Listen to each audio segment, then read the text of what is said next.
The House will be in order. The chair lays before the House a communication from the Speaker. The Speaker's Rooms, Washington, D.C., March 21st, 2024.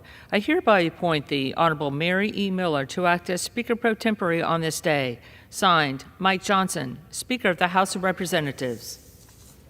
Pursuant to the order of the House of January 9th, 2024, the chair will now recognize members from lists submitted by the majority and minority leaders for morning hour debate.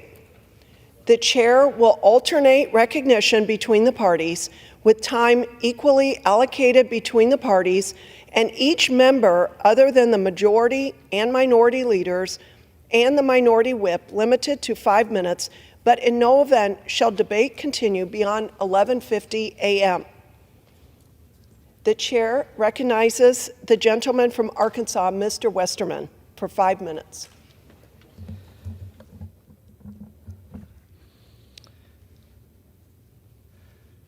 Thank you, Madam Speaker. I rise to celebrate a significant milestone, the 50th anniversary of Western Energy Alliance. Oil and natural gas are affordable and reliable sources of energy that drive progress, power industries, and fuel innovation. The Alliance is a leader among the oil and gas associations in understanding the complex federal regulations surrounding production and development in the United States. They have been a strong voice for small and mid-sized companies in navigating Washington, D.C., and pulling together allies across the country. Its members use responsible and innovative policies, and importantly, they have a demonstrated commitment to the environment. As a result, millions of Americans are able to heat their homes and power their vehicles. The Alliance has been a catalyst for job creation, economic growth, and conservation across the country. Congratulations to Western Energy Alliance on 50 years of excellence, and here's to many more years of progress and partnership. Madam Speaker, I often say I am blessed to have incredible staff who always exceed expectations in each of their respective roles. But today, I rise to recognize some of the talents that go well beyond just the office. Members of my staff, including Isabel David, Miles Boland, Cross Thompson, Colin Morrow, Will King, Lonnie Smith, and Ian McCary, also known as the Run Forrester Run Team, have shown exceptional dedication as they train for the upcoming D.C. Cherry Blossom 10-mile run, of which I am proud to be an honorary congressional co-chair. One of the 3 key pillars that my staff and I follow is to compete to win. And I have no doubt that the Run Forrester Run team has worked hard to prepare for the opportunity that they will have in the upcoming race. Godspeed in the race. I know you will all make us proud.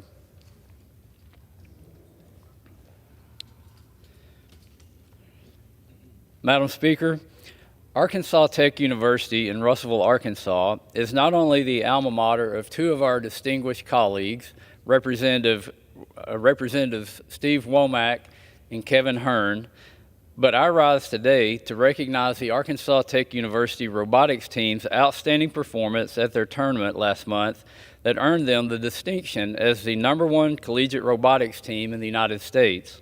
And I'm confident with the exceptional talent they have already proven to possess that they will continue to represent ATU in Arkansas's 4th Congressional District with distinction on the global stage at the upcoming World Championship in Texas next month.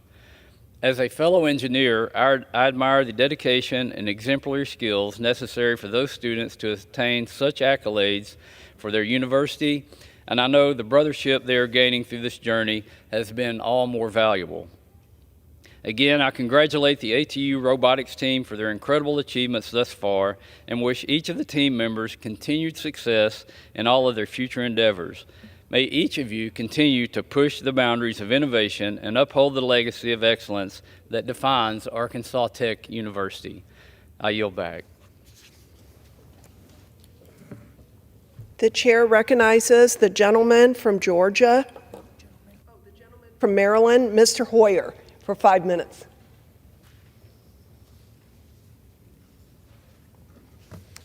I thank the Speaker. Madam Speaker, we have less than 25 hours until we adjourn for 2 weeks. We'll go home, we'll see our families, we'll see our constituents, and nobody on the front line at Ukraine will be going home in 25 hours. That is a privilege that our Ukrainian and Israeli allies do not have, and I would say those who are at risk in Gaza do not have. If the Speaker agrees that we should move forward, that we need to secure the aid that Ukraine so desperately needs, why hesitate? Why put this off? Putin won't in his quest to conquer Ukraine. Hamas won't in its mission to destroy Israel. We cannot afford delay in our defense of freedom and democracy. Mr. Speaker, the clock is ticking. May it sound in our ears as loudly as the Russian salvos that batter the trenches in Ukraine and the missiles that slam against Iron Dome in Israel. And yes, the bombs who fall on the helpless. Madam Speaker, the tens of thousands of Ukrainian children abducted by Russia don't get to adjourn their captivity. Neither do the 134 hostages held in captivity in Gaza, nor do those who are craving humanitarian relief in Gaza. When Russian troops encircled the city of Adjournment last month, the Ukrainian defenders within didn't get to pack up and head home for 2 weeks. No, the city fell so quickly that hundreds of Ukrainian soldiers were trapped even before they received the order to withdraw. Why? One soldier who made it out explained, quote, "It was the lack of ammunition, no question. There are 435 of us that sit in this body that can send that ammunition today or at the latest tomorrow." And yet we fail to act.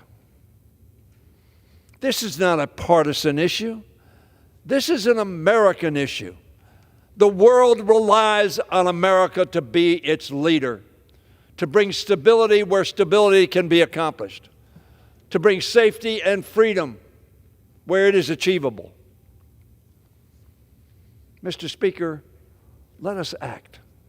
Let us act together.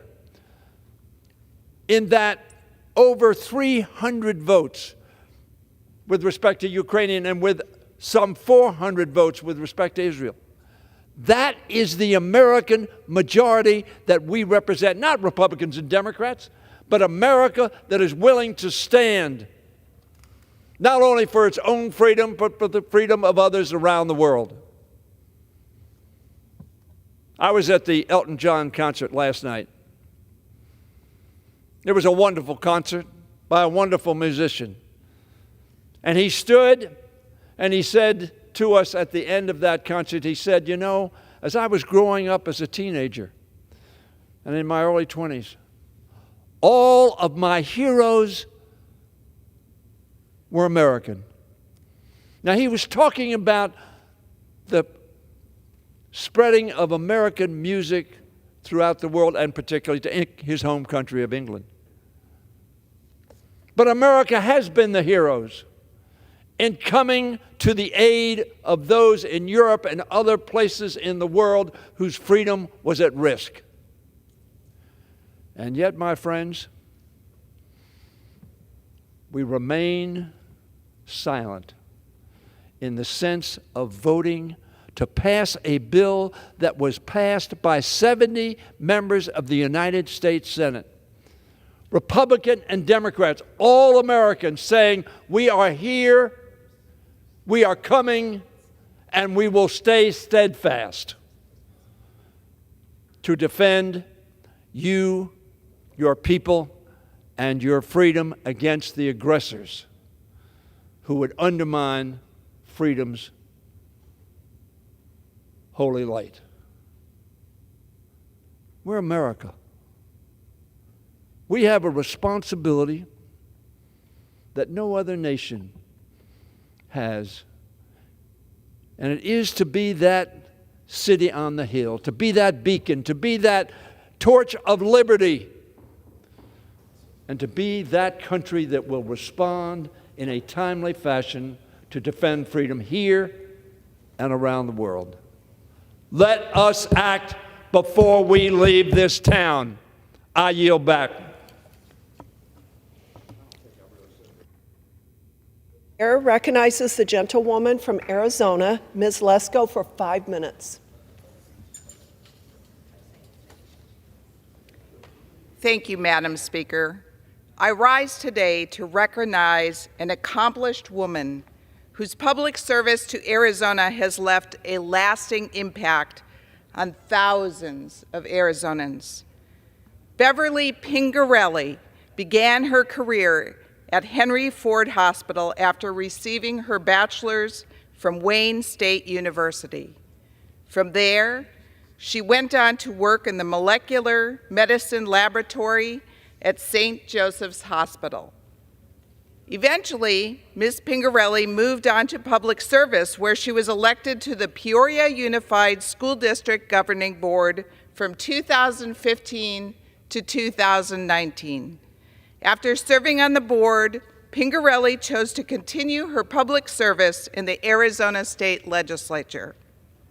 While serving Arizona Legislature District 28, Beverly Pingerelli has put a focus on economic prosperity, student success, and parental rights. She even sponsored legislation to expand parental oversight on public school library books and materials, and co-sponsored legislation to require voter ID and prohibit human smuggling. Beverly Pingerelli is truly a force to be reckoned with in the legislature, and Arizona is lucky to have her representation.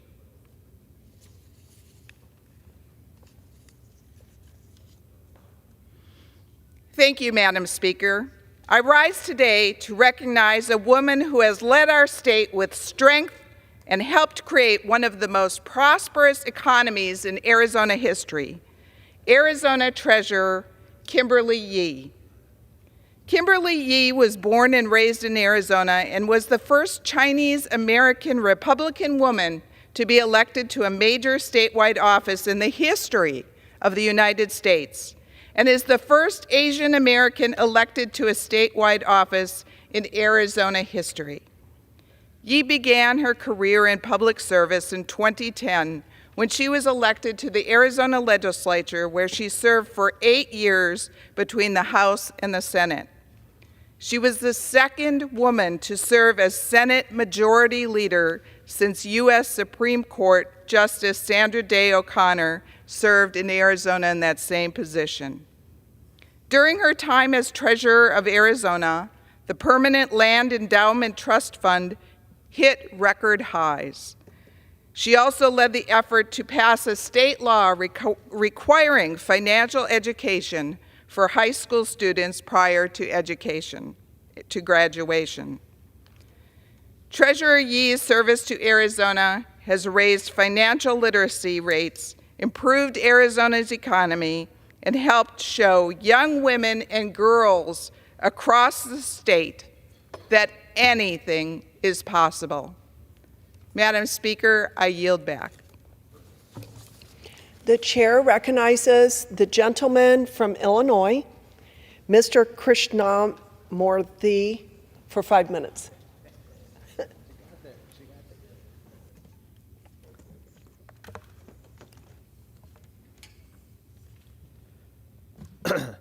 Madam Speaker, Congress needs to fully fund the American Connectivity Program, also known as ACP. This landmark initiative helps all Americans afford home internet access that is essential today to achieve work or education success. In my district, Nancy Mendez, said that half of the people in the United Palatine Coalition's beginning computer class relied on the ACP for their first ever home internet access. More broadly, Cook County estimates that more than 250,000 households in Cook County have been helped by the law. I want to congratulate and thank Tony Preckwinkle and Cook County for their successful implementation of the ACP. But if the House doesn't act, those families in Cook County and elsewhere will lose their home internet access. Let's pass the ACP Reauthorization Act now.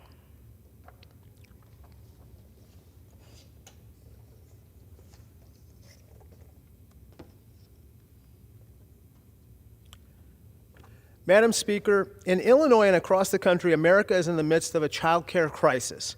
Today, parents face a desert of child care options, and the options available to them are increasingly unaffordable. In addition, child care workers face low wages and a lack of benefits that leave them unable to meet their own basic needs.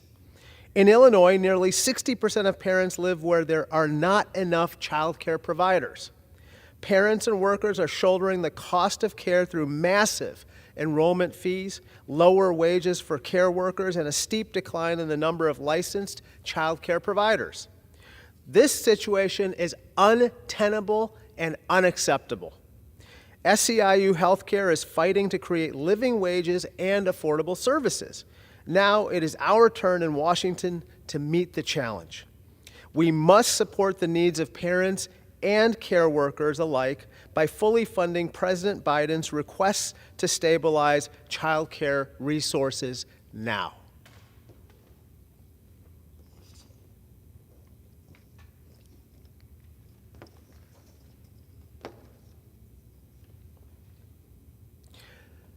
Madam Speaker, partisan gamesmanship over the southern border is causing this House to neglect the needs of thousands of legally admitted children and families for whom hunger and homelessness await.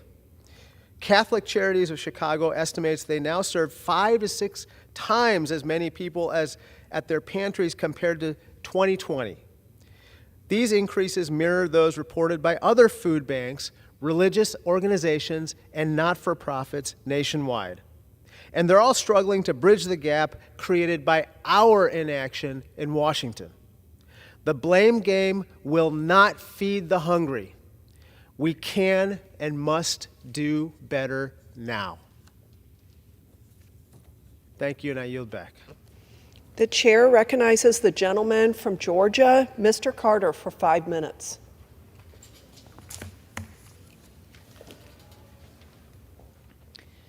Madam Speaker, I rise today to honor the life of the Honorable Virgil Marcus Jones, Sr., who passed away peacefully at the age of 60. Mr. Jones graduated from the Bradwell Institute in Liberty County, where he played varsity basketball. After high school, he attended Morris Brown College as well as Georgia State University. He served his community as the Liberty County Tax Commissioner's Office as a clerk before becoming the first African-American male to become Liberty County's tax commissioner in 2007. Virgil was also a leader at St. James AME Church, where he served as trustee, the finance steward, the youth advisor, a member of the gospel choir, and male choir. Georgia Resolution H.R. 1302 was adopted to honor Virgil's memory as one of Georgia's most distinguished citizens. Virgil Jones, Sr. will be remembered by all the lives that he touched.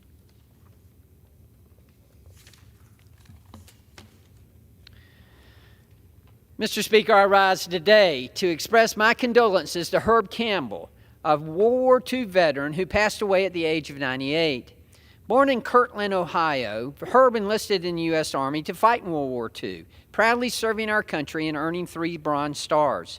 Herb used the skills and expertise he gained while fighting in the Pacific Theater to create his company, Campbell's Erosion Control, which dutifully served the people of the 1st Congressional District. Herb was a member of the Ohio Operating Engineers, the Veterans of Foreign Wars, and Christ Church.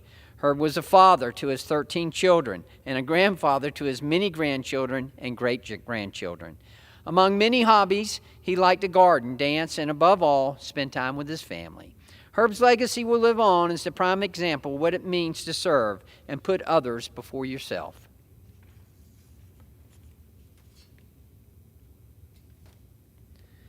Madam Speaker, I rise today to recognize Fred Harpole for his hard work and leadership as he retires from his position as the Assistant Director for FLETC Corps Training Operations Director. In his position, Harpole is responsible for providing oversight of the Firearms Division, Driver and Marine Division, Enforcement Operations Division, and Physical Techniques Division. Additionally, he manages oversight of the FLETC Artesia, New Mexico Training Delivery Point. Harpole became a member of the FLETC team in March of 2020 as the Deputy Assistant Director for CTO. Shortly after, Harpole was promoted to the position of Associate Director. Prior to his service at FLETC, Harpole served in multiple operations and training positions for both TSA and the Federal Air Marshal Service. His background, skills, and firsthand insight have made him a valuable source for information for public officials. Mr. Harpole, who began his law enforcement career in 1987 with the Milwaukee Police Department, will be revered into the future for his dedication to public service and the protection of the American people.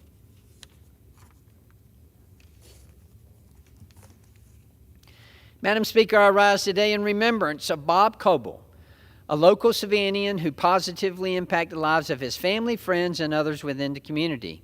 Though born in North Carolina, Coble lived most of his life in Long and Liberty counties. He served in various industries and accumulated multiple skills throughout his adult life. Before retiring as an electrical engineer, Coble was a bailiff for the Long County Probate and Superior Courts. He also demonstrated his devotion to his country by serving in the U.S. Army, during which he fought in Vietnam. In addition to his other roles, Coble served the younger citizens of Georgia's 1st District, as he repeatedly served as a helper for Santa Claus and Easter Bunny festivities, along with supporting youth development at the Masonic Children's Home.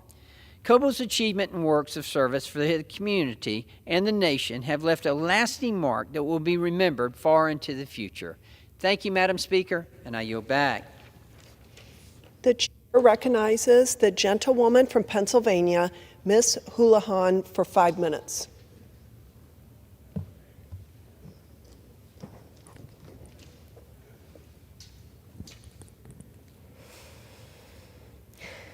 Thank you, Madam Speaker.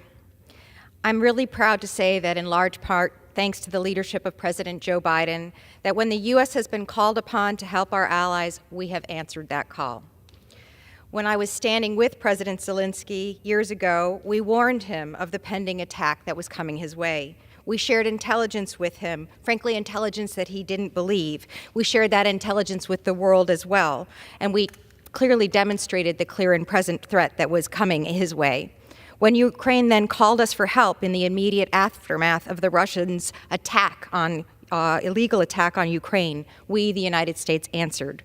When the Ukrainian people held off Putin's advance and called again for additional resources to sustain their defenses, we, the United States, again answered.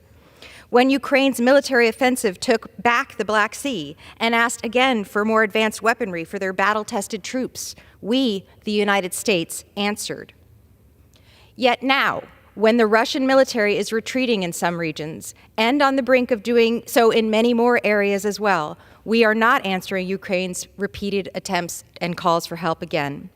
When Ukraine is now literally running out of bullets, we are not answering their call for help. Which is why my pride in our leadership and in the United States has become overcome with anger, because yet again, this chamber is about to recess without having provided aid to Ukraine. Yesterday, in the House Armed Services Committee, I heard one of my Republican colleagues say not once, not twice, but 3 times that Putin is indeed a war criminal. And I'm quoting him here. As we see the attacks from war criminal Putin on the democracy of Ukraine, we are so concerned by the efforts of war criminal Putin and their allies of Iran and China. This question was, what is your assessment of China and Iran helping war criminal Putin? Madam Speaker, I agree with that member. Putin is a war criminal, which is exactly why we must be providing aid to Ukraine. The inaction of Congress, and specifically this House, this body, and specifically Speaker of the House, Mr. Johnson, to support Ukraine is putting the United States and the world in peril. My dad was born in Lviv, which was then Poland and now Ukraine. He was born in 1942. His father, my grandfather, was murdered during the Holocaust, along with nearly every member of his immediate family. We know what happens when the United States does not lead, but rather turns a blind eye and turns inward. My family tree is bare and hollowed out and is a stark reminder of what happens when we allow tyrants to invade other nations and to wage merciless and illegal wars. My family is not alone. Millions of lives were lost because of the United States reticent to engage in 1939. I'd also like to remind my colleagues that this is not a handout. First, many of these munitions are developed by Americans, supporting U.S. businesses. And second, we are giving Ukraine aid, our aging weaponry, and purchasing new and more advanced technologies for our troops. And finally, we are supporting Ukraine and supporting our American way of life without a single loss of Americans. Not a single American service member has been deployed to Ukraine, but there are American service members in nearby NATO countries who will be in harm's way should Putin continue his illegal and expressed desire to put NATO on the warpath. Americans should not need a history lesson about what happens to our way of life when Europe falls to the chaos of war, but clearly some of my colleagues do. So what on earth are we doing here? We are called to D.C. for vote after vote on bill after bill that stand no chance of passing in the Senate, when we should be using this valuable time doing our job and passing Ukraine aid. If Ukraine aid were brought up today for a vote, it would pass. It would pass the House, supported by scores and scores of Republicans and Democrats alike, the ones who have called Putin a war criminal. It actually also has already passed the Senate, and President Biden would sign it into law tomorrow. I love this country. I've served this country in uniform. It is the greatest honor of my lifetime to serve my country and my community in Congress.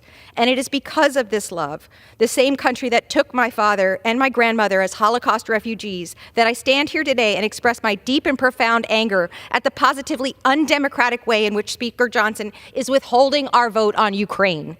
The deja vu of giving these remarks is literally nauseating. I am apoplectic. It is 1939 again, and this is not an exaggeration. This is not about our standing as a nation. It is about a lasting peace in a democratic world order. In 24 hours, this House will adjourn yet again, and if Democrats held the gavel, there would be no further delay. I'll say that again. If Democrats held the gavel, Ukraine would have the support they needed. I do not want to be right. I really don't want Ukraine to fall. I just want to be able to vote on Ukraine and defeat Putin. The gentlelady's time has expired. And demand a vote. The chair recognizes the gentleman from California, Mr. LaMaffa, for 5 minutes.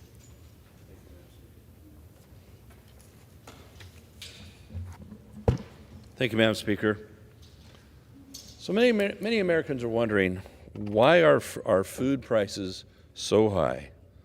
What causes this? Why, even on occasions in the land of plenty, we see food shortages of certain types on our shelves? Well, it really boils down to several factors. Energy independence is one of them. Food security and energy independence go hand in hand. It's certainly time for President Biden and his administration to take action to renew our economic vitality. Instead of supporting our farmers and ensuring a stable food supply, it appears agriculture and the industry itself have been turned into a partisan issue, leaving farmers to fend for themselves in a really hostile regulatory environment. As we navigate these challenges facing our ag sector, it's crucial to recognize the far-reaching implications of the Biden administration's anti-American energy policy. Their push to have everything convert to electric vehicles, whether it's our cars, our pickups, tractors, trucks, let alone our appliances at home, is going to be indeed very costly and probably not even possible with the energy grid we currently have, especially with the anti-energy policies. You really play heck trying to get a new power plant sited, even a nuclear power plant. They're tearing down hydroelectric dams in my district right now, which is clean, reliable, CO2-free power. So if that's not enough, what we're looking at is On the other side of the scale, for farmers trying to provide food, they don't allocate the water, and especially in my home state, that is due them to their water rights. We had almost record rain and snowpack last year, and it's pretty good this year. Yet there's areas of the San Joaquin Valley that are only going to receive 15% of their normal allocated water rights.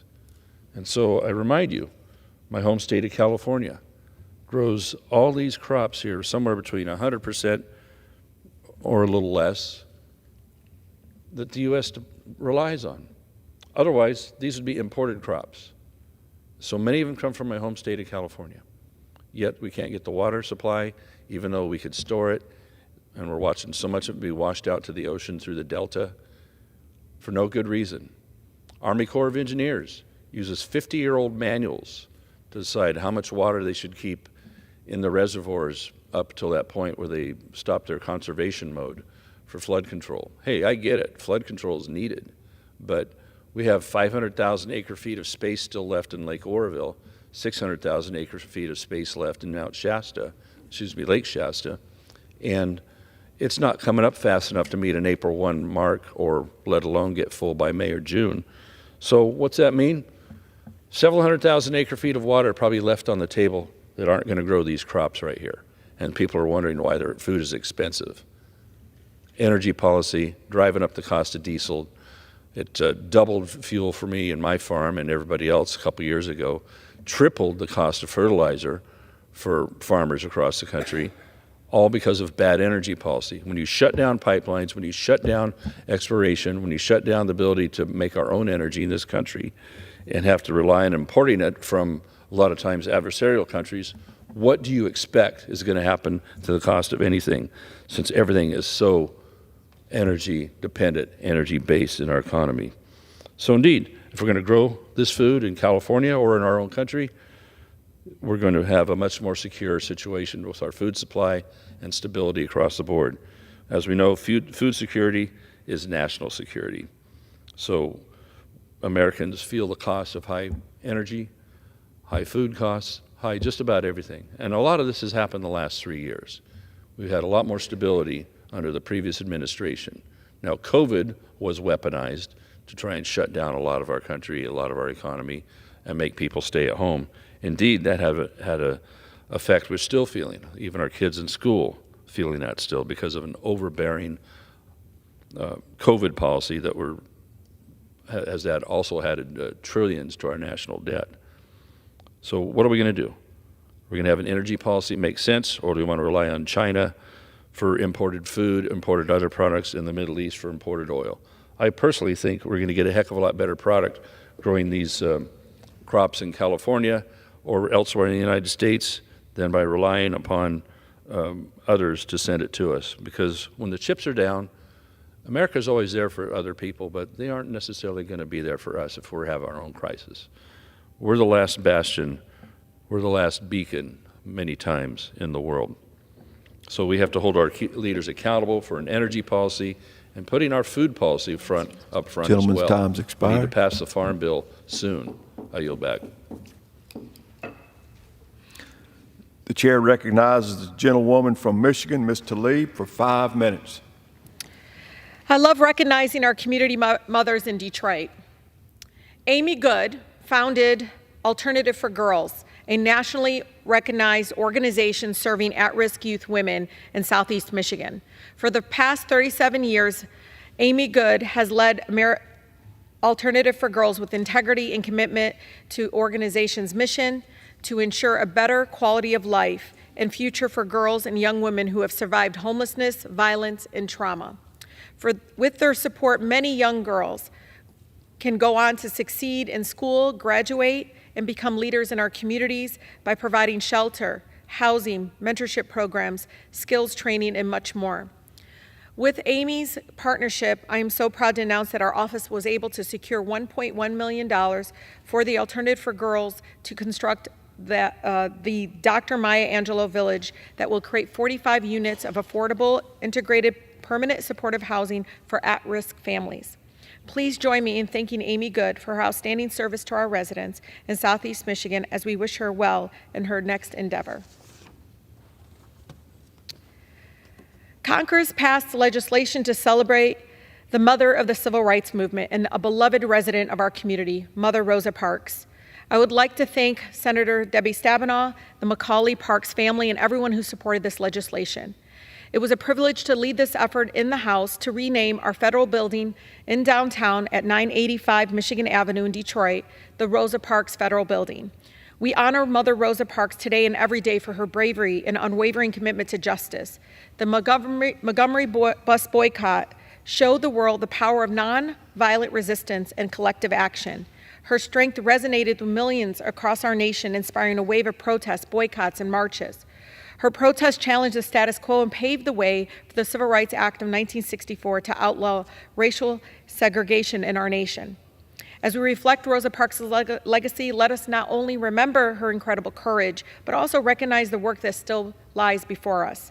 Let us honor her memory by continuing to challenge inequality, by speaking out against injustice, and by standing up for what is right, even in the face of adversity. Over 1.5 million Palestinians are now displaced in Rafah without food, clean water, or medicine. More than 13,000 children have already been killed by the Israeli government. Another child is killed in Gaza every 15 minutes. Many have witnessed family members literally dismembered before their eyes. They have witnessed their loved ones buried under the rubble while they were holding each other. The trauma has led to children as young as 5, Mr. Speaker, saying that they would prefer to die. And as if the threat from the bullets and bombs wasn't enough, Palestinians are now dying of starvation across Gaza. At least 27 children and 3 adults have already starved to death. They have been forced to eat grass and animal feed just to survive. Let's be clear, this isn't a tragic accident.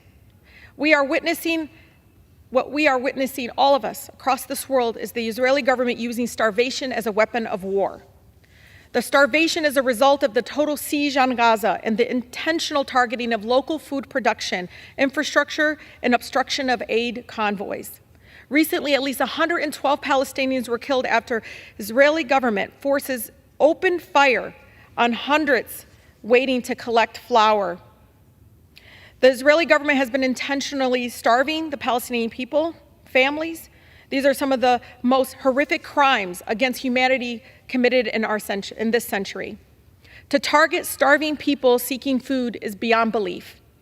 Now my colleagues are pushing legislation to send more American tax dollars to the apartheid government of Israel and stop funding UNRWA, the major organization that provides desperately needed food and humanitarian assistance to starving Palestinians.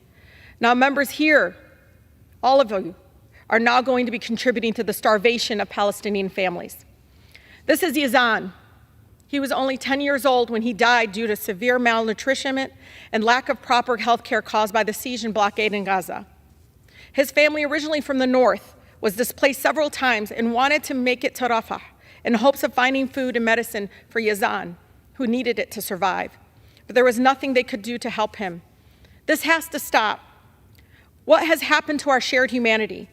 Palestinians deserve to live. Palestinian children aren't disposable. They deserve to grow old. Netanyahu has said he will move forward with an invasion of Rafah with or without temporary ceasefire. He said it. So let's be clear, though. A temporary ceasefire is not enough. There's nothing humanitarian about feeding starving children for 6 weeks before the bombing and killing resumes. Gentlewoman's time's expired. A ceasefire is what we need, a lasting, permanent ceasefire. The chair recognizes the gentleman from Arizona, Mr. Ciscomani, for 5 minutes.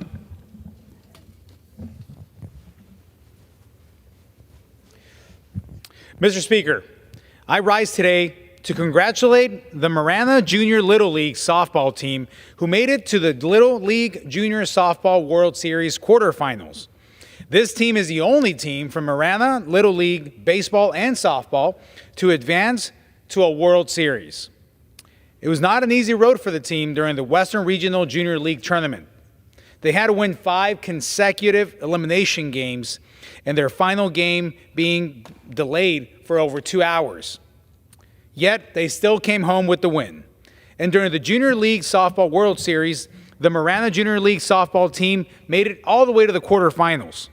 The team is coached by head coach Sam Mills, Coach Jason Angle, and Coach Chris Beck. The 12 extraordinary players are Addison Angle, Addison Lee, Adelaide Bradshaw, Aubriana Gray, Bella Brooks Rohel, Bella Sawyer, Brooke Beck, Candace Beck, Emma Winter, Kyla Layden, Malia Mills, and Mariah Moreno. These young girls have a bright future ahead of them, and I am excited to see what the future holds for all of them. Way to represent Marana and Arizona in the World Series. Congratulations.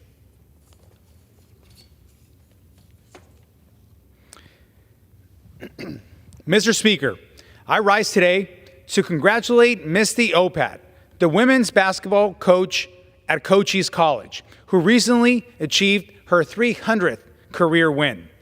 Misty has over 2 decades of collegiate coaching experience and is in her 4th year at Cochise College.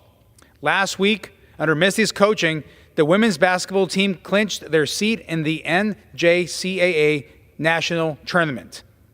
Misty recently said she would rather impact 300 lives than get 300 wins. But I think it's safe to say that she has done both.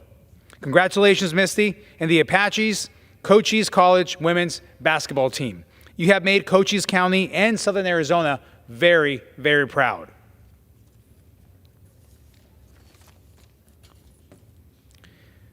Mr. Speaker, I rise today to congratulate Kim Farr, a teacher of Mica Mountain High School and the Arizona Athletics 2023-2024 High School Teacher of the Year.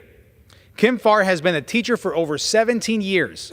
Throughout her career, she has taught science classes of all levels, from biology to AP research. Outside of the classroom, you can find Mrs. Farr coaching swimming and traveling the world with students in Costa Rica, Ecuador, the Galapagos Islands, and Belize. Congratulations to all the nominees from Southern Arizona.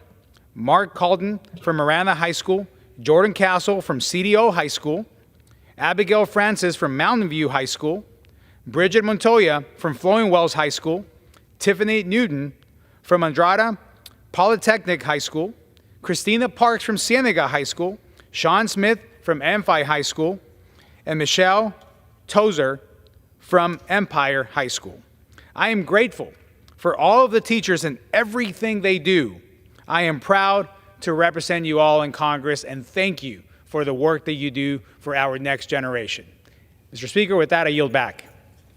The chair recognizes a gentlewoman from the Virgin Islands, Ms. Plaskett, for 5 minutes. Thank you. The time for dawdling, procrastinating, pointless disputes has long expired.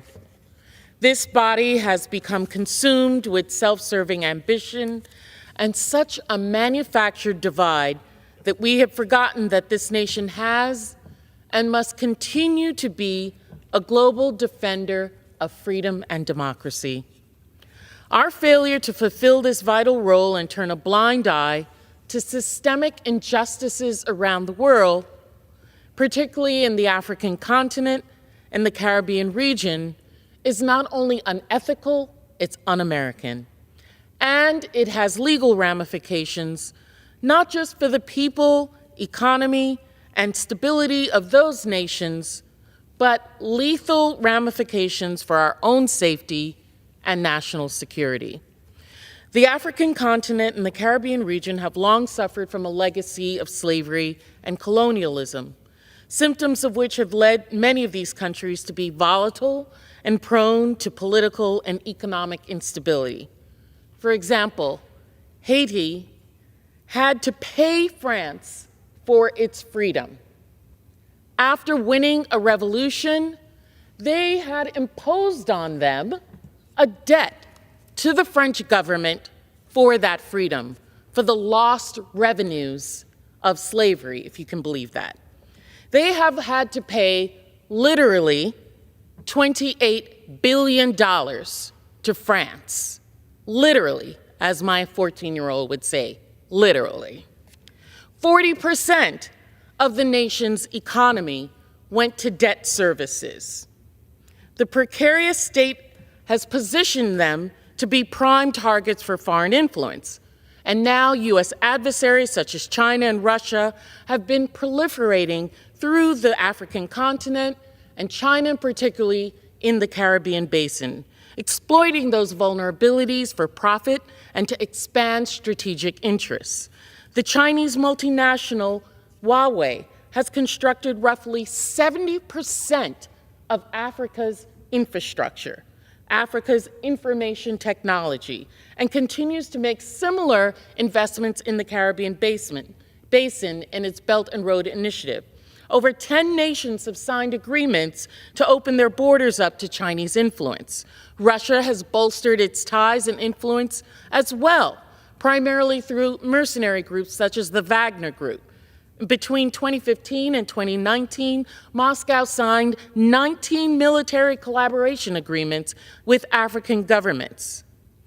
By exploiting the instability of those nations, Russia has established African reliance on military to secure access to resources, extracting minerals such as cobalt, gold, and uranium from the continent. Furthermore, Russia and China's involvement undermines the continent's democratic aspirations, driving conflict, worsening human rights abuses, spurring growing militarization in governments. Niger, 2023, Mali, 2022, Sudan, 2021, Guinea, 2022-23, Burkina Faso, 2024. All coups in the last few years, displacing democratically elected governments with military juntas. For years, the world has witnessed the Republic of Haiti face a profound political, security, and humanitarian crisis. The severity of the situation is far surpassed the usefulness of words. We are operating on borrowed time. Our hands-off and apathetic approach to Haiti is an affront to our values. Following President Jovenel Moïse's assassinations, gangs seized complete control, creating a humanitarian catastrophe. Since February, 15,000 people have been displaced, adding to the 362,000 already internally displaced in the country. The hunger crisis worsens as armed groups block food supply routes. The approval of the State Department's funding request to support a Kenya-led multinational security support mission to Haiti is critical, as it will train and bolster the Haitian National Police, align with U.S. national security interests, and showcase decisive leadership. Blocking $40 million in aid by GOP leadership, despite the risk of a worsening humanitarian crisis and potential migration surge, my colleagues, is unacceptable. Without the release of those funds, our borders will be overrun and people will die. We must do better. I yield back. The chair recognizes the gentleman from Nebraska, Mr. Bacon, for 5 minutes. Thank you, Mr. Speaker. 36 years ago this week, Saddam Hussein unleashed a nightmare upon the peaceful Kurdish town of Halabja, forever etching it into the annals of crimes against humanity. The atrocity perpetrated against the genocidal Anfal campaign stands as a stark reminder of the depths of cruelty that humanity is capable of. The horrors inflicted upon the people of Halabja on that fateful day, as they were mercilessly attacked with mustard gas and nerve agents, resulted in the instantaneous loss of thousands of innocent lives. Yet the true extent of the devastation did not end there. For many survivors, the aftermath of the chemical onslaught continues to plague them, manifesting in debilitating health conditions, staggering rates of cancer, and haunting birth defects. The scars of Halabja run deep, both physically and emotionally, reverberating through the generations as a painful testament to the brutality of war. But Halabja was not an isolated incident. It was but one chapter in the harrowing saga of the Anfal campaign. Over the course of 2 years, more than 180,000 civilians perished, their villages razed to the ground, and their way of life shattered beyond recognition. The landscape of Kurdistan bears the indelible scars of this campaign of terror, a stark reminder of the price paid for silence in the face of evil. As we gather today, 36 years later, to commemorate the victims of Halabja and the Anfal campaign, we must do more than mourn the loss. We must condemn unequivocally the genocide that was perpetrated against the Kurds and reaffirm our commitment to upholding the sanctity of human life. Let us pledge to never again allow such horrors to unfold unchecked, to stand as guardians of peace and justice in a world too often marred by violence and indifference. In honoring the memory of those who perished in Halabja, let us also honor the resilience of the survivors, whose spirit remains unbroken despite the unimaginable sufferings they have endured. May their courage inspire us to redouble our efforts in the pursuit of a future where atrocities like those committed in Halabja are but a distant memories, never to be repeated again. I also want to take a moment to thank our Kurd allies for their friendship and their partnership in the fight against ISIS, Al-Qaeda in Iraq, and the Shia militias in Iraq. I deployed 4 times, and the Kurds were our great allies, and I always will remain grateful. Finally, today is March 21st, the Kurdish New Year. The rich cultural heritage, resilience, and determination of the Kurdish people continue to inspire us all. I wish I could congratulate the Kurds around the world. A happy New Year, and may this new year bring you abundant blessings, renewed hope, and countless opportunities for growth and success. New Raz Peroz Bit, or in Kurdish, that means Happy New Year. With that, I yield back the remainder of my time.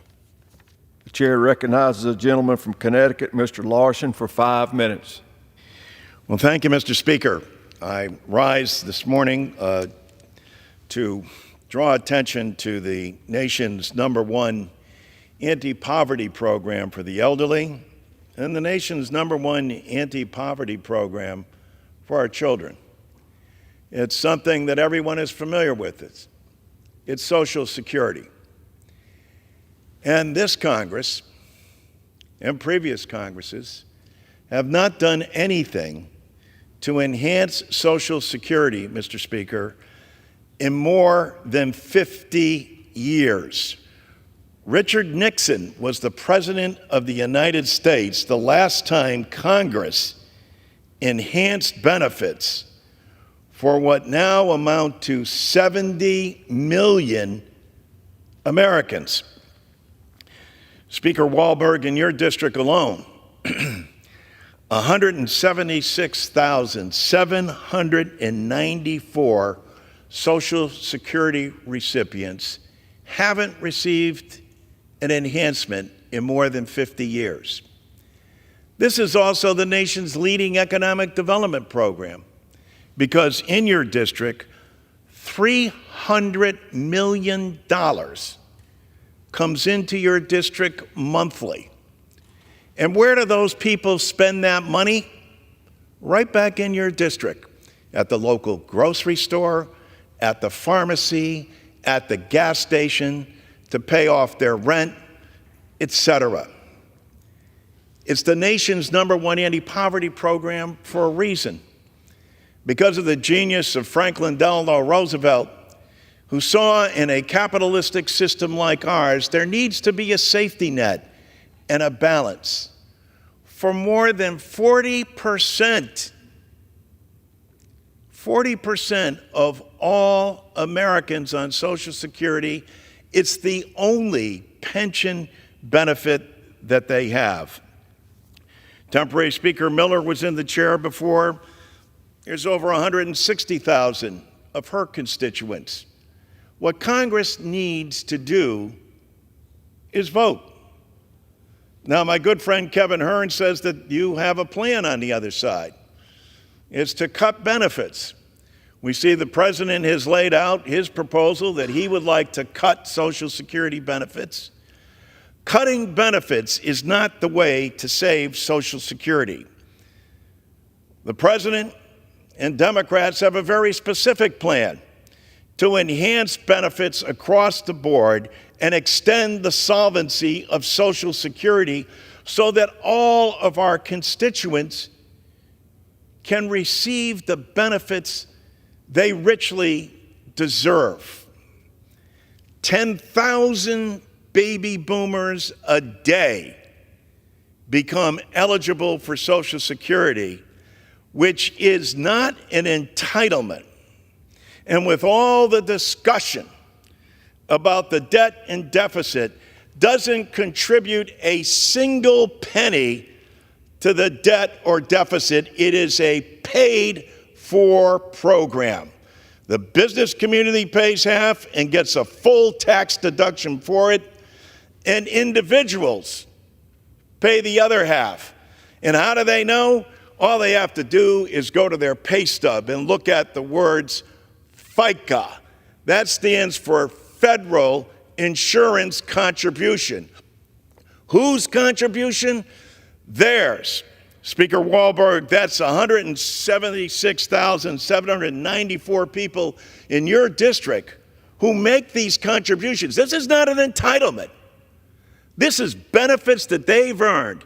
And the only body that can address this is the United States Congress. It's long overdue for us to take this up on behalf of our constituents.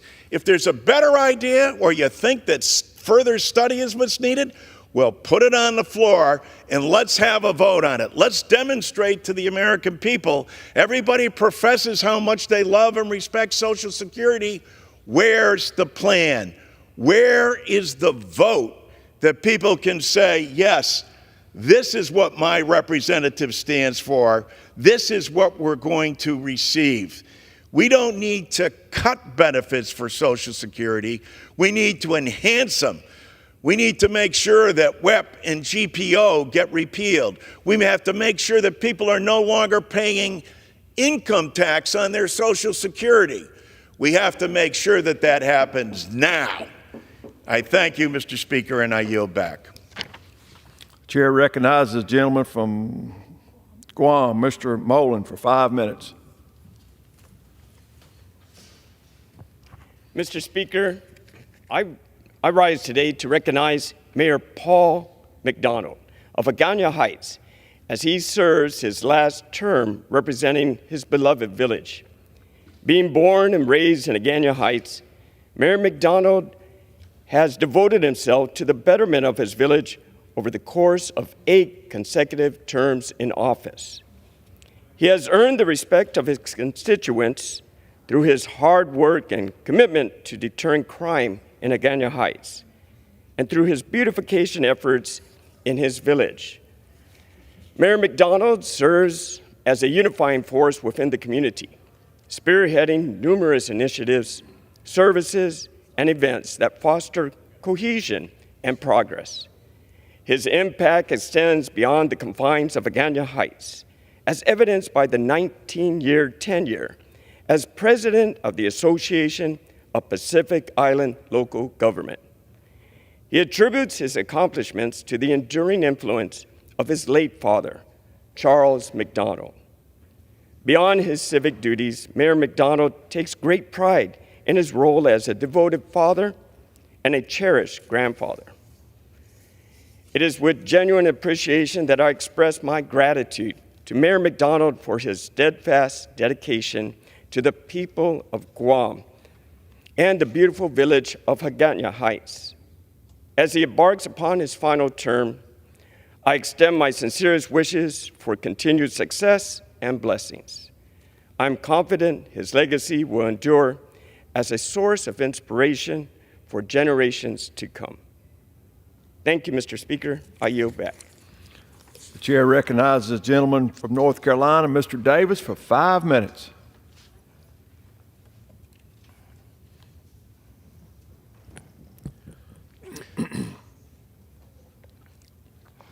Mr. Speaker, I rise today to celebrate the engineers of tomorrow coming from our very own Frederick Douglass Elementary School in Wilson County. Under the guidance of Ms. Catherine Taylor, the school's media specialist, these talented students are learning to code, building Lego robots, and completing challenges using visual arts and technology.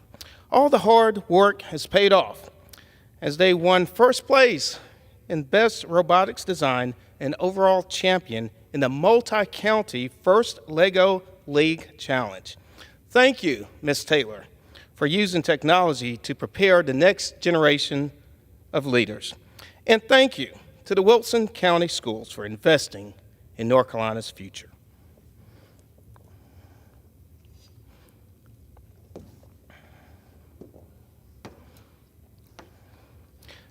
Mr. Speaker, I rise today to congratulate the young team of the Greene County All-Star Basketball Program. These promising basketball stars of tomorrow just won the 2024 Eastern Athletic Conference Championship in the 10 to 12 age co-ed group. Greene County defeated Currituck County in a 55 to 45 victory. Mr. Speaker, recreation sports are an excellent way to expose young athletes to the fundamentals of the game.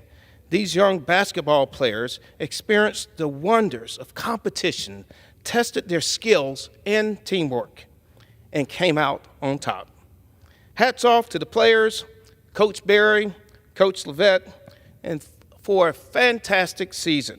Congratulations to our recreation departments across Eastern North Carolina for making friendly competitions like this a reality. Particularly, I give a big shout out to the Greene County Recreation Department, to the Recreation Director, Mike Anderson, for hosting this year's tournament. With that, Mr. Speaker, I yield back. The chair recognizes the gentlewoman from Illinois, Ms. Ramirez, for 5 minutes. Thank you, Mr. Speaker. I rise today to recognize a Latina, a music prodigy, a cultural worker, a mother, and a constituent, La Bombera de Corazón, Ivelisse Diaz. Born and raised in Humboldt Park to a Puerto Rican family, Ivelisse found her calling in life at the age of 5 when she started studying the traditional Afro-Puerto Rican bomba.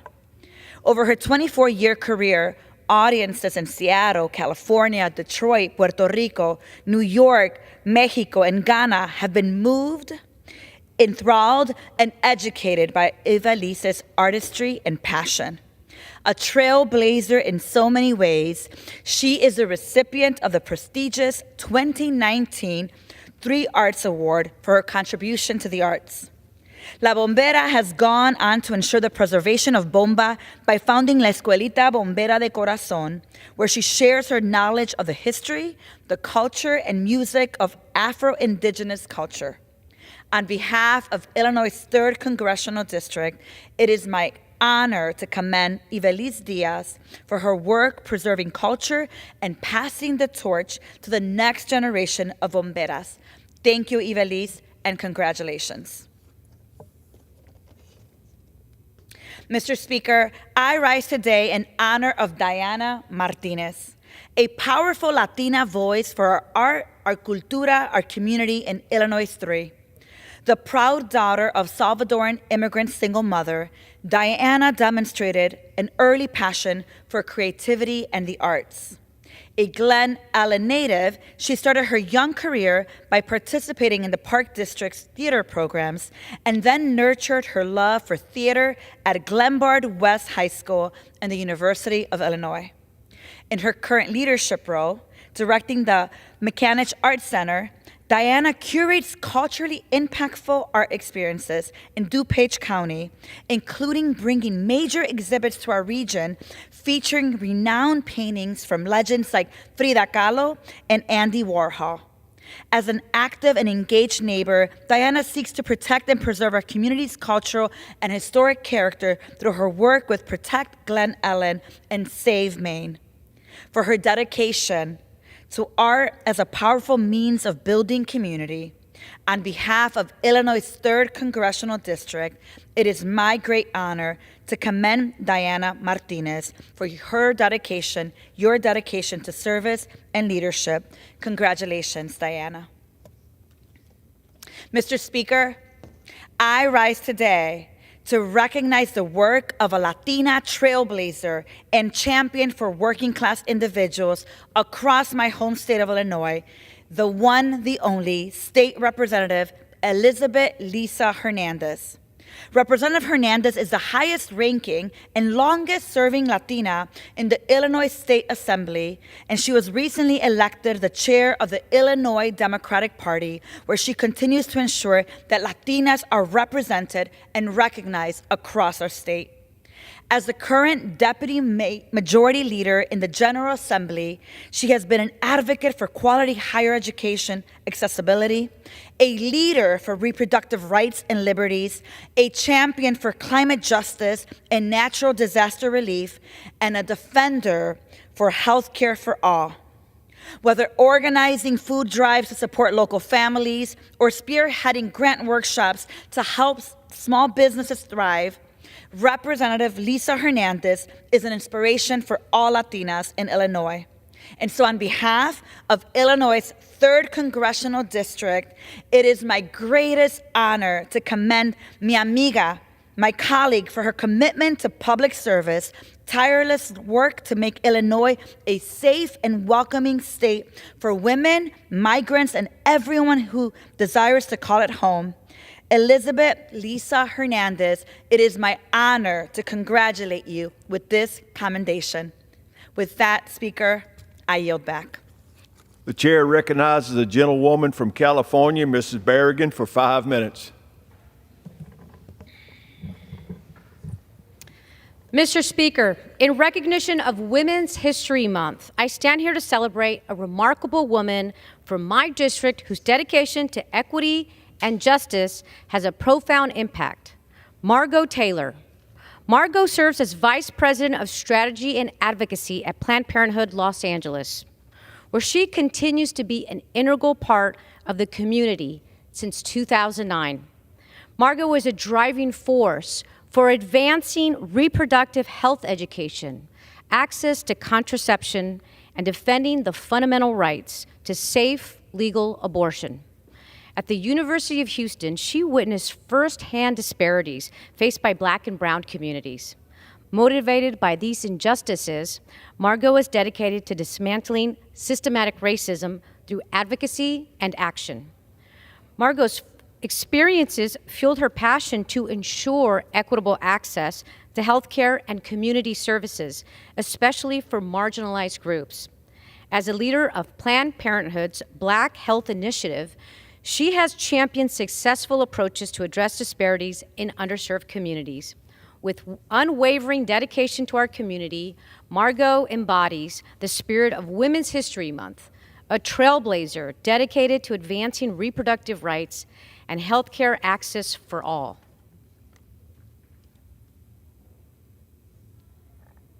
Mr. Speaker, this Women's History Month, it is my honor to spotlight an exceptional woman from my district whose story embodies compassion and determination. Dr. Gabriela Lopez. A San Pedro native, Dr. Lopez shattered barriers from the start. Born to immigrant parents, she became the first in her family to graduate from college and earn a doctorate in medicine. During her time at UCLA, she recognized a critical need for inclusivity in healthcare for non-English speaking patients. She led efforts to provide translators for patients at UCLA Mattel Children's Hospital so that language barriers did not prevent access to quality care. Her actions exemplify empathy and service. Dr. Lopez remains deeply involved with our community. As a dance instructor for a local group in San Pedro, California, she celebrates her heritage and encourages unity and belonging. Dr. Lopez's remarkable journey has been featured on platforms like UCLA Newsroom and La Opinión. Her story serves as a beacon of inspiration for women everywhere. And her story reminds us that with determination and heart, committed to service, women can overcome any obstacle and make a meaningful difference in the lives of others. Let us honor Dr. Gabriela Lopez and all the trailblazing women who continue to shape our world with their courage and compassion, not just this month, but every month. Thank you. I yield back. The chair recognizes the gentleman from North Carolina, Mr. Jackson, for 5 minutes.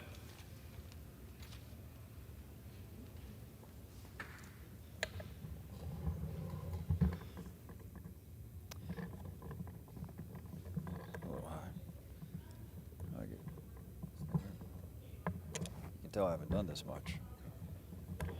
Mr. Speaker, I rise today to gratefully announce that our office has secured over $4.5 million to support water and sewer infrastructure in Gaston County.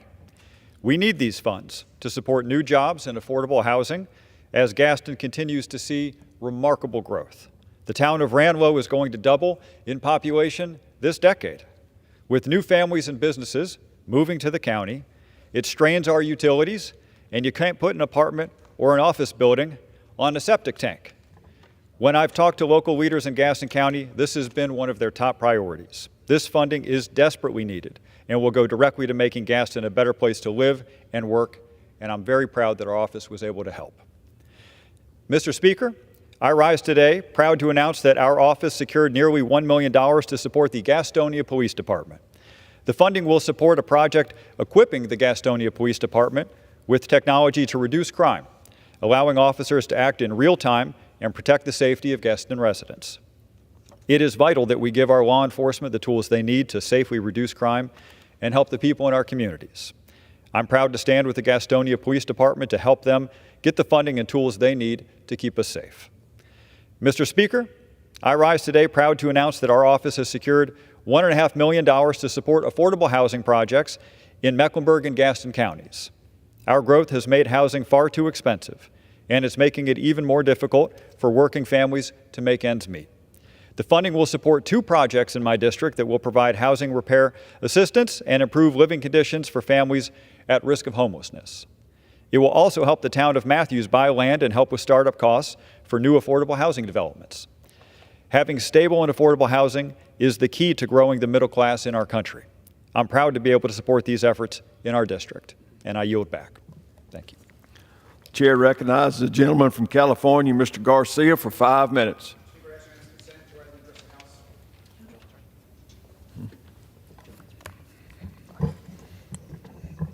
Gentleman's recognized. Now, Mr. Speaker, last week we learned that the Jared Kushner grift continues to grow across the globe. Now, we already know that Donald Trump put his unqualified son-in-law, Jared Kushner, in charge of Middle East policy in the White House. We also know that Jared intervened to negotiate a 110 arms deal with Saudi Arabia and pushed for Donald Trump's first state visit to be in Saudi Arabia, a huge change of policy and a huge gift to this foreign government. We also know that months after Jared left the White House, the Saudi prince went against his own advisors and gave $2 billion to Jared Kushner's hedge fund. And let's not forget that during the Trump presidency, receipts also show that at least $7.8 million in foreign cash went directly to Donald Trump's businesses. Now Jared is pushing new deals in Albania and Serbia, trading on the connections he made during his White House service. The Trump crime family grift never stops. Now, I've said it before and I'll say it again. It's time for investigations.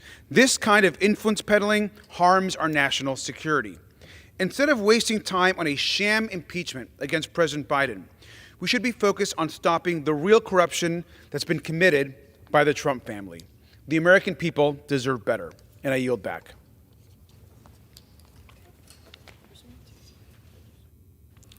Pursuant to Clause 12A of Rule 1, the chair declares the House in recess until noon today.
The House will be in order.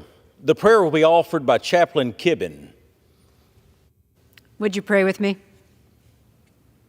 Holy God, break into our lives this day and reveal the wonders that you alone perform. The heavens declare your glory. The skies proclaim your handiwork. They have no need for words, yet their praise goes out to the ends of the earth. Your creation sings of your greatness. Ignite in our hearts the love that you impart to each one of us, through friends who love at all times, and kin who are born to carry us in adversity. The earnest advice from close companions bears the sweetness of your counsel. The people you have gathered around us, friends, family, and colleagues, are the reminders of your loving provision.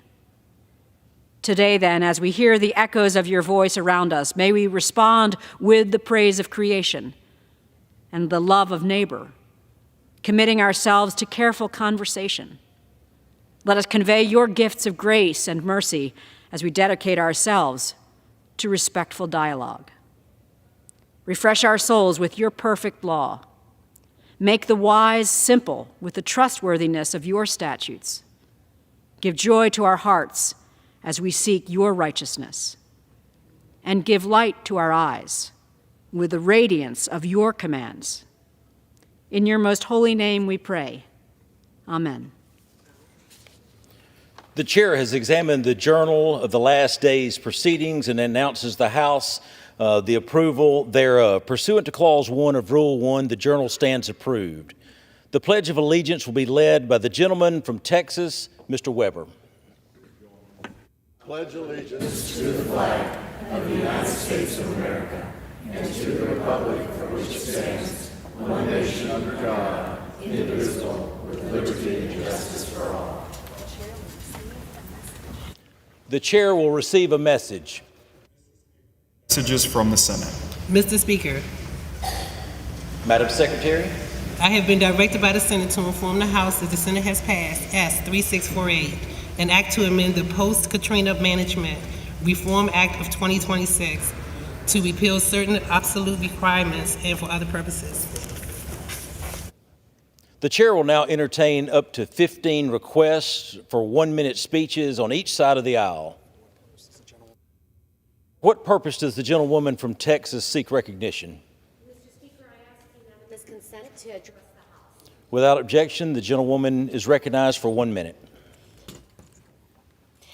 Today I rise to address the dire consequences of Mexico's failure to meet its 1944 water treaty obligations. The recent closure of the Rio Grande Valley sugar growers, a Texas sole sugar operation, is a direct result of Mexico's non-compliance. The water shortfall, which now exceeds 700,000 acre-feet, has devastated our sugarcane industry, a crucial industry for Texas, and one of only 3 states that grow and mill sugarcane. Mexico's breach has not just jeopardized our agricultural heritage and the livelihood of over 500 workers, it also threatens our region's economy and national food security. The current situation is unsustainable.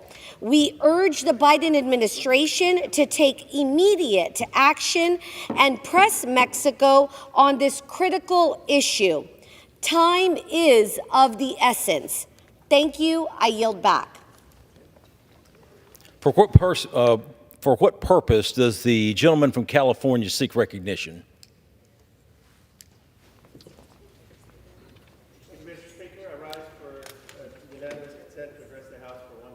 Without objection, the gentleman is recognized. Mr. Speaker, Art Ellison has one final wish: to provide free lunch to students in need. Art, a Democrat in the New Hampshire State House, is currently in hospice and knows he doesn't have long to live. He's using his final time to increase and pass a bill for increasing student-free lunch to those below 350% of the poverty line. Making kids go hungry is cruel. That's why I'm on a bill with Senator Sanders to provide free lunch and free meals to every child. We can do it for $3.30 a day. Let us honor Art Ellison and get this done. He represents the best of politics. Thank you, Mr. Speaker. For what purpose does the gentleman from Pennsylvania seek recognition? Mr. Speaker, request unanimous consent to address the House for 1 minute and revise and extend my remarks. Without objection, the gentleman is recognized. Well, thank you, Mr. Speaker. Mr. Speaker, I rise today to highlight Energy Week and how House Republicans are fighting back against the anti-energy policies of the Biden administration. These policies threaten to undo years of innovation, making our domestic production of natural resources the cleanest in the world. It is clear the United States has an abundance of clear-burning natural gas, especially in Pennsylvania, which is the second largest producer of natural gas in the country. By utilizing the Commonwealth's resources, we can provide jobs and invest directly into our communities that have suffered at the hand of the Biden administration's anti-energy policies. By revoking new oil and gas leases on federal lands, canceling vital pipeline permits, and imposing politically motivated regulations on our energy producers, this administration is jeopardizing American jobs and risking our energy and national security. Thankfully, House Republicans have not ignored the devastating impact these policies have on hardworking Americans. Mr. Speaker, my colleagues and I know energy security is national security, and we have had enough of Biden's failed far-left anti-American energy agenda. Thank you, Mr. Speaker, and I yield back the balance of my time. For what purpose does the gentlewoman from Hawaii seek recognition? And to rise and extend my remarks. Without objection, the gentlewoman is recognized. Thank you, Mr. Speaker. Fire and disaster does not discriminate based on legal status or citizenship. For far too long, the help and support following a disaster that is available to many has been withheld from a few. I rise today to highlight the plight of our Compact of Free Association, Ohana. They come from the Republic of the Marshall Islands, the Federated States of Micronesia, and the Republic of Palau. And while they experienced the same fear and loss of last August's fires, they were unable to claim any federal disaster relief. On March 8th, Congress passed the Compact Impact Fairness Act to restore eligibility for federal benefits to citizens from the freely associated states residing in our country. COFA residents had been unfairly stripped of these benefits in the 1996 welfare reform law. In correcting this decades-old error, we can begin making good on our commitment to our COFA residents. And at the urging of our congressional delegation, FEMA will allow COFA residents on Maui to apply retroactively for disaster assistance. COFA residents are a part of our Maui family. And I'm grateful to FEMA for taking this important step for them and ensuring that they will get the help that they need and they deserve. Thank you, Mr. Speaker, and I yield back. For what purpose does the gentleman from Virginia seek recognition? Seek permission to address the House for 1 minute. Without objection, the gentleman is recognized. Mr. Speaker, since 2002, the Virginia Governor's Fire Service Awards have recognized outstanding first responders in the Commonwealth. Chief Monty Coleman of the Forest Volunteer Fire Department received the Virginia Fire Chief of the Year award. For 35 years, he served Bedford County, working diligently to meet the needs of their growing response area. I congratulate Chief Coleman on this award and thank him for his dedication. The City of Lynchburg Fire Department was recognized for its excellence in Virginia community risk reduction after launching Walkabout Wednesday, a project promoting community safety. This successful initiative involved going door to door to inform citizens about emergency preparedness and install critical safety components. I applaud the Lynchburg Fire Department for providing city residents with these important resources. I also congratulate the Blair's Volunteer Fire and Rescue, which received an Outstanding Fire Department Response Award for their quick actions in responding to a large apartment fire last November. With help from Pittsylvania County and Danville, they heroically prevented any life-threatening injuries or deaths. I'm proud of these outstanding individuals and honored to represent all of the brave first responders of Virginia's 5th District, and I yield back. For what purpose does the gentleman from Ohio seek recognition? To address the House for 1 minute or revise and extend my remarks. Without objection, the gentleman is recognized. Excuse me. I rise today to say thank you to one of the most remarkable human beings that I've ever met. To be sure, Mr. Speaker, this is a sacred well, and I'm here speaking on the floor of the United States House of Representatives in part because of her. I'm one of literally thousands of people who have been forever improved because of her. Those of us who've had the good fortune to know her could not possibly think of anyone else with her warmth, her kindness, or her joy. She is the epitome of a public servant, serving in the way she has lived her life in total devotion to others. No one has done it better. Bridget, you are such an amazing and wonderful human being. We are grateful, forever grateful, and we love you so much. I yield back. For what purpose does the gentlewoman from Missouri seek recognition? For what purpose does the gentleman from Nebraska seek recognition? Address the House for 1 minute and revise and extend my remarks. Without objection, the gentleman is recognized. Mr. Speaker, I rise today to address Russia's ongoing efforts to conquer portions of Ukraine. While additional American financial support for Ukraine is on hold right now, it's imperative we remember why America has supplied military aid. This isn't merely a territorial dispute. This is a repeated attempt by an imperialist Russia to build an ethnic empire. You don't have to take my word for it. Vladimir Putin has compared himself to Tsar Peter the Great. For 21 years, Peter the Great waged the Great Northern War to defeat Sweden. His victory coincided with the beginning of the Russian Empire in 1721. Today, Putin doesn't just want portions of Ukraine. He wants to end the post-World War II order that has underpinned freedom and economic prosperity in Europe and beyond. While America shouldn't be on the hook to fund everyday operations of Ukraine's government, it is imperative that we give Ukrainians the arms they need to beat back the reincarnation of what Reagan called the evil empire. With that, Mr. Speaker, thank you, and I yield back. For what purpose does the gentlewoman from Missouri seek recognition? Speaker, I seek consent to advise the House for 1 minute and revise and extend my remarks. Without objection, the gentlewoman is recognized. Mr. Speaker, I rise today to call on the House to immediately take up Senate Bill 3853, the Radiation Exposure Compensation Reauthorization Act. Missourians are terrified that radioactive waste is poisoning our communities. These innocent victims of the U.S. nuclear weapons program are relying on Congress for restitution. I am outraged.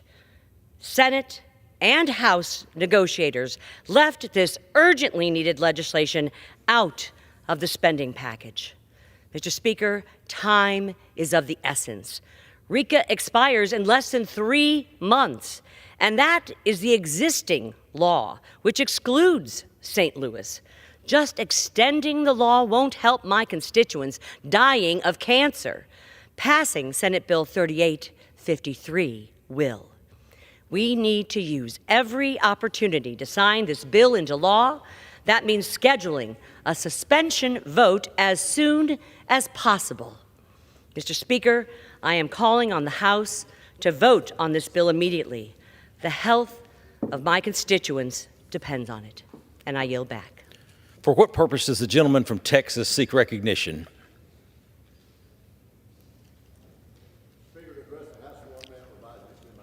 Without objection, the gentleman is recognized.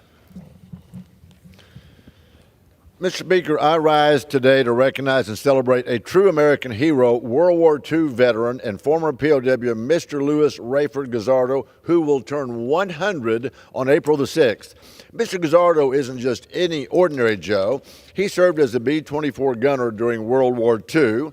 His courage and dedication exemplified the finest tradition of our armed forces, inspiring us all to strive for excellence as well as selflessness. He is a part of the greatest generation.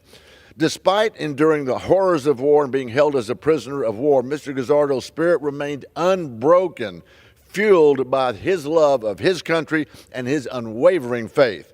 Mr. Guzzardo, thank you for your service. thank you for your sacrifice and unwavering dedication to our community in Nederland. Happy 100th birthday, and may your days be filled with joy and blessings. Know that your legacy will be in this congressional record for generations to come, and your love for the United States will always be remembered. Mr. Speaker, I yield back. For what purpose does the gentleman from South Carolina seek recognition? Without objection, the gentleman is recognized. Thank you, Mr. Speaker. On his first day in office, Biden launched a war on American fossil fuels when he killed the Keystone XL pipeline, destroying jobs and forcing dependency on Chinese batteries. Gas prices have doubled since Biden began his war, creating the highest level of inflation in 40 years, with high energy costs accelerating the delivery prices of all products. Biden dictating regulations which are overly expensive. With conflicts of interest, Biden is forcing dependency on Chinese batteries, destroying American jobs. Yesterday, Republicans continued to counter the energy war by passing 2 bills for energy independence and end the Biden push for Chinese batteries. In conclusion, God bless our troops who successfully protected America for 20 years as the global war on terrorism moves from the Afghanistan safe haven to America. We do not need new border laws. We need to enforce existing laws. Biden shamefully opens borders for dictators as more 9/11 attacks across America are imminent, as warned by the FBI. Our prayers for the family of the late Richard Quinn. For what purpose does the gentleman seek recognition from Idaho? Mr. Speaker, I request unanimous consent for 1 minute to revise and extend my remarks. Without objection, the gentleman is recognized. Thank you, Mr. Speaker. Americans are feeling the harsh impact of President Biden's assault on domestic energy production when they fill their gas tanks or pay their electricity bills. Instead of relieving these costs and unleashing domestic energy production, President Biden is choosing to push the Green New Deal again by threatening to place a moratorium on fracking. Since 1947, fracking has been instrumental in safely unlocking vast reservoirs of oil and natural gas, lowering energy costs, providing jobs for hardworking Americans, and propelling our nation toward energy independence. Prohibiting the use of this technology is detrimental to our energy security and represents a significant federal overreach of state sovereignty by undermining their authority to regulate production within their own borders. It's time we put an end to President Biden's anti-American energy policy and pass legislation such as H.R. 1121 to protect American energy production, preserve state regulatory authority, and lower energy costs for families around the country. Mr. Speaker, I yield back. For what purpose does the gentleman from Ohio seek recognition? Thank you. Without objection, the gentleman is recognized. Mr. Speaker, I rise today to recognize Marcia Fudge, my friend, former colleague, and the current and soon-to-be former Secretary of the U.S. Department of Housing and Urban Development. I recognize Secretary Fudge for her service to our nation, to our great state of Ohio, and to her local community. I had the privilege of working alongside Representative Fudge for 9 years in this chamber, working together to tackle the issues that matter the most to Ohioans. She's been a tireless advocate for Ohioans, willing to reach across the aisle to find common ground on key issues like advancing access to affordable housing. While we, of course, didn't always see eye to eye on everything, Marcia and I shared the important goal of helping Americans have the opportunities and the resources needed to achieve the American dream. I'm grateful to have had a fellow Ohioan working as secretary on behalf of so many of my constituents. Public servants like Secretary Fudge, always willing to roll up her sleeves and get to the business of the American people, are a credit to our community. I wish Marcia the best on the next stage of her journey. Thank you, and I yield back. For what purpose does the gentleman from California seek recognition? Without objection, the gentleman is recognized. Thank you, Mr. Speaker. When people earn their paycheck, they earn their wages, they earn money off of stocks, whatever it is, they're going to spend their money on things that are a good value for them. So why isn't government, when they take their tax dollars, not involuntarily, getting a good value for them? I'm speaking in California, the high-speed rail system. I call it high-cost rail. The price is quadrupled over what the voters were sold back about 15 years ago when they were told a high-speed train from Los Angeles to San Francisco could be built for $33 billion. Well, the price tag is well over $125 billion, and it's many years behind as well. So they're still about $100 billion short of the funding it would take to complete this project. They don't even have the route mapped out. Instead, why don't we invest tax dollars that are taken from the people involuntarily in things that can really benefit them, such as a water supply, a stable water supply, better communication systems, more rural broadband, things that can help people be connected in more ways than besides a silly train that's deemed the biggest boondoggle in a long, long time, connecting LA to San Francisco. Instead, it's connecting an orchard in Bakersfield to a place called Merced. Not a good deal for taxpayers. I yield back. The chair announces the Speaker's appointment pursuant to 46 U.S.C. 51312B and the order of the House of January 9, 2023 of the following member on the part of the House to the Board of Visitors to the United States Merchant Marine Academy. Mr. Swazi of New York.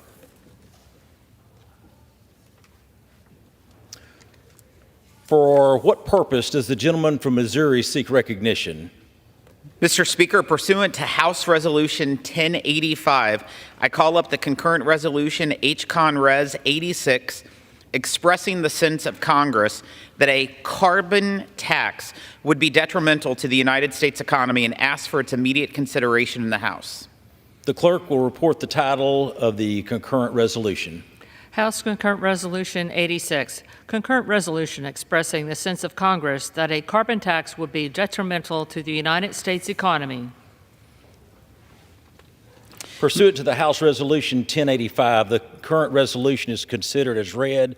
The concurrent resolution shall be debatable for 1 hour, equally divided and controlled by the chair and ranking minority member of the Committee on Ways and Means or their respective designee. The gentleman from Missouri, Mr. Smith, and the gentleman from Oregon, Mr. Blumenauer, each will control 30 minutes. The chair recognizes the gentleman from Missouri.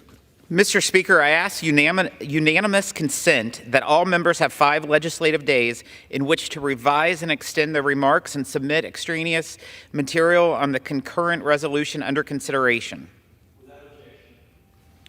Mr. Speaker, I yield myself such time as I may consume. The gentleman is recognized. Working families are struggling to make ends meet, to afford to put food on their table, clothes on their backs, and gasoline in their cars, all because of the inflation crisis that has been fueled by Washington Democrats' runaway spending and President Biden's failed economic policies.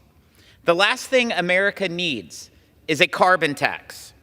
It would raise energy prices and harm American competitiveness.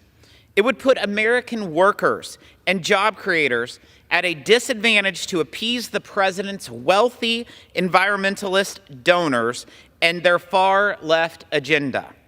The Biden administration is already giving billion-dollar corporations and big banks massive tax breaks under the so-called Inflation Reduction Act. This is the same administration that is celebrating spending over $1 trillion and counting on special interest green energy handouts, including electric vehicle tax credits for wealthy households while funneling American tax dollars to countries like China. But for working families, a carbon tax would not only raise prices at the pump, but also at the grocery store. It would raise the cost of doing business on Main Street at a time when America's small businesses are struggling under the highest interest rates in over 2 decades. Those who can least afford to pay more, like seniors on fixed incomes, would suffer the most. Today, Congress can send a loud and clear message to the American people and the Biden administration that says not on our watch will there be an anti-American family, anti-American worker, pro-China carbon tax while trillions of those same hardworking Americans' tax dollars go to line the pockets of the wealthy and well-connected. I reserve the balance of my time. The gentleman reserves. The gentleman from Oregon is recognized. Thank you. I yield myself such time as I may consume. The gentleman is recognized. Thank you, Mr. Speaker. I'm listening to my dear friend from Missouri, and it's an example of sort of being disconnected from reality. My friends on the other side of the aisle, for instance, refuse to accept a compromise that is on a bipartisan basis that would make a difference dealing with immigration. I think that will rank along with Speaker Boehner's refusal to accept the bipartisan Senate compromise for immigration, wouldn't even allow it to come to the floor to be voted on. And today, we're having an exercise in futility. There's no carbon tax pending, and they have nothing here that would be significant. It's a non-binding resolution. And as I say, it is disconnected from the reality. The reality, for example, for those of us on the West Coast, is that the climate crisis is real. It becomes more apparent and urgent every day. This winter was the warmest winter on record in the United States, 5.4 degrees higher. 2023 was the world's warmest year on record. In fact, the 10 warmest years have occurred in the last 10 years. And what's the response from our Republican friends? They make stuff up. They move away from solutions that would make a difference. Every independent analyst, Republican and Democrat alike, agrees that the way that we're going to deal with carbon pollution, notwithstanding some of the climate deniers on the other side of the aisle, is a carbon tax. The rest of the world is moving in this direction. Having a price on carbon is the most efficient, cost-effective, and fair way to deal with this crisis. But they're having none of it. As I say, they're making stuff up in the face of things that have real consequences. There are people dying in the Pacific Northwest from the unprecedented heat wave. We've had unprecedented events in California, extreme weather events. And the costs of those extreme weather events dwarf the costs that they are dreaming up in fantasy. In 2022, the climate disasters totaled more than $165 billion. The United States needs to double down on our investments in the Inflation Reduction Act to halt the worst and the most expensive consequences of the climate crisis. Instead, my Republican colleagues put forth a non-binding resolution that doubles as a love letter to big oil. It paints a grim picture of the impacts of a tax on carbon, a picture that is, in fact, completely divorced from reality. Areas that have placed taxes on carbon have fostered innovation, and it's a preferred approach for most of the thoughtful business community. The global cost of climate change is estimated to be over $3 trillion per year by 2050. Further investments in oil and gas without accounting for the true cost of carbon will overly drag down our economy and increase this sum. Moreover, this resolution purports to show concern about the costs to American families associated with the carbon tax, particularly the poor, the elderly, and those on fixed income. Those are the people that are going to pay the cost most dramatically from continued efforts to allow the climate crisis to move forward.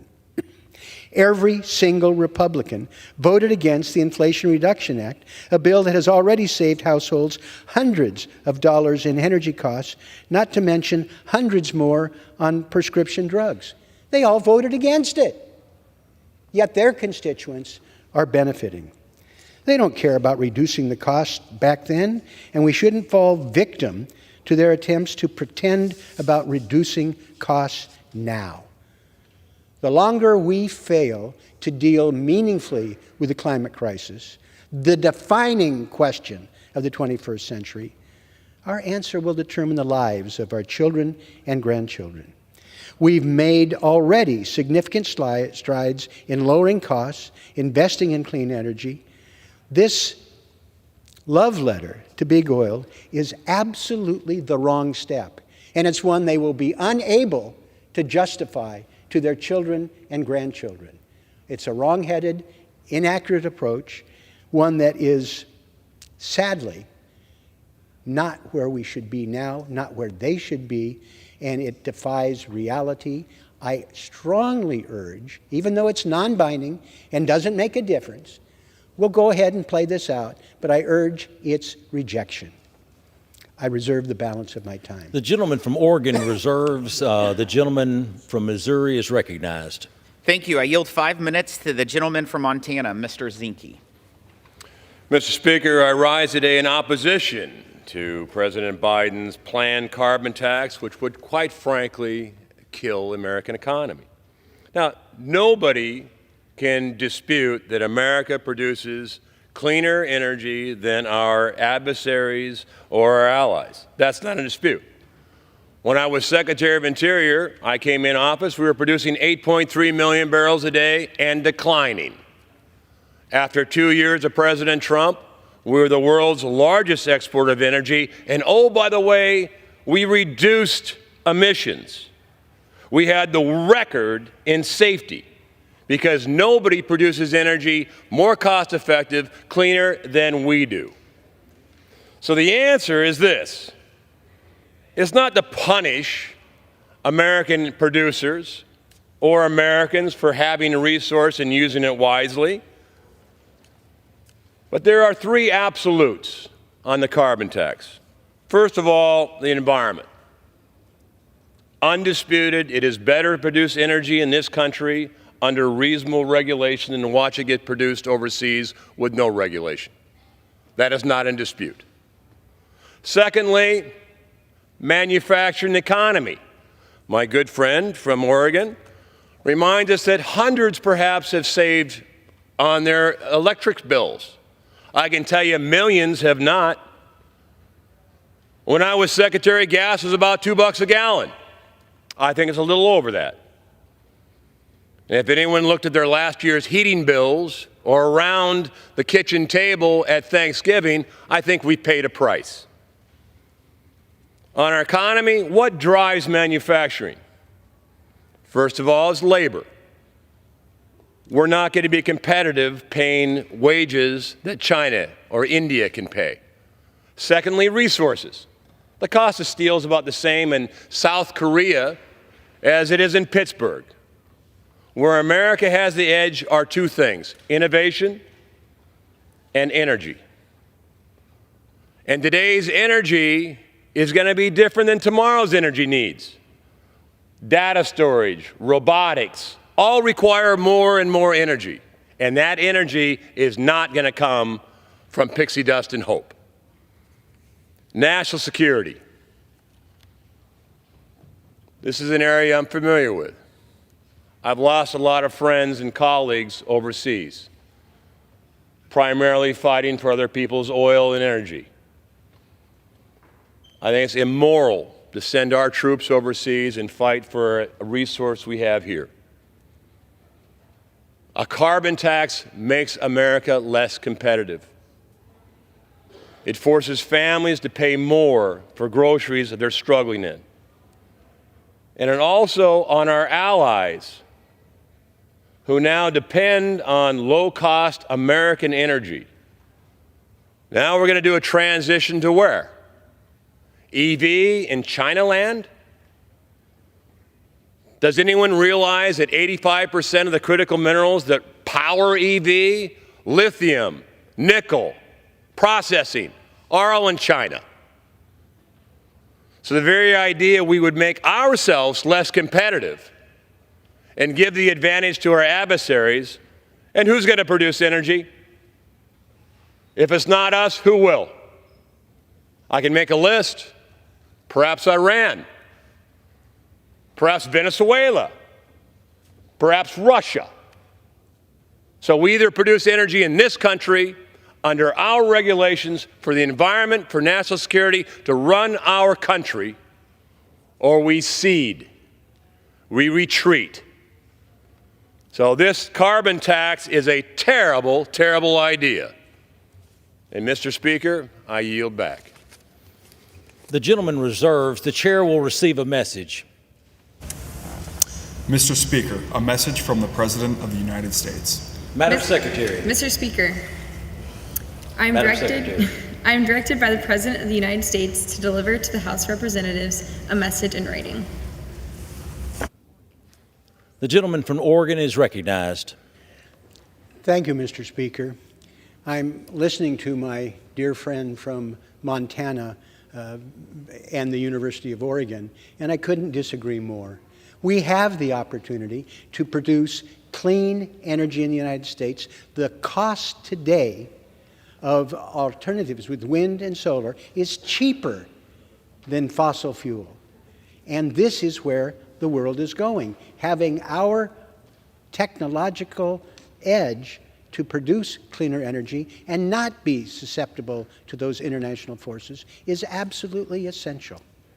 I am honored to yield 2 minutes to the gentlewoman from California, Congresswoman Sanchez. Thank you, Mr. Speaker. Today I stand in strong opposition to this foolish and useless resolution, while my Republican colleagues rush to support big oil instead of America's seniors, children, and workers. It's not rocket science. We all know that carbon-intensive industries harm our planet. It's also clear from air and water pollution to floods to wildfires that lower-income communities face the greatest risks tied to climate change. Families of color often have access to the fewest resources to prepare for or recover from extreme weather events and other environmental emergencies. So much for looking out for costs of the little people. As a mom and as a legislator, I will never stop fighting to help ensure that our nation's children inherit a greener and healthier world. My Republican colleagues want to choke this planet in carbon dioxide. I urge my colleagues to join me in voting against this GOP effort to prop up oil and gas companies who, by the way, make record profits year after year while American families continue to struggle. I yield back. The gentleman from Oregon reserves. The gentleman from Missouri is recognized. Thank you, Mr. Speaker. I yield 3 minutes to the gentle lady from West Virginia, Ms. Miller. Thank you, Chairman Smith. I rise in support of H-Con Res 86, which would express the sense of Congress that a carbon tax would be detrimental to the United States economy. This resolution makes it clear to the American people that we oppose policies that would drive up energy prices for families, businesses, and undermine U.S. energy security and make Americans more dependent upon China. A carbon tax would be a gift to our adversaries. It would restrict U.S. energy producers' ability to provide reliable energy to the grid and reduce exports to our allies. It further supports China's goal of dominating and profiting from Biden's green technologies and radical climate agenda. In addition, the cost of this tax would be borne by the most vulnerable, the poor, the elderly, and those who are living on a fixed income.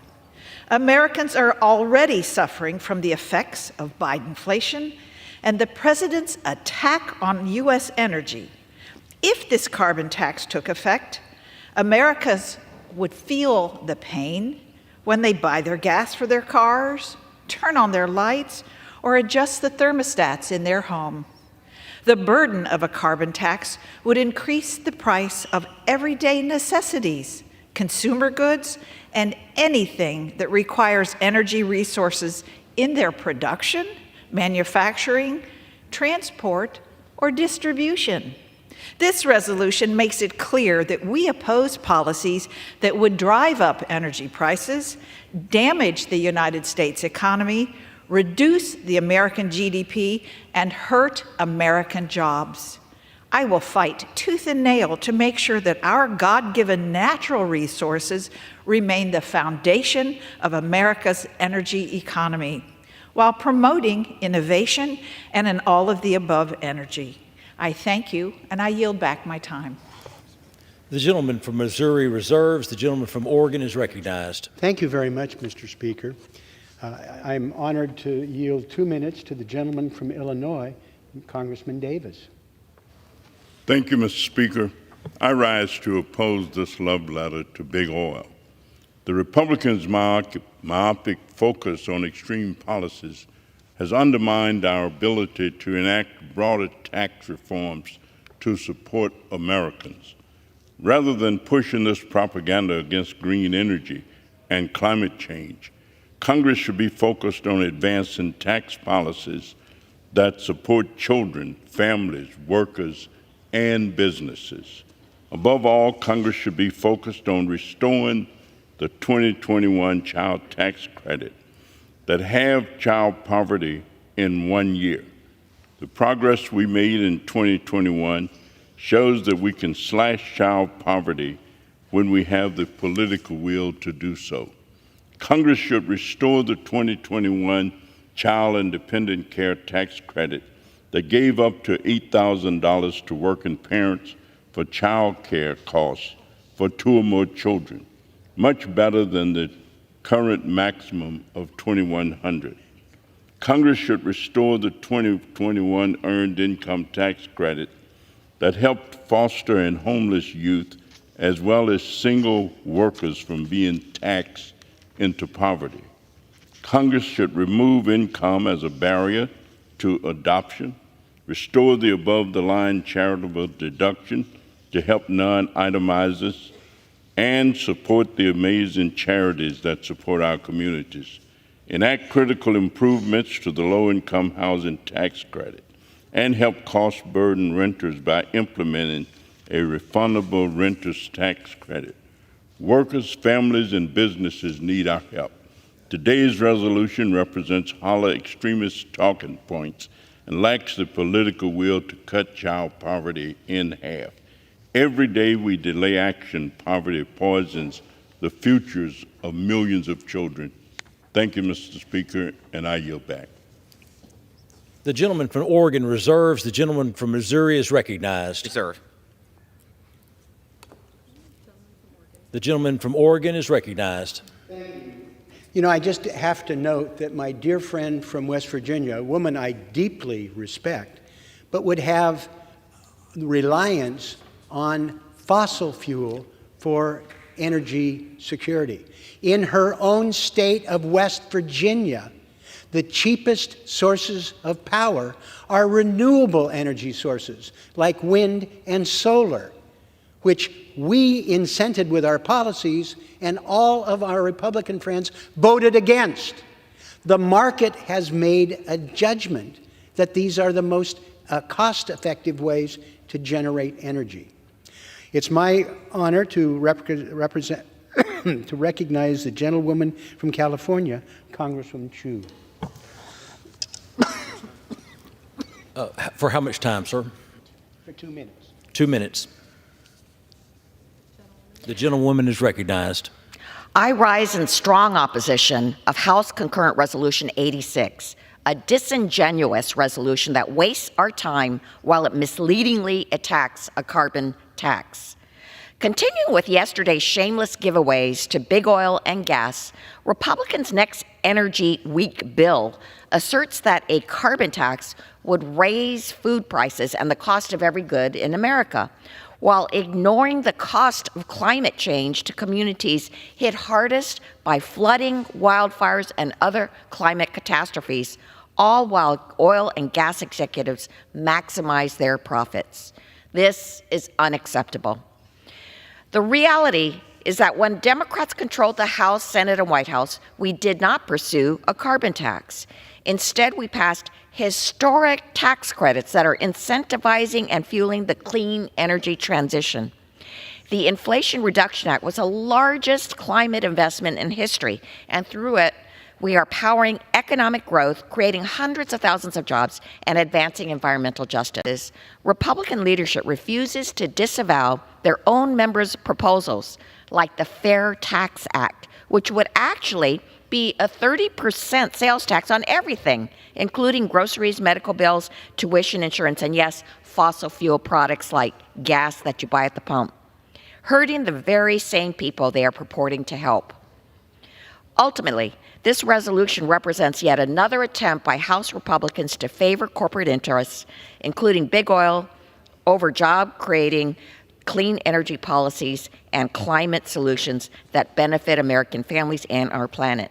And they're trying to distract from the reality that the U.S. is hitting record levels of domestic energy production under President Biden. We would welcome Republican support in facilitating the transition to clean energy. Instead, they remain focused on doing everything they can do to undo this progress. I urge my colleagues to vote no. The gentleman from Oregon reserves. The gentleman from Missouri is recognized. I reserve. The gentleman from Missouri reserves. The gentleman from Oregon is recognized. Thank you, Mr. Speaker. Republicans used to believe in market forces. They were part of a bipartisan effort to reduce acid rain, which had a cap which in short term increased price, but drove innovation. And we solved that problem for a fraction of the alternative costs. Denying the ability to price carbon is turning our back on innovation, turning our back on what the rest of the world is doing, and providing more opportunities for Americans. I hope at some point they'll rediscover the power of market forces and join us in efforts with the legislation that we've passed to harness those market forces, promote American innovation, as we are seeing now under the Inflation Reduction Act. It is my great honor to recognize the gentleman from Santa Barbara, Congressman Salud Carbajal, for 3 minutes? 2 minutes. 2 minutes. Okay. The gentleman is recognized. I rise today to point out just how out of step this House Republican majority is, not just with the American people, but with their own party. This resolution denounces the free market, capitalist solution to lower carbon pollution that it originally was introduced by Republicans. That's right, Republicans, the GOP. Are we not for a free market anymore? I am old enough to remember when it was Republicans in this chamber who came to the well, as I am doing today, to speak in support of carbon pricing. But now it's a radical idea. Even today, there are bipartisan bills, including some that I am co-leading, that would put a price on carbon, protect our markets from pollution-intensive foreign goods, and put money back in the American people's pockets. Americans support putting a price on carbon by a 3-to-1 margin, with twice as many Republicans supporting the idea than opposing it. See here, I urge you, Mr. Speaker, to not just take my word for it, take the word of the vast majority of the American people, hundreds of mayors from all over America, every single former Federal Reserve chair, 28 Nobel Prize-winning economists, Republican members of Congress, and veterans of the Ronald Reagan administration.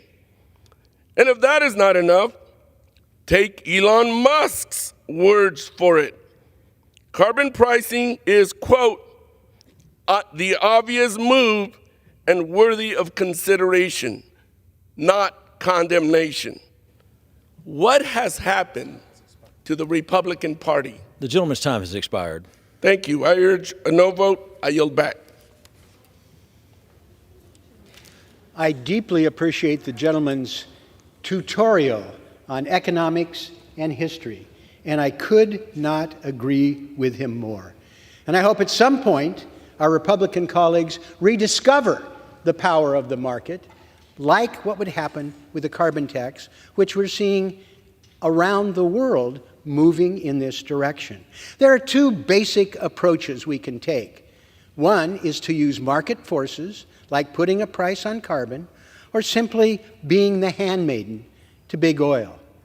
You know, I can't think of a more dramatic example of the fallacy of that approach than to look at the home state of our Speaker that has done the bidding of big oil for decades. What's the result of that impact in Louisiana? It hasn't been a hotbed of economic development. To the contrary. But there are other consequences that are serious. A recent study by the Environmental Integrity Project found that Louisiana is home to 8 of the worst polluting refineries in the entire country. Their refineries make up half of the top 10 ammonia polluters. Even in a region on the banks of the Mississippi River between New Orleans and Baton Rouge, it's known as Cancer Alley because of the negative consequences of the petroleum industry and the refusal of the state to provide regulation. The untrammeled growth of fossil fuel industry has resulted in cutting up the landscape. The loss of about 1 football field a day into the Gulf of Mexico. Parts of the state are sinking. Their low birth rates and preterm births are double the national average and nearly triple respiratory ailments, and the vast majority of the residents who suffer are black.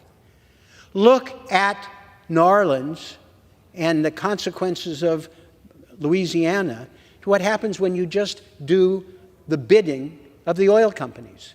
It's not better environmentally. It's not better economically. It has been pure and simply a disaster.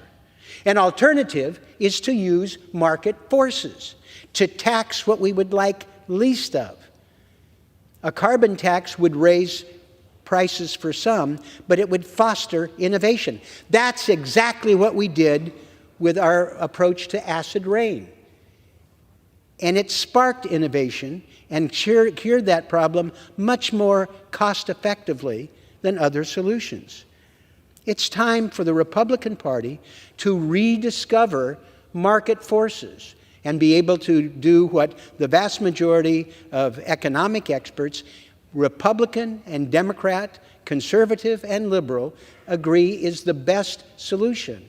Rather than lots of rules and regulations, use market forces. We have done that with our Inflation Reduction Act, sparking innovation and investment, even though all my two approaches. Give in to big oil, abandon your principles for environmental protection, market forces for innovation, or look at alternatives that will help us deal with the crisis of our age, the climate crisis. I appreciate the opportunity to share those observations with you, and I reserve the balance of my time. The gentleman from Oregon reserves. The gentleman from Missouri is recognized. Thank you, Mr. Speaker. We have no additional witnesses and ready to close. The gentleman reserves. The gentleman from Oregon is recognized. And I'm prepared to close likewise, Mr. Speaker. The gentleman is recognized. I would hope at a time when it looks like we're starting to see some adjustment on the other side of the aisle, we're starting to see some of the people in the governing wing of the Republican Party moving forward to try and rein in some of their more extreme elements. We may actually deal with what we should have done months ago, which is fund the government according to the agreement that 149 Republicans signed onto last spring. I've had a little fun tweaking some of my Republican friends, but we know how this is ending up. And that's exactly what is happening. Some people in the more extreme elements of the Republican Party may feel a little pinched, but this is what we agreed to. This is an approach that solves the problem. It's not a good solution. It's not the solution we would have done, but it's the only one that the extreme elements of the Republican Party will allow us to move forward with. And it's better than having a collapse of the economy, our agreements moving forward. I hope that we will have the governing wing of the Republican Party moving forward, and that this might be a path forward. Because there are so many things that we ought to be able to agree upon. Innovation, protecting the American public, lowering costs, like we did with our legislation for prescription drugs, like we're doing now in terms of energy innovation. The record's pretty strong. We have the lowest rate of inflation of any developed economy in the world. We've watched the inflation rate, which my Republican friends are focused on, and I think it's okay, but they deny reality. No major country has done a better job of controlling inflation. It was 6% 2021. It dropped to 5.6%. This last year, 3.1%. Those are the facts. The best performance in the world, and all the railing and yelling and finger pointing don't change those facts. We have opportunities that we could do on a bipartisan basis to help solve the immigration problem that was worked out on a bipartisan basis on the other side of the aisle. In fact, we were moving towards an agreement that would put more investment in border security, beefing up opportunities that could have bipartisan support that would help the problem. It's not our solution. We'd like to do better, but we thought it was the best we could do with our Republican allies. And as it was moving towards enactment, Donald Trump went gunny sack. We can't do that. It would not help my re-election campaign. And we've seen Republicans retreat from a bipartisan solution on immigration. I think this will be as shameful as my friend John Boehner's refusal to allow us to vote on a bipartisan solution from the Senate on immigration back in 2012. We can do better than that if the other side of the aisle will listen to some of the governing wing of the Republican Party, not be held hostage by the most extreme, and work with us on these elements that are already bearing fruit. And what will not bear fruit is tilting at an imaginary windmill of a carbon tax, misrelating what it is, and denying the reality of the costs for failure to deal with the climate crisis. I strongly urge rejection of this proposal that's not going anywhere, that's not real, that is a sad distraction and an opportunity to misrepresent what we could do. Thank you, Mr. Speaker, and I yield back. The gentleman from Oregon yields. The gentleman from Missouri is recognized. Thank you, Mr. Speaker.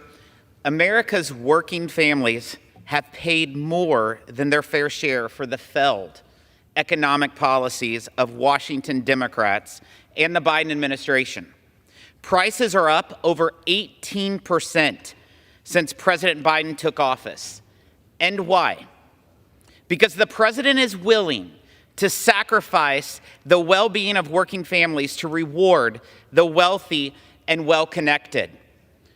In the very first month of President Biden's term, inflation was 1.4%. And then Washington Democrats, under one-party control of the White House, the House, and the Senate, added more than $10 trillion of new spending. $10 trillion, which fueled the inflation fire that has now caused inflation to rise almost 20% since Joe Biden took the oath of office. And that is why every American is paying more to put food on their table, clothes on their backs, and gasoline in their car because of the failed economic policies of the Washington Democrats and the Biden administration. And this, a carbon tax, would simply add insult to that injury for so many Americans. It would raise the cost of raising a family and the cost of doing business. It would dull America's competitive edge and penalize American job creators and innovators against China. The American people, Mr. Speaker, they cannot afford, nor should they be forced to pay for a liberal agenda that opposes a carbon tax on American families and American small businesses. I urge my colleagues to vote in favor of this resolution, and I yield back. The gentleman from Missouri yields back. All time for debate has expired. Pursuant to House Resolution 1085, the previous question is ordered. The question is on the adoption of the concurrent resolution. Those in favor say aye. Those opposed say no. The yeas have it. The concurrent resolution. For what purpose does the gentleman from Missouri seek recognition? On that, I demand the yeas and nays. The yeas and nays have been requested. Those favoring a vote by the yeas and nays will rise. A significant number has risen. The yeas and nays are ordered pursuant to Clause 8 of Rule 20. Further proceedings on this question are postponed.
For what purpose does the gentleman from South Carolina, Mr. Duncan, seek recognition? Mr. Speaker, pursuant to House Resolution 1085, I call up House Resolution 987 and ask for its immediate consideration in the House.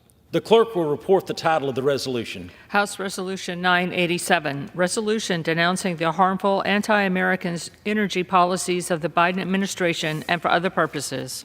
Pursuant to the House Resolution 1085, the resolution is considered read. The resolution shall be debatable for 1 hour, equally divided and controlled by the chair and ranking member of the Committee on Energy and Commerce or their respective designees. The gentleman from South Carolina, Mr. Duncan, and the gentleman from New Jersey, Mr. Paolone, each will control 30 minutes. The chair recognizes the gentleman for South Carolina, Mr. Duncan. Mr. Speaker, I ask unanimous consent that all members have 5 legislative days to revise and extend their remarks on the legislation and insert extraneous material on HRes 987. Without objection. Mr. Speaker, I yield myself as much time as I may consume. The gentleman is recognized.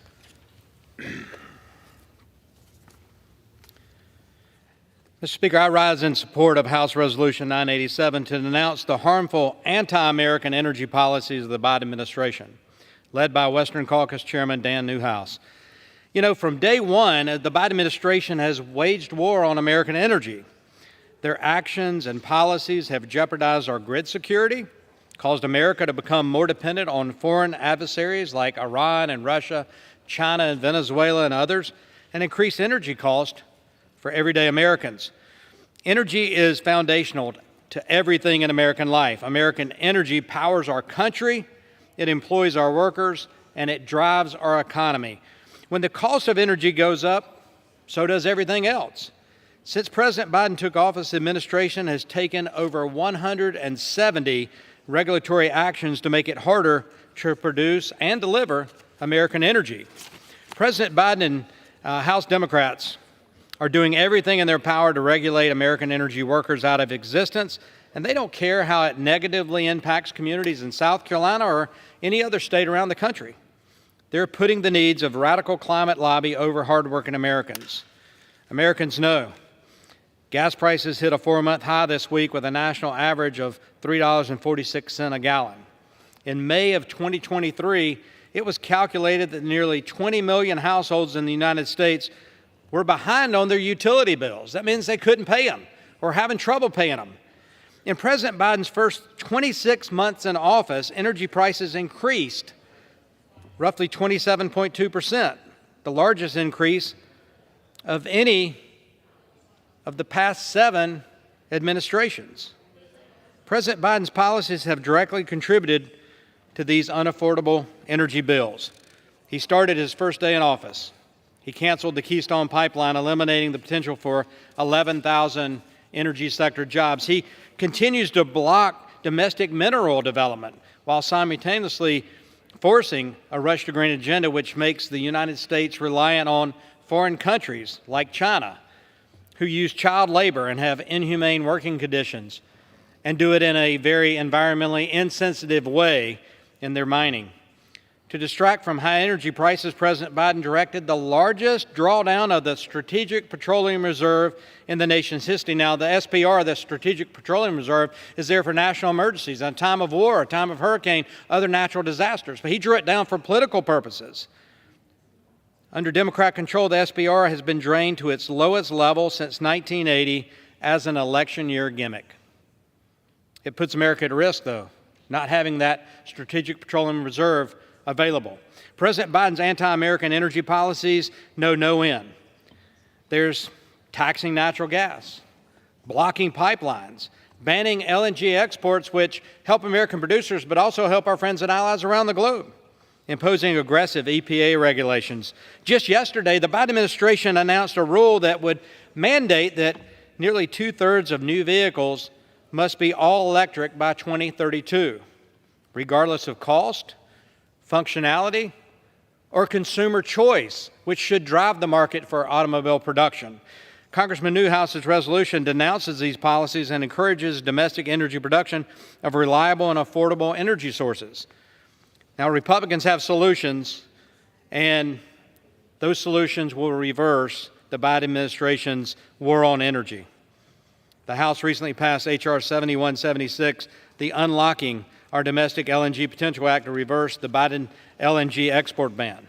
We also will be taking up this week H.R. 1023, the Cutting the Green Corruption and Tax Act, to repeal both the EPA Greenhouse Gas Reduction Fund and the EPA's recently proposed natural gas tax. Republicans are leading to unleash American energy and deliver more affordable and reliable energy to all Americans, and I reserve. The gentleman from South Carolina reserves. The gentleman from New Jersey is recognized. Mr. Speaker, I yield myself such time as I may consume. Mr. Speaker, this resolution is a ridiculous waste of our time. It'll do nothing to lower costs for the American people. It will do nothing to grow our economy. It will do nothing to help us continue our goal of leading the world in the clean energy transition, and it will do nothing to combat the worsening climate crisis. This resolution does absolutely nothing.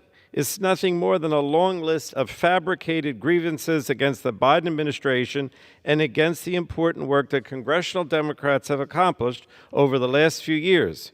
It reads as if Republicans just fed their same old dirty energy talking points into Chat GPT and asked it to spit out a resolution.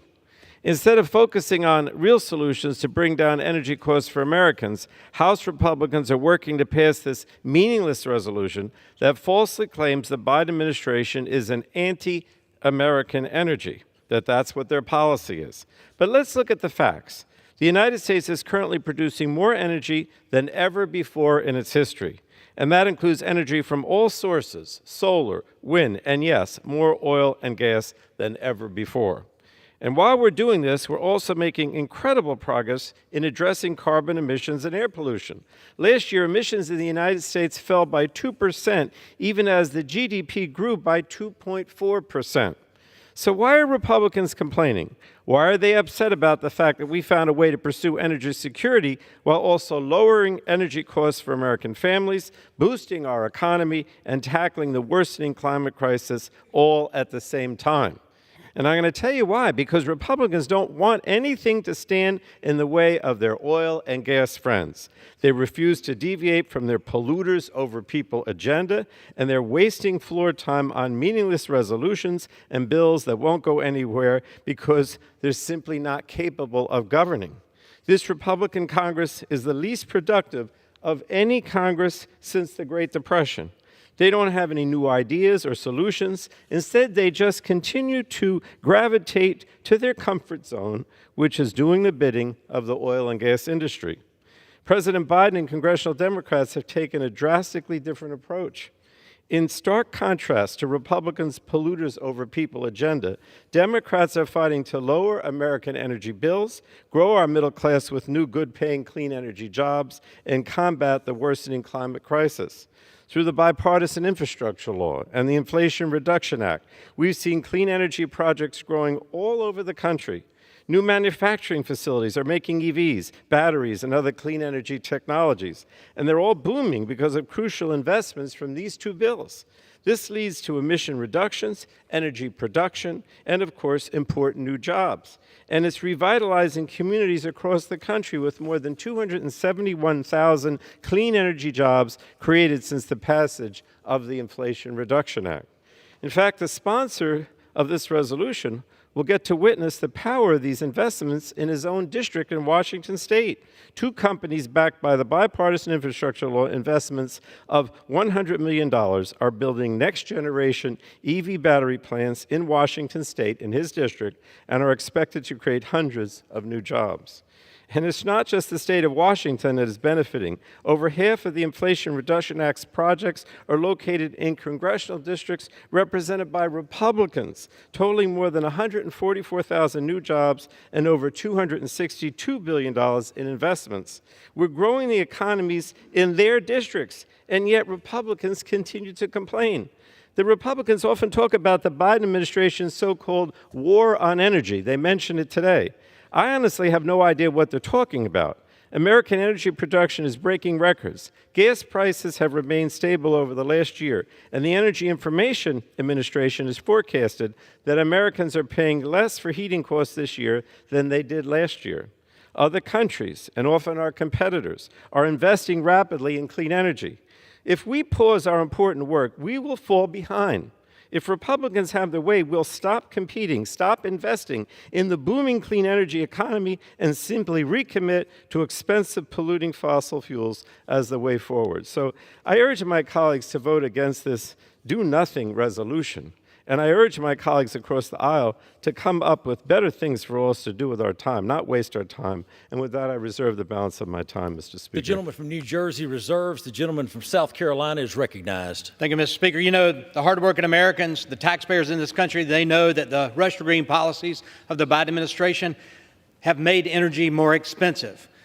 And the Democrats are going to say, well, oil and gas production is higher than it's ever been in this country. Yes, it is, but it has nothing to do with the policies coming out of the Biden administration, who started war on American energy on day one. There's not a single policy you can point to that the Biden administration has put forward that would increase oil and gas production. In fact, they've done everything to harm oil and gas production in this country. Oil and gas production increases due to the policies of the last administration and policies that were set forth over the last decade.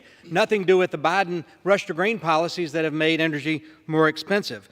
I'd like to yield 1 minute to the gentleman from Louisiana, our Majority Leader, Mr. Scalise. The gentleman is recognized. Thank you, Mr. Speaker, and I want to thank my friend from South Carolina for yielding and for his leadership on energy. We sure are going to miss your voice.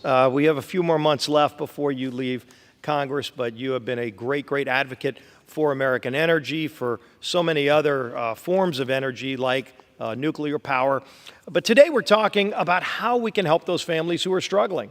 You know, and I rise in strong support of HRES 987 by Mr. Newhouse and a number of other colleagues, because if the policies of the Biden administration were working so well, as someone had tried to claim, why are families furious that they're paying about 40% more when they go to the gas station to fill up their cars?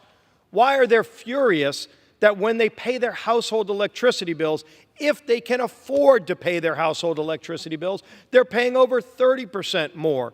It's because from day one, when Joe Biden took the oath of office, he issued an all-out assault on American energy. And for anybody who forgot or wants to glaze over it or say it didn't happen, or what are they talking about, the good news is we actually documented all of those specific actions in this resolution, Mr. Speaker, because it's President Biden who took these actions. Day one, canceled the Keystone Pipeline. Now, what does that mean? That would have been about 11,000 American jobs. You know what it also would have meant? It would have meant about 180,000 barrels of oil moving through the Keystone Pipeline. 830,000 barrels of oil moving through the Keystone Pipeline. Now, for the people that are trying to suggest that, oh, that's a good thing because there are some people that want to just eviscerate American fossil fuels. And President Biden has led that charge. But let's be very clear, Mr. Speaker. President Biden's war on fossil fuels doesn't cover all oil and gas. It only covers American oil and gas. And maybe that's the most perplexing part of his failed policies that angers people. And people have figured this out because they've watched the president get on Air Force One, which, by the way, still runs on jet fuel. They don't have solar panels on the wings of Air Force One. It's not a green plane. He got on Air Force One and he flew to Saudi Arabia and begged them to produce more oil when he's shutting down production in America. You know what Saudi told him? They said no, because they're a cartel, they're a monopoly, they're part of OPEC. They want higher prices. It benefits them to have higher prices. And so they told President Biden no. But President Biden should have never even had to go to Saudi. Again, if President Biden's so against fossil fuels, if they're so immoral, as some on the left will suggest, then why is he getting on Air Force One, using fossil fuels, and begging Saudi to produce more? When he's shutting it down here. Again, he canceled lease sales in America. It's documented here in the resolution we're voting on today. We didn't do that. Nobody else did it but Joe Biden. He's the one who canceled lease sales. President Obama actually had lease sales. President Trump had lease sales. And as my colleague from South Carolina pointed out, production today, if you want to brag about production, that's great. Because oil production today is a result of investments made 5 and 10 years ago. I represent parts of the Gulf of Mexico and some of the best oil reserves. The deep waters of the Gulf of Mexico that produce some of these rigs, if you go out to a platform in the Gulf, they could produce over 100,000 barrels a day.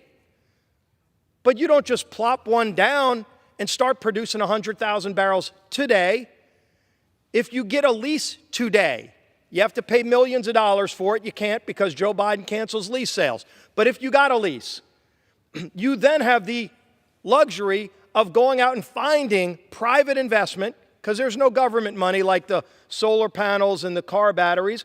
That's private money. You might have to find $2 billion to go and fund the oil rig. You build the platform. It's a floating city. It's amazing American technology. And you put it out in the Gulf of Mexico, 60 miles offshore maybe, drilling 12,000 feet below the surface. And then you have to go back to the department and get more permits. You got to get permits for seismic, which you cannot get today, by the way. You have to get permits to put pipelines and subsurface infrastructure, which are almost impossible to get today because the Biden administration doesn't want production. And so you do all of those things and you invest all of those billions of dollars of private money. And if that well happens to produce, then maybe 5 to 10 years later, it gets the first drop of oil that comes out of the ground and starts producing. Well, again, that happened years ago, so I'm glad people are taking credit for it today. It didn't happen today. It didn't happen when Joe Biden took the oath of office, because Joe Biden took the steps to crush it, killing pipelines, killing leases on new production, killing the ability to get permits to go out and develop leases that you paid millions of dollars to the federal government for. That's what Joe Biden did. It's documented right here. But what he did worse, after he killed American production, if this was all about purity and this was all about just protecting the world from fossil fuels, that would have been it. But that's not what it's about. It's a war on American energy because, again, he went to Saudi to beg them to produce more oil when he just did a virtual ban on LNG exports. Do you know who that benefited? It crushed American jobs here. You already saw some decimated jobs and canceled major multi-billion-dollar projects in America. You know who it emboldens, what Joe Biden did? It emboldens Vladimir Putin. Putin is making billions of dollars a month. Not a year, a month Putin is making billions of dollars selling his oil and natural gas to world markets because of what Joe Biden's done. And because now that he has crushed a lot more things like LNG exports, which we were using here in America to help our friends around the world in Europe, we can help our allies. But if Biden gets his way, which so far he has, we can't export here. They still need energy in those other countries. So where's Europe getting it from? From Russia. So on one hand, Joe Biden's saying, oh my God, Russia's evil, and he says we need to help Ukraine, but then he's funding Putin's war effort by giving Putin leverage and billions of dollars a month to finance the war against Ukraine. This is insanity, and it's raising costs on families here at home. The hardworking families of America are sick and tired of Joe Biden's failed energy policies, and they get it. They know what he's done. People on this floor can sit here and deny that any of this stuff happened, but it did. It's well documented in the resolution, point by point by point. I wish it was only one or two, and you could go focus on those. But it's over 60 actions he's taken to attack American energy. And again, only American energy. Venezuela's getting their ability to produce more. Iran, the largest state sponsor of terrorism in the world, who funds Hamas. Hamas, who invaded and attacked barbarically our great friend Israel. Where did they get that money? From Iran. And Joe Biden reduced sanctions against Iran so they can sell their oil on world markets. Again, if it was about purity and getting rid of oil, then it would be for everybody. He wouldn't have lowered the sanctions against Iran, but he did. And so Iran can go make billions of dollars a month, like Putin's making, because of Joe Biden's policies. But here in America, you can't get new leases. You're almost impossible to get permits. You can't do LNG exports because Joe Biden wants to attack American energy. We're sick and tired of it. The American people are sick and tired of it. And it's hurting the people that can least afford it. The lowest income families are paying the price for this failed policy. It's got to end. The bills we're bringing to the floor this week point it out and end it. The Senate should take these bills up. Everybody should vote for it. These should be bipartisan exercises. Everybody should stand up for American energy. When I look at that beautiful flag right behind the Speaker, Madam Speaker, why would we want to embolden Vladimir Putin with our energy policies when we have enough energy in America to crush Putin, to crush Iran, to crush Venezuela? OPEC would be irrelevant if we just produced more American energy, and the only person standing in the way right now is Joe Biden. Let's end this madness. Let's pass this legislation. I yield back the balance of my time. The gentleman from South Carolina reserves. The chair recognizes the gentleman from New Jersey. Thank you, Madam Speaker. I yield now 2 minutes to the gentlewoman from Texas, Ms. Jasmine Crockett. The gentlewoman is recognized. Thank you so much, Madam Speaker. I rise in strong opposition to this ridiculous Republican attempt to deny reality. You know, I must first start off by making sure that I can respond to some things that were just said. As a member of the Agriculture Committee, you probably know, just like I do, that we have a thing that we've been fighting for called sustainable aviation fuels. And this is something that we know. In speaking to organizations such as Boeing, we know that we can actually operate planes off of something like sustainable aviation fuels, and they are ready to do the hard work. And guess what? Our farmers are ready to participate. Our farmers need to make sure that they are going to expand their options for earning $1 because we have this thing called climate change that's taking place. And right now, especially in the state of Texas, we are losing so much of our farmland because of this thing called climate change. We just had wildfires that destroyed fires. We know that right now, when it comes to our sugar crops, we're having issues because it takes 6 years just to raise a sugar crop. So guess what? We've got to be creative. And honestly, if we would allow the Republicans to continue to decide on what we are going to do when it relates to energy, well, by gosh darn it, I think we'd still be in horse and buggy, because it seems like advancements in technology are not what we're looking for. No one is saying that it's either or. What we're saying is that we need to make progress instead of being regressive. And so under this current administration, we know that we have a record amount of oil that is being produced, but that doesn't mean that we can't also be smart about our energy and move forward. So let me get to my prepared remarks. Instead of taking action to build on President Biden's progress, House Republicans would rather sit on the sidelines in the least productive Congress in modern history and ridicule rather than serve. In this resolution, Republicans ridicule the president's energy supply chain policy, but while Republicans ridicule Biden brings results. President Biden and the Democratic Party— The gentlewoman's time has expired. Madam Speaker, I'll yield the gentlewoman another 2 minutes. The gentlewoman is recognized. Thank you so much, Madam Speaker. President Biden and the Democratic Party brought billions of dollars in investment into the U.S. energy sector through the Inflation Reduction Act. Republicans ridicule the president's record on jobs in the energy sector, but Biden is bringing over 1.4 million jobs to the U.S. through the IRA. Republicans ridicule the president's record on gas prices. These are the same Republicans, by the way, who are refusing to lift a finger to get critical aid to Ukraine, which would lower gas prices even more. Nevertheless, despite Republican inaction by sharing intelligence and training with the Ukrainians, Biden broke the blockade, lowering Americans' gas prices. Republicans ridicule the president's record on home energy affordability, but Biden brought billions of dollars to help families in need to pay their energy bills in each and every one of our districts through the LEHEP program, which Republicans refuse to fully fund. The fact is, we know what Republicans want to do with our energy sector. They showed us when they passed H.R. 1, which would put polluters over people. So without a positive agenda of their own, they stand on the sidelines to ridicule President Biden's agenda. I appreciate this resolution, if for no other reason than it clarifies where my colleagues on the other side of the aisle stand. I want the American people to know that Republican ridicule of President Biden's agenda to combat climate crisis by lowering energy costs and investing in America, while Republicans ridicule, Biden brings results. With that, I yield the balance of my time.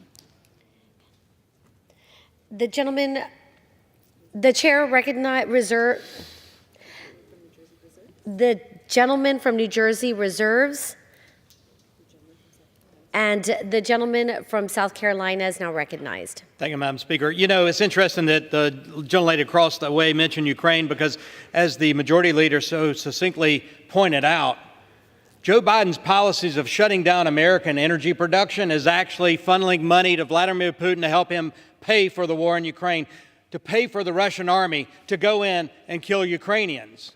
It's hypocritical for them to talk about Ukraine in the light of American energy production.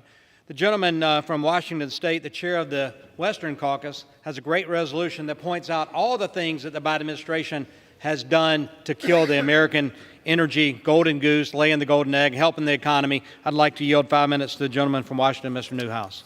The gentleman is recognized. Thank you, Madam Speaker. Thank the gentleman from South Carolina, Mr. Duncan. I rise today in proud support of House Resolution 987. This resolution denounces the Biden administration's anti-American energy policies that are designed to slow and kill domestic production as a gift to extreme activists. The result of this failed track record has been higher prices for consumers, we all know that, and an increased dependency on our adversaries like Russia, like China, and Venezuela for our energy needs. The United States is blessed with an abundance of natural resources, and we have the ability to achieve energy dominance. We can produce affordable, reliable, and clean energy right here at home. But instead, this administration is adamant on bending to the will of these extreme activists who push policies and increase global emissions. Madam Speaker, make no mistake, this war on American energy is not one fought over science. It is being fought over ideology. On his first day in office, President Biden canceled the Keystone XL pipeline, as you've heard. That has cost 11,000 potential jobs in the United States, hundreds of thousands of barrels of oil per day from our supply, and cost rural communities throughout the central United States millions of dollars in much-needed revenue. President Biden illegally canceled oil and gas leases in the Arctic National Wildlife Refuge and added extraction restrictions to over 13 million acres of the National Petroleum Reserve in Alaska, depriving Alaska native communities of key resources and revenue. President Biden has proposed regulation after regulation designed to end fossil fuel production, as he promised on the campaign trail, while limiting resource production on our federal lands. In just January of this year, Joe Biden announced a pause in future liquefied natural gas export terminal permits under the guise of climate change. This misguided decision will restrict future supply of LNG to our allies abroad who are seeking to end their reliance on Russian natural gas. I can only imagine Vladimir Putin smiled after reading this news. In addition to these restrictions on oil and gas production, President Biden has also taken actions to make it harder to mine for critical minerals in the United States and forcing a reliance, again, on our adversary, the Chinese Communist Party. By blocking mineral developments in northern Minnesota's Iron Range, New Mexico's Chaco Canyon, and Arizona's Rosemont Copper, the Biden administration is actively and persistently harming American industry. As the chairman of the Congressional Western Caucus and a member of the House Appropriations Subcommittee on Energy and Water, I am dedicated to restoring prosperity to rural communities across the country and fighting President Biden's anti-American energy agenda. Madam Speaker, we have the capability to not only be energy independent, but be a global leader in resource production. Our biggest obstacle to that goal is President of the United States. Thank you, Madam Speaker, and I yield back. The gentleman. Reserve. The gentleman from South Carolina reserves. The gentleman from New Jersey is now recognized. Madam Speaker, I yield myself such time as it may consume. The gentleman is recognized. Thank you. I heard the sponsor of this resolution, the gentleman from Washington State, make reference to Ukraine and then to LNG exports. And let me tell you, the only thing that's holding up aid to Ukraine is the Republican leadership.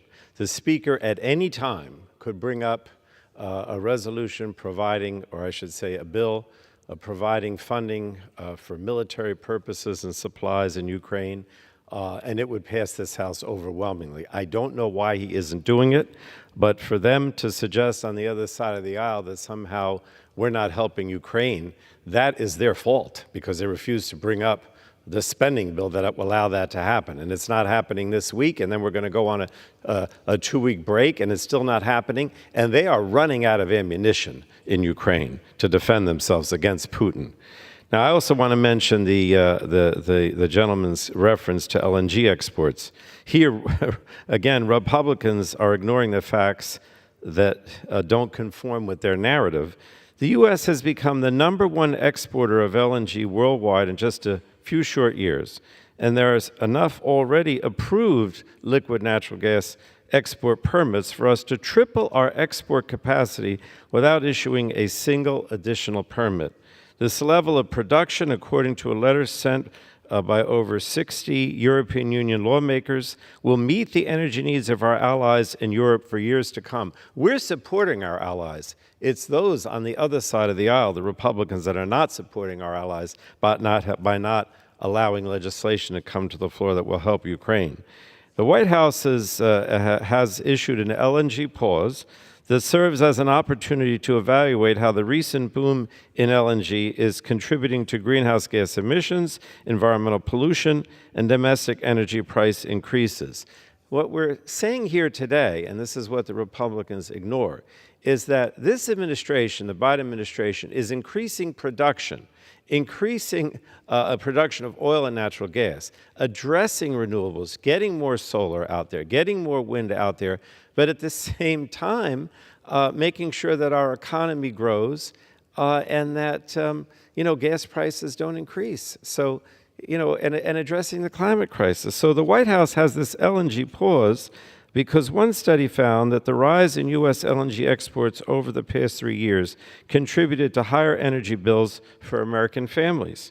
We also shouldn't ignore the public health impacts of unfettered fossil fuel development along our Gulf Coast. Study after study demonstrates a link between fossil fuel plants and adverse health outcomes. Louisiana's so-called Cancer Alley experiences low birth weights at 3 times the national average and preterm births at twice the national average. So I want to commend the administration for pausing new LNG permitting to examine these potential impacts. But again, the LNG exports are increasing. They're at a high. The European Union is benefiting from them. Unfortunately, Ukraine is not benefiting at all because the House Republican leadership refuses to bring up legislation that would help Ukraine defend themselves. And with that, I'll reserve the balance of my time. The gentleman from New Jersey reserves. The gentleman from South Carolina is recognized. Thank you. In World War II, we stopped the Germans in the Battle of Bulge by running them out of fuel. We can influence the war in Ukraine by stopping the flow of money to Vladimir Putin through his sale of oil and gas by becoming an energy leader once again. America has the ability. I'd like to yield 2 minutes. Gentleman from Georgia, a member of the Energy and Commerce Committee, Mr. Carter. The gentleman is recognized. I thank the gentleman for yielding. Madam Speaker, I rise today in support of this, denouncing the harmful and anti-American energy policies of this administration. On day 1 of his presidency, Joe Biden declared war on American energy, and he's not stopped since then. To no one's surprise, this resulted in record inflation, destroying the purchasing power of hardworking Americans. Just yesterday, the administration finalized a new rule to force more Americans to purchase electric vehicles, even if it isn't the best option. Our government should not be choosing winners and losers, especially when it impacts their livelihoods. Today, EVs are largely a luxury item for most Americans. Most Americans cannot afford one, and they also cannot afford a vehicle that may not serve them when they need it. Parts of my district are incredibly rural, and an EV is simply not practical for life there. Other recent attacks on American energy by this administration include its decision to pause LNG export approvals. What is being called a pause now will last indefinitely and is de facto a ban. This will cede our energy independence to countries like Iran and Russia and force manufacturing and businesses abroad. Sadly, the Biden administration is bowing to the far left's radical Green New Deal agenda by imposing a policy that will, in fact, not reduce emissions. Newsflash, China's carbon dioxide emissions increased last year by twice as much as U.S. emissions declined. Twice as much. If we're concerned about emissions, then the Iranian and Russian gas that will replace us in the market is much dirtier and will lead to more emissions. Again, blocking new LNG export projects won't reduce global emissions, but it would be a gift to America's adversaries and show Europe that the U.S. isn't a reliable ally. It's saddening to see this administration do everything it can to destroy our role as a global energy leader. These are things that should not happen. The world will no longer look to the U.S. as an energy leader, which inevitably will lead to a less stable world. The gentleman's time has expired. Gentleman's yielded. Gentleman as much time as he needs. The gentleman is recognized. Years of work have gone into becoming the global leader in increasing energy production, reducing energy prices through technological innovation, leading the world in the reduction of emissions, and providing energy stability and security. These are strengths we should be embracing, not reversing. The world will no longer look to the U.S. as an energy leader, which inevitably will lead to a less stable world. It's no secret that my friends on the left look to countries like Germany as a role model for energy, which is the worst role model you could possibly use. I must think the opposite. While German emissions have dropped significantly, it's largely due to manufacturing leaving the country. That means fewer opportunities and less economic prosperity. We cannot afford to follow that example. I support the bill. I urge my colleagues to support it, and I yield back. Reserve. The gentleman from South Carolina reserves. The gentleman from New Jersey is now recognized. Madam Speaker, I know the Republicans have more speakers, so I'll continue to reserve. The gentleman from New Jersey reserves.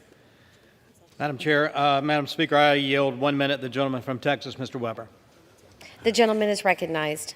I thank the gentleman. Madam Speaker, since President Joe Biden's first day in office, he has actively attacked our energy industry. Joe Biden's blatant political ploys to satisfy his radical climate activists has directly impacted my energy-heavy district, which houses approximately 50% of Texas's daily refining output. It is home to 7 of America's largest petroleum refineries, which processes 2.6 million barrels of oil every day. It is also home to 3 LNG facilities and 60% of the nation's strategic petroleum reserve. Our strategic reserve sites along the Gulf Coast are still dangerously low on oil, leaving America more vulnerable to a true energy supply disruption caused by a hurricane, natural disaster, not to mention our enemies. Port Arthur LNG is in my district and now in limbo because this president recklessly decided to ban LNG exports. Do you know what that means for my district? This means that Texans will be without jobs and our community will suffer because these facilities typically invest heavily back into our community. Our way of Southeast Texas... Seconds. Our way of life in Southeast Texas depends on the certainty of energy. The president's every move decision to kill our energy security has only resulted in leaving America more reliant on foreign adversaries. Quite frankly, I'm surprised the president has the energy to do this. Speaker, I yield 2 minutes. The gentleman from Idaho, Mr. Fulcher. The gentleman is recognized. Thank you, Madam Speaker. To the gentleman from South Carolina, thank you for your leadership, and the gentleman from Washington for bringing the bill. Madam Speaker, earlier today, the gentleman from Louisiana said it pretty well. President Biden's assault on domestic energy production has been nothing short of catastrophic for Americans. Since he took office, we've witnessed staggering surges in energy costs. Gasoline prices up 33%, home heating oil 44%, electricity and natural gas 29%. Meanwhile, the Biden administration continues to threaten our energy infrastructure by refusing to unleash domestic energy production, and so we have to buy from our enemies. And that's the point I wanted to underscore that had been made before, but we have to buy from our enemies as a function of not proliferating our own domestic supply.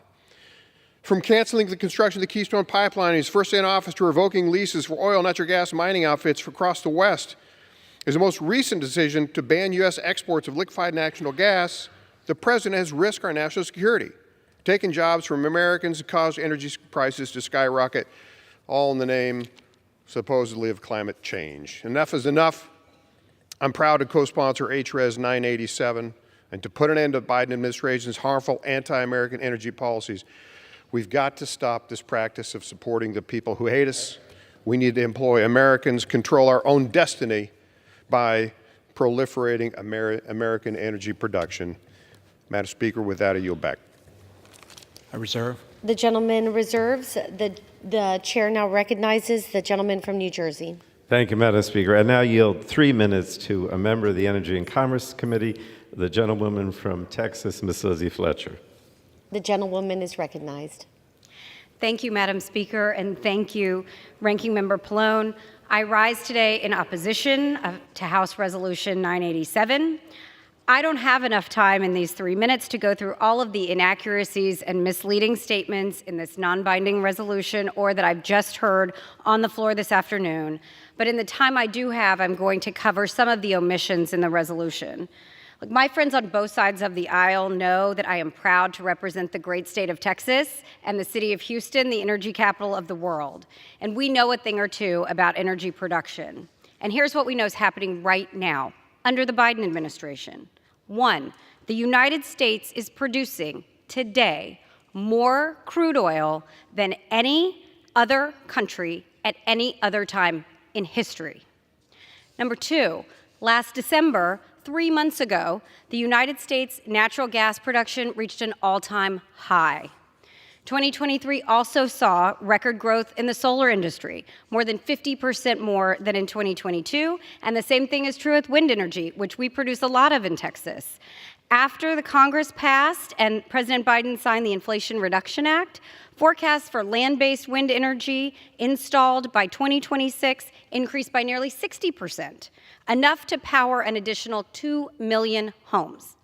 At CERAWeek in Houston this week, industry leaders are talking about other promising energy technologies, geothermal, hydrogen, and more. And they're talking about climate, because we have to do both. We have to continue to lead the world in both production and ideas. That is American energy dominance. Policy disagreements are to be expected around here. We're here to bring our diverse perspectives and experiences and engage constructively to solve real problems and to address real concerns. But resolutions like this one do nothing. They do the opposite of facilitating dialogue and understanding. And they take up the time we could spend solving real problems. I'm kind of a broken record on this, but I wish we were here right now doing permitting reform. That's what we should be spending our time doing. So let's engage constructively and build on the momentum and the important steps that have been taken in the Biden administration to ensure our energy independence, which have led us to produce the most crude oil ever, to lead the world in natural gas production, to lower gas prices, to grow wind and solar in record amounts, and to develop new technologies and address emissions and climate change. We can do all of those things and more if we do it together.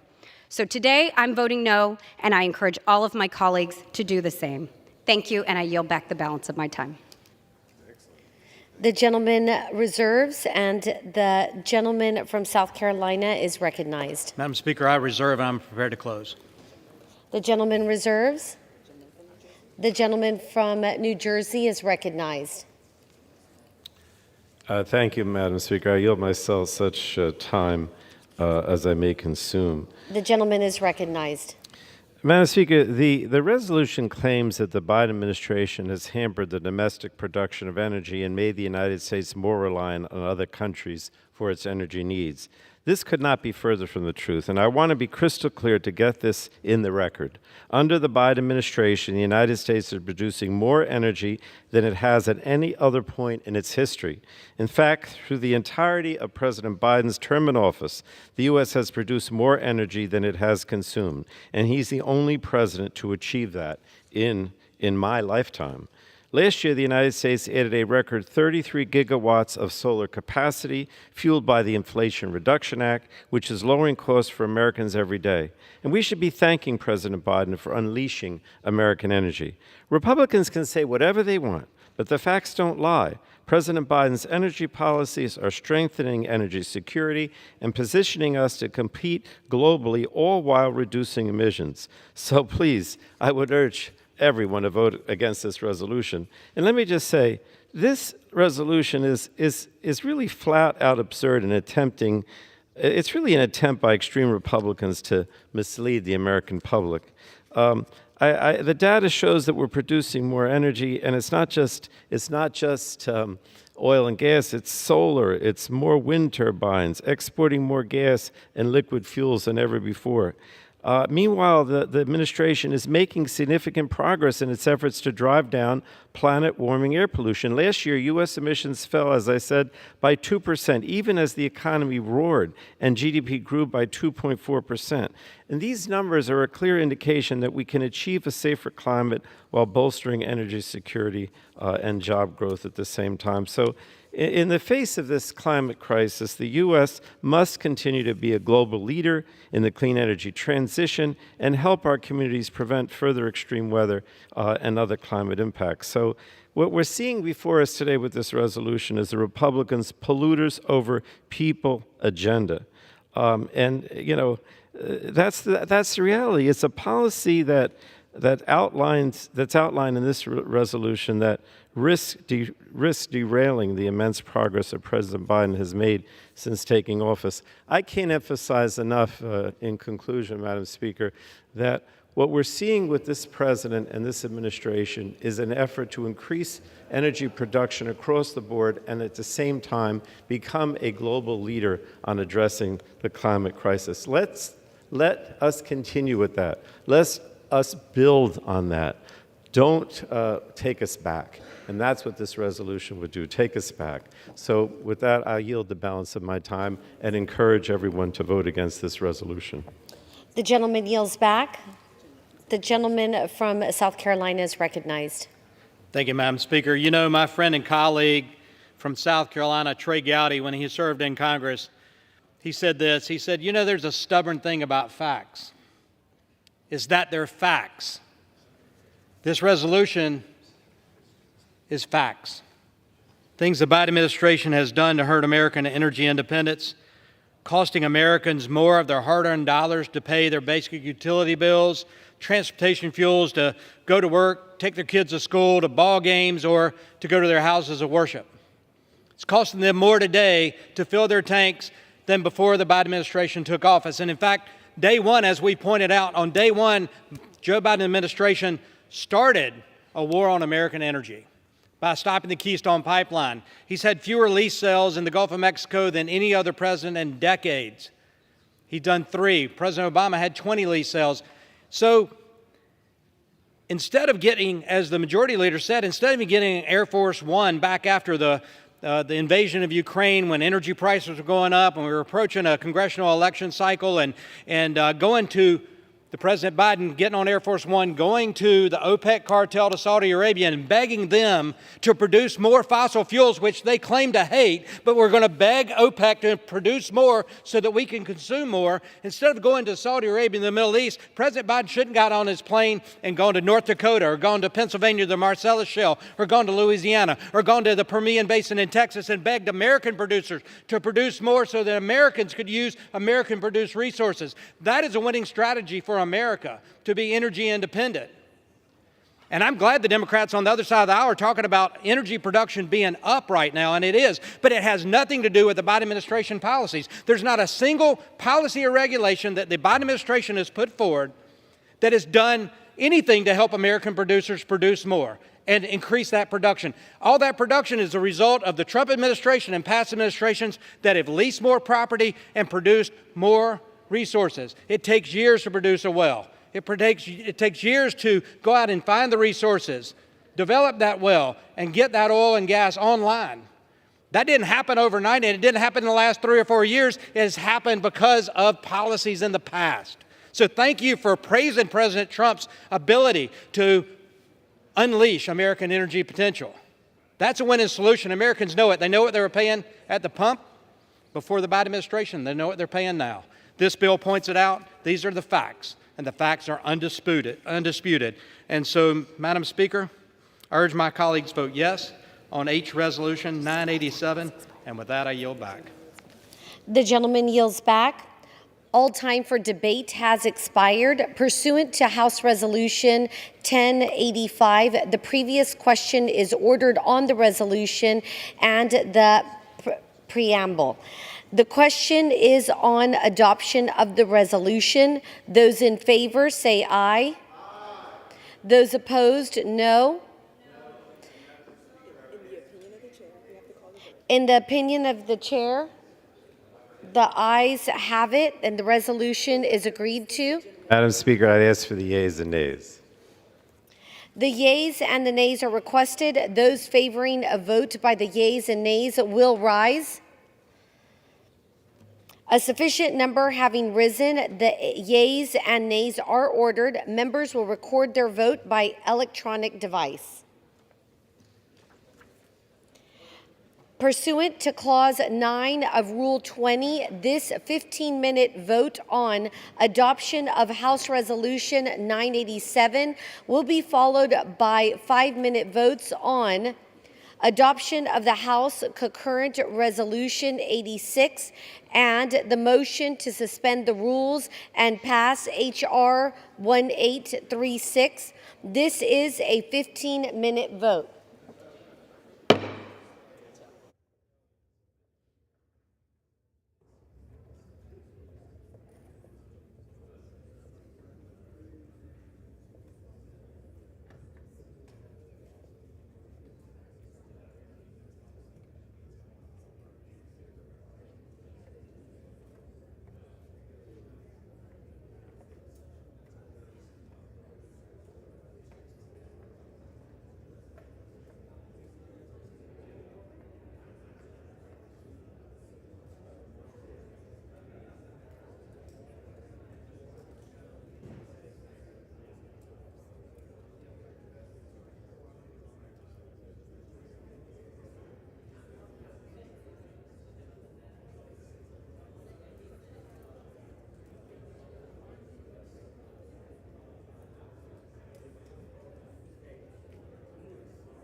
On this vote, the yeas are 217 and the nays are 200. The resolution is adopted. Without objection, a motion to reconsider is laid on the table. Pursuant to Clause 8 of Rule 20, the unfinished business is the vote on adoption of the House Concurrent Rule 86, on which the yeas and nays are ordered. The clerk will report the title of the concurrent resolution. House Concurrent Resolution 86. Concurrent resolution expressing the sense of Congress that a carbon tax will be detrimental to the United States economy. The question is on the adoption of the concurrent resolution. Members will record their vote by electronic device. This is a 5-minute vote.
On this vote, the yeas are 222 and the nays are 196. The concurrent resolution is adopted. Without objection, a motion to reconsider is laid on the table. Pursuant to Clause 8 of Rule 20, the unfinished business is the vote on the motion of the gentleman from South Dakota, Mr. Johnson, to suspend the rules and pass H.R. 1836 as amended, on which the nays and yeas are ordered. The clerk will report the title. Union Calendar number 177, H.R. 1836. A bill to amend Title 46, United States Code, to make technical corrections with respect to ocean shipping authorities and for other purposes. The question is, will the House suspend the rules and pass the bill as amended? Members will record their votes by electronic device. This is a 5-minute vote.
On this vote, the yeas are 393, the nays are 24.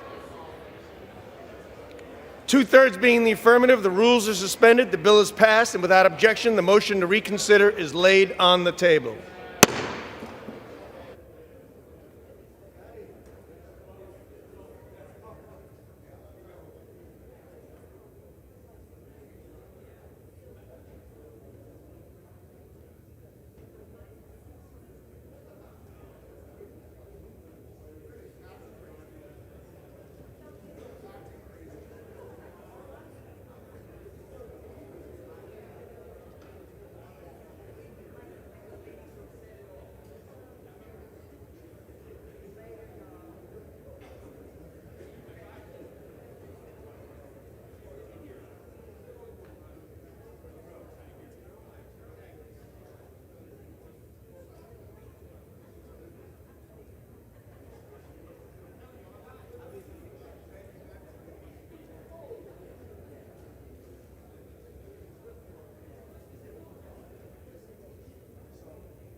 For what purpose does the gentleman from Missouri seek recognition? Mr. Speaker, I'd ask unanimous consent that all members have 5 legislative days to revise and extend their remarks on extraneous materials on H.R. 7023. Without objection.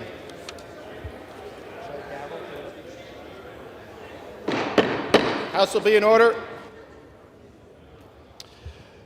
Pursuant to House Resolution 1085 and Rule 18, the Chair declares the House and Committee of the whole House on the State of the Union for consideration of H.R. 7023. The Chair appoints the gentleman from Pennsylvania, Mr. Muser, to preside over the Committee of the Whole.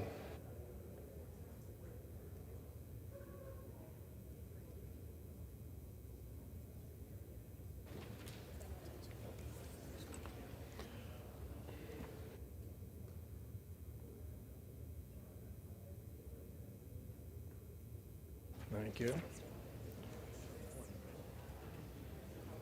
All right, we're starting at the top here. The House is in the Committee of the Whole House on the State of the Union for the consideration of H.R. 7023, which the clerk will report by title. A bill to amend Section 404 of the Federal Water Pollution Control Act to codify certain regulatory provisions relating to nationwide permits for dredged or fill material and for other purposes. Pursuant to the rule, the bill is considered read the first time. General debate shall be confined to the bill and amendments specified in Section 6 of House Resolution 1085 and shall not exceed 1 hour, equally divided and controlled by the chair and ranking minority member of the Committee on Transportation and Infrastructure or their respective designees.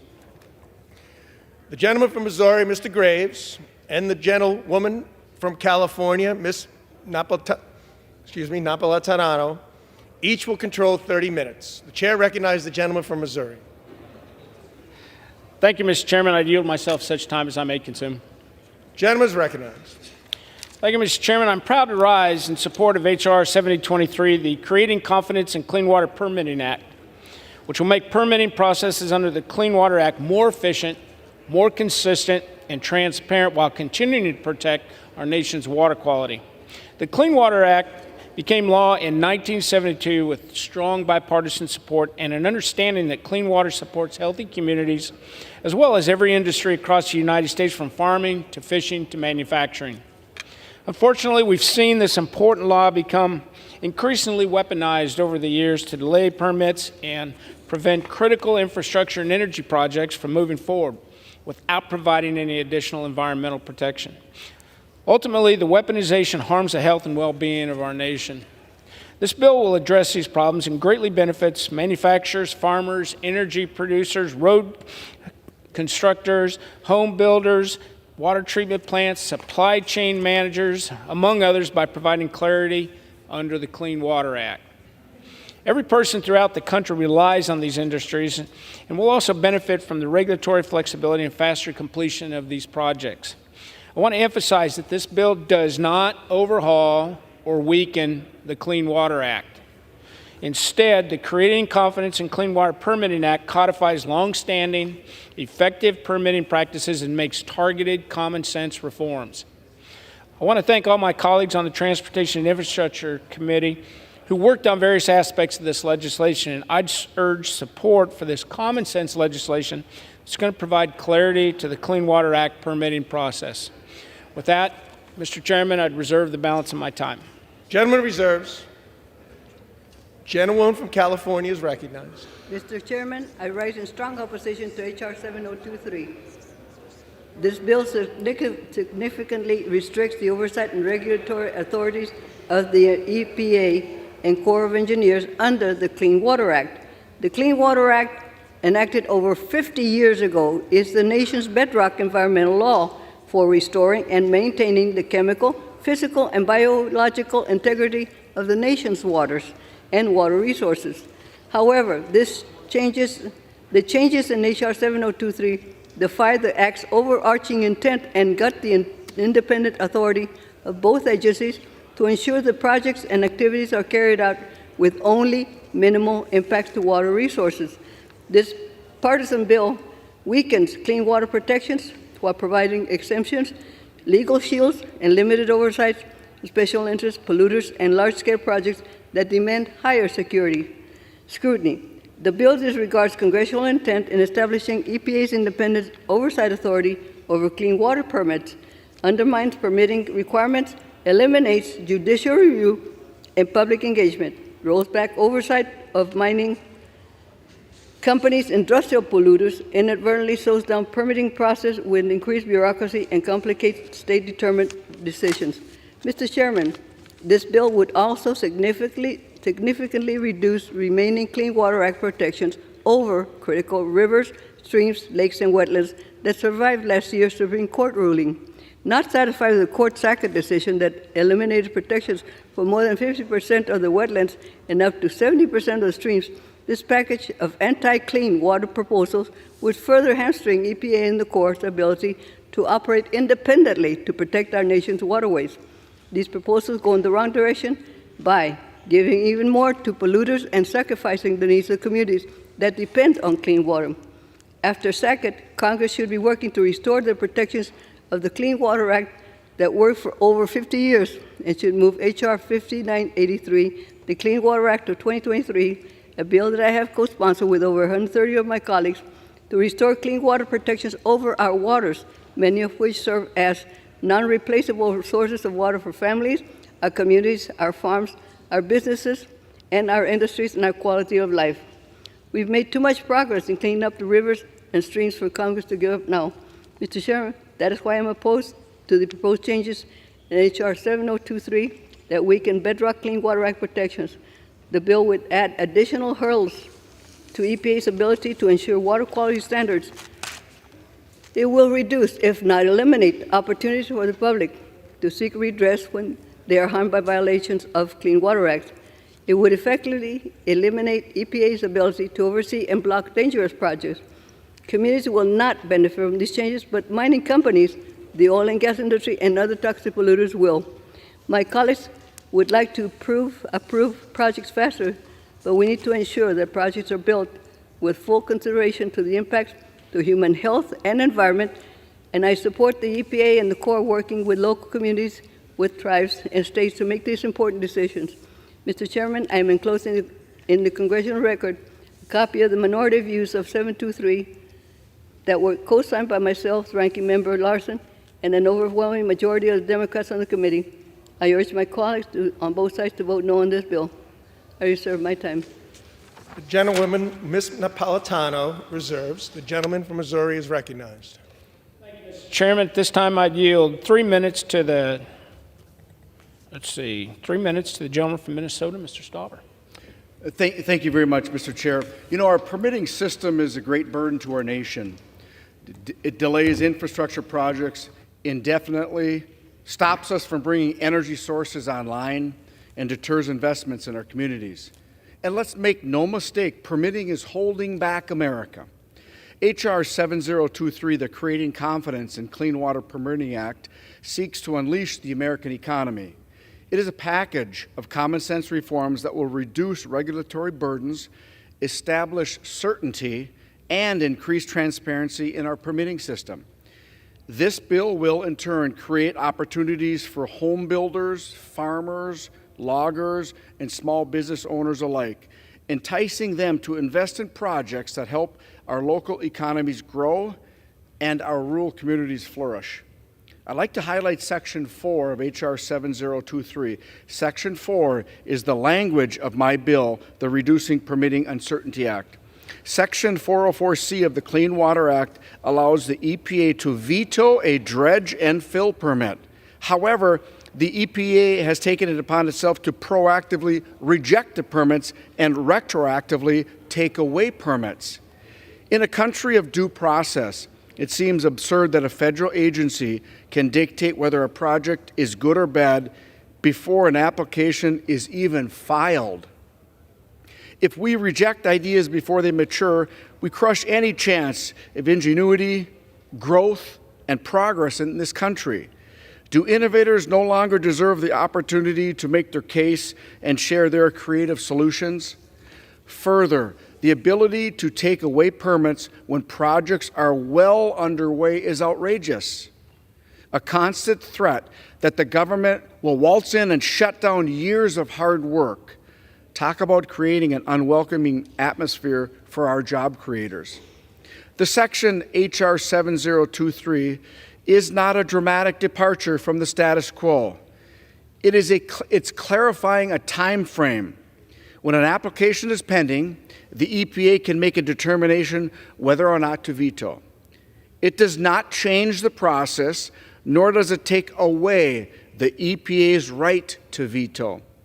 It just makes things clearer for those who want to bring projects online and help unleash the American economy. It returns our process to one that is science and fact-based rather than politically motivated.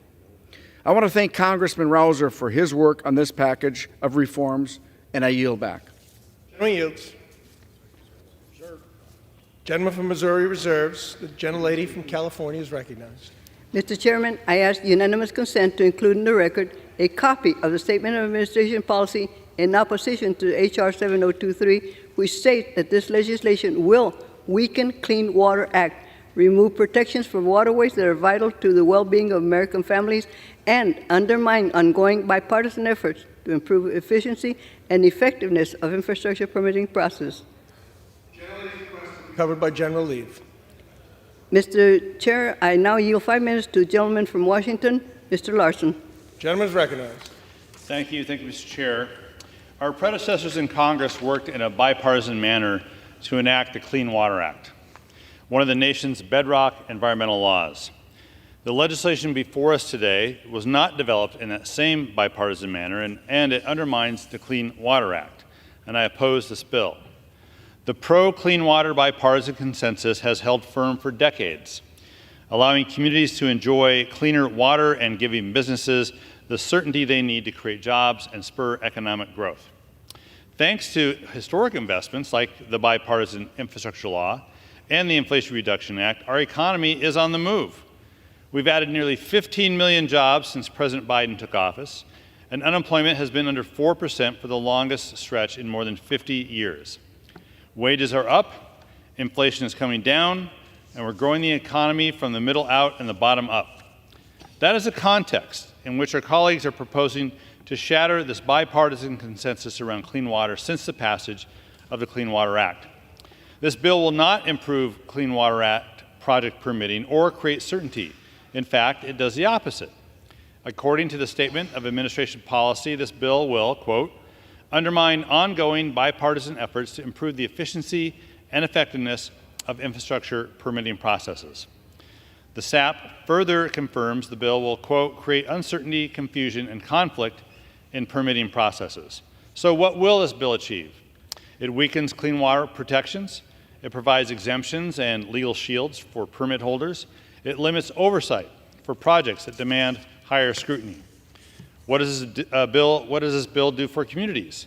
It closes the door for local communities seeking review of projects that are running through their neighborhoods and gives private developers the green light to ignore local perspectives on large-scale projects. This legislation prioritizes the needs of polluters who want to fast-track questionable projects over the public's interest and concern. What does this bill do for the permitting process? In some cases, it slows down the process. The bill adds bureaucratic steps to the process of establishing water quality standards that will slow the implementation of these standards while exposing them to increased litigation. What does it do for clean water? Nothing good. The legislation eliminates EPA's oversight of ecologically devastating projects and makes it easier for industrial polluters to discharge potentially harmful or toxic chemicals into our rivers and streams with no accountability. For example, my colleagues have criticized the EPA's use of the Clean Water Act review or veto authority. Yet the record shows that EPA's use of this authority has been consistent with congressional intent, and I see no reason for removing this authority. Since enactment of the Clean Water Act in 1972, EPA has only exercised this authority 14 times, most recently in relation to large-scale mining proposals in Alaska and West Virginia. EPA's use of this authority has, in fact, been bipartisan. EPA used it 2 times during Democratic administrations and 12 times during Republican administrations. Moving this legislation now is an assault on water quality. The adverse impacts of the provisions in this bill will be substantial on their own. However, enacting rollbacks is an extreme choice in the wake of the 2023 Sackett ruling by the Supreme Court that restricted the waters subject to Clean Water Act protections. It's estimated the Sackett ruling remove protection nationwide from at least 50% of wetlands and up to 70% of streams. With a much smaller number of waters subject to the Clean Water Act, additional loopholes to the process, like those proposed in the bill, are opposite of what Congress needs to do to protect our water resources. Clean water is not an abstract concept. What's at stake in this legislation is whether people have reliable, drinkable, clean water with which to conduct business, recreate, carry out daily tasks, and sustain life. During committee consideration of this bill, Democrats sought to lessen the negative impacts of this legislation and require the EPA to verify that changes from this bill would not have negative impacts on water quality or availability. Unfortunately, those amendments were rejected on mostly a party line vote. Similarly, several Democrats offered amendments to the Rules Committee to ensure the bill did not harm local fisheries, rural and disadvantaged communities, multi-state drinking water sources, or infants and children. Again, those amendments were blocked from consideration. If thoughtful oversight of our nation's waters and the permitting process that protects these waters is still a bipartisan goal, the House of Representatives can do far better than take up H.R. 7023. I oppose H.R. 7023, urge my colleagues to do the same, and I yield back the balance of my time. Gentleman yields. I yield. Reserve time. The gentlewoman reserves the remainder of her time. The gentleman from Missouri is recognized. Mr. Chairman, at this time, I'd yield 2 minutes to the gentleman from California, Mr. Duarte. The gentleman is recognized. Thank you, Mr. Speaker. I rise today to support H.R. 7023, the Creating Confidence in Clean Water Permitting Act. This bill provides relief to farmers, small businesses, and energy producers across the Central Valley and throughout the United States by cutting red tape, streamlining reviews, and providing greater regulatory certainty under the Clean Water Act.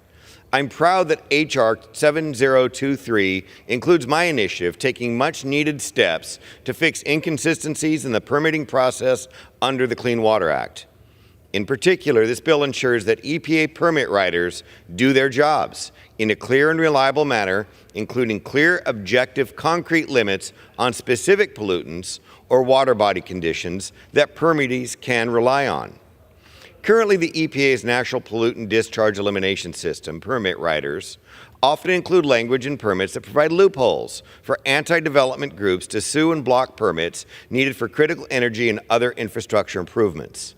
My provision closes those loopholes and limits opportunities for unwarranted lawsuits. This bill doesn't roll back the Clean Water Act.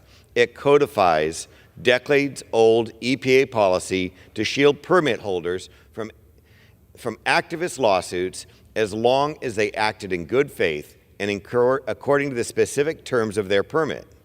This type of regulatory certainty and legal protection for permit holders is necessary for improving our nation's infrastructure, especially California Central Valley's water infrastructure. I urge my colleagues to support this bill, a common-sense reform that will strengthen the permitting process for permit seekers and holders, as well as provide greater clarity for permitting agencies. Thank you, Speaker. I yield back. Gentleman reserves. Gentlewoman from California is recognized. Mr. Chair, I ask to include in the record several letters in opposition to H.R. 7023, including a letter from 49 organizations expressing concern that legislation containing several misguided attacks on clean water and the Clean Water Act puts polluter profits ahead of public health and would jeopardize the water that our families, communities, business, and wildlife depend on. The gentlewoman's request will be covered by General Lee. I now yield 3 minutes to the gentlewoman from Ohio, Ms. Sykes. The gentlewoman is recognized. Thank you, Mr. Speaker. As the Vice Chair of the House Transportation and Infrastructure Subcommittee on Water, Resources, and Environment, I rise in strong opposition to H.R. 7023. This bill is a combination of attacks on the Clean Water Act that altogether will threaten access to the clean, safe water our communities rely upon. This bill would protect polluters, make it easier for dangerous pollutants like lead, mercury, and arsenic to enter our waterways. And the more pollutants that enter our source waters, the greater the cost it is to clean them up. And the greater the cost it is to clean up our water, the more expensive it is for our constituents. In my district, we have seen the rising costs of water, and plenty of communities are also struggling to afford their water bills. And while I have been working throughout this Congress to improve access to affordable quality water in my district and beyond, the majority has been undermining my efforts and others with bills like this. For example, in committee, I offered an amendment that would have protected our drinking water from pesticides and prevented water rate increases by passing the cleanup costs to the polluters. But my Republican colleagues voted down this common sense amendment and preferred to have my constituents and their constituents pay for bad actors. Water is an essential resource, and people in Ohio's 13th congressional district depend upon access to clean water for their lives and their livelihoods. We must protect our waters from dangerous pollutants and also prevent working people and families from having to foot the bill for pollution and discharges. Finally, I'd also like to discuss how this bill relates to last year's disaster in East Palestine, Ohio, which occurred just miles away from my district, and the ongoing issues we're seeing as a result. Changes within H.R. 7023 would allow large projects like railways or pipelines to go forward without any consideration for the broader impact that they will have on the communities that they are constructed in. The bill limits what is considered an impact. So when used for a new rail line, the court will not be able to consider a rail spill, toxic materials that may be transported on the railroad, or other disastrous scenarios, just like we see it in Ohio. These secondary impacts can be huge for the nearby environment and the communities. And with the East Palestine derailment, they certainly were. Worse yet, other parts of this bill will limit the ability to review, taking away the ability of a community to advocate for itself and be involved in the process of a major project in their own neighborhoods. I will continue, Mr. Speaker, advocating for sensible permitting reform that allows businesses to grow and considers the health and safety of consumers in adjacent communities. But, Mr. Speaker, this bill is not it. I firmly believe H.R. 7023 will only make ongoing issues in my state and district worse, as well as yours. Mr. Speaker, I urge my colleagues to oppose this bill, and I yield back. I reserve the balance of my time. Gentlewoman reserves. Gentleman from Missouri is recognized. Thank you, Mr. Chairman. At this time, I yield 2 minutes to the gentleman from Utah, Mr. Owens. The gentleman is recognized. Thank you, Mr. Speaker. I'm speaking today in support of H.R. 7023. This bill includes language from my legislation, the Water Quality Criteria Development and Transparency Act. As a member of Congress, I value the input of my constituents. The EPA, however, sees input from stakeholders differently, at least in regard to water quality criteria for the National Pollutant Discharge Elimination Systems permits. EPA claims that these criteria are just guidance, not a final agency action that should require a proper regulatory review process. States can technically adopt different criteria, but the EPA makes this process so burdensome that most states are forced to adopt the EPA guidances. In other words, guidance becomes regulation, and that is the game and end goal of the EPA. The EPA then voluntarily takes comments and feedbacks on these criteria. They have a body that reviews the criteria, an internal science body comprised of bureaucrats. An internal review from its own board is not a real robust review. The language from our bill, the Water Quality Criteria Development and Transparency Act, ensures the development of these criteria would be treated with the same respect as any other regulations, that is, listening to the stakeholders' feedback. The stakeholders are constantly dealing with the new burdens from the EPA. As true experts, they deserve consideration by the EPA. Additionally, in the most limited way possible, the EPA needs to be held accountable through the judicial system. Activists have abused the judicial system for decades. Our stakeholders should have an opportunity to keep the EPA accountable. Personally, I would prefer no new onerous criteria, but career bureaucrats being solely in charge of this criteria should frighten everyone. Feedback from stakeholders ensures that the criteria remain relevant, and EPA must consider the opinions of industry pros, the stakeholders, in making these criteria relevant. All new criteria and new regulations should incorporate their input and their expertise. I urge my colleagues to support this important piece of legislation, and I'll yield back. Gentleman reserves. Gentlewoman from California is recognized.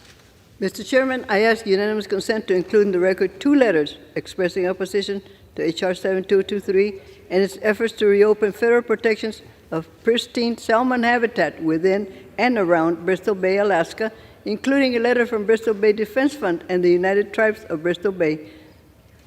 The gentlewoman's request will be covered by general leave. I now yield 3 minutes to the gentlewoman from the state of Michigan, Ms. Golden. The gentlewoman is recognized. Thank you, Mr. Speaker. I rise in opposition to H.R. 7023. Mr. Speaker, despite meeting every stipulated requirement, my amendment to this dangerous bill to protect our children from pollutants in their water was not ruled in order. Something's not right. This is unacceptable as a matter of parliamentary process, and it's unacceptable because our children's health is at risk. Infants and children are among the most vulnerable to the negative health effects of pollutants in their water. They're often the closest to the source. They crawl on the floor and in the grass and put anything they find in their mouths, including their hands, which puts them at greater risk of exposure to toxins. Their immune systems are the least prepared to handle this exposure. Children's internal organs are still developing and maturing. According to the National Institutes of Health, kids' immune systems may provide less natural protections against toxins than adults. Infants and children face more critical periods when exposure to toxic chemicals may alter their health for the rest of their lives. The Creating Confidence in Clean Water Permitting Act would increase the risk to our children by limiting the tools and processes that the EPA utilizes for monitoring the health of our water, improving water quality, and limiting pollutants from entering our waters in the first place. The amendment I submitted was simple. It would have paused the changes within the bill until the EPA could certify that they would not lead to increased discharges of pollutants that have adverse effects on infants and children from increased exposure. Some of these pollutants we may see more of are linked to neurological disorders, behavioral changes, and certain forms of cancer, including breast cancer, leukemia, and brain tumors. My colleagues and I across the aisle may not agree on the merits of the Clean Water Act or the importance of protecting our local waters from contamination and degradation, but surely we can all agree that protecting our nation's infants and children from toxic chemicals is our shared responsibility. And simply that we need to know where there is poison in our water and whether we're giving it to our children. For that reason, Mr. Speaker, I will offer my amendment as a motion to recommit later today because I will never stop fighting for our children. This is not just a bad bill, it's dangerous for our kids. At the end of the debate, I'll insert into the record a text of this amendment, and I hope my colleagues will join me in voting for this motion to recommit for our children. I yield back. I continue to hold. The gentlewoman reserves. Gentleman from California, from Missouri is recognized. Thank you, Mr. Chairman. At this time, I yield 3 minutes to the gentleman from Missouri, Mr. Burleson. Gentleman is recognized. Thank you, Mr. Speaker. I rise in support of the Creating Confidence in the Clean Water Permitting Act, a bill that pushes back against the out-of-control EPA and ensures that important projects are approved in a timely manner. The EPA has used the Clean Water Act to delay or block projects and ensure a radical climate agenda is fulfilled, all at the costs of projects that are critical for the United States. The EPA is often inconsistent, not transparent, and unfair in its decision to approve projects, even when those projects have no negative impact on the environment. This bill will cut red tape. It will strengthen the permitting process in favor of those seeking the permits and provide clarity to the EPA to ensure that they are following what the law intends and, most importantly, fight back against the militant climate agenda. Look, we all know that the EPA can be a bad actor in the permitting process, but they're not the only ones that are standing in the way. We also have to deal with these environmental groups who continually sue to delay these projects from going through, claiming that the costs outweigh the benefits. Of course, we know what they really mean. These projects don't further their climate agenda, so they must be stopped. That's why this bill includes my legislation, the Judicial Review Timeline Clarity Act. The Judicial Review Timeline Clarity Act ensures that any lawsuit seeking judicial review of a Section 404 general or individual permit must be filed within the first 60 days of the permit's issuance. And if the court decides that the Army Corps did not comply with the law in approving projects, it will be remanded back to the Secretary, where they have 180 days to take action that the court has ordered. Look, businesses are busy. They're already buried under regulation after regulation, which takes on obscene amounts of time and resources to comply with.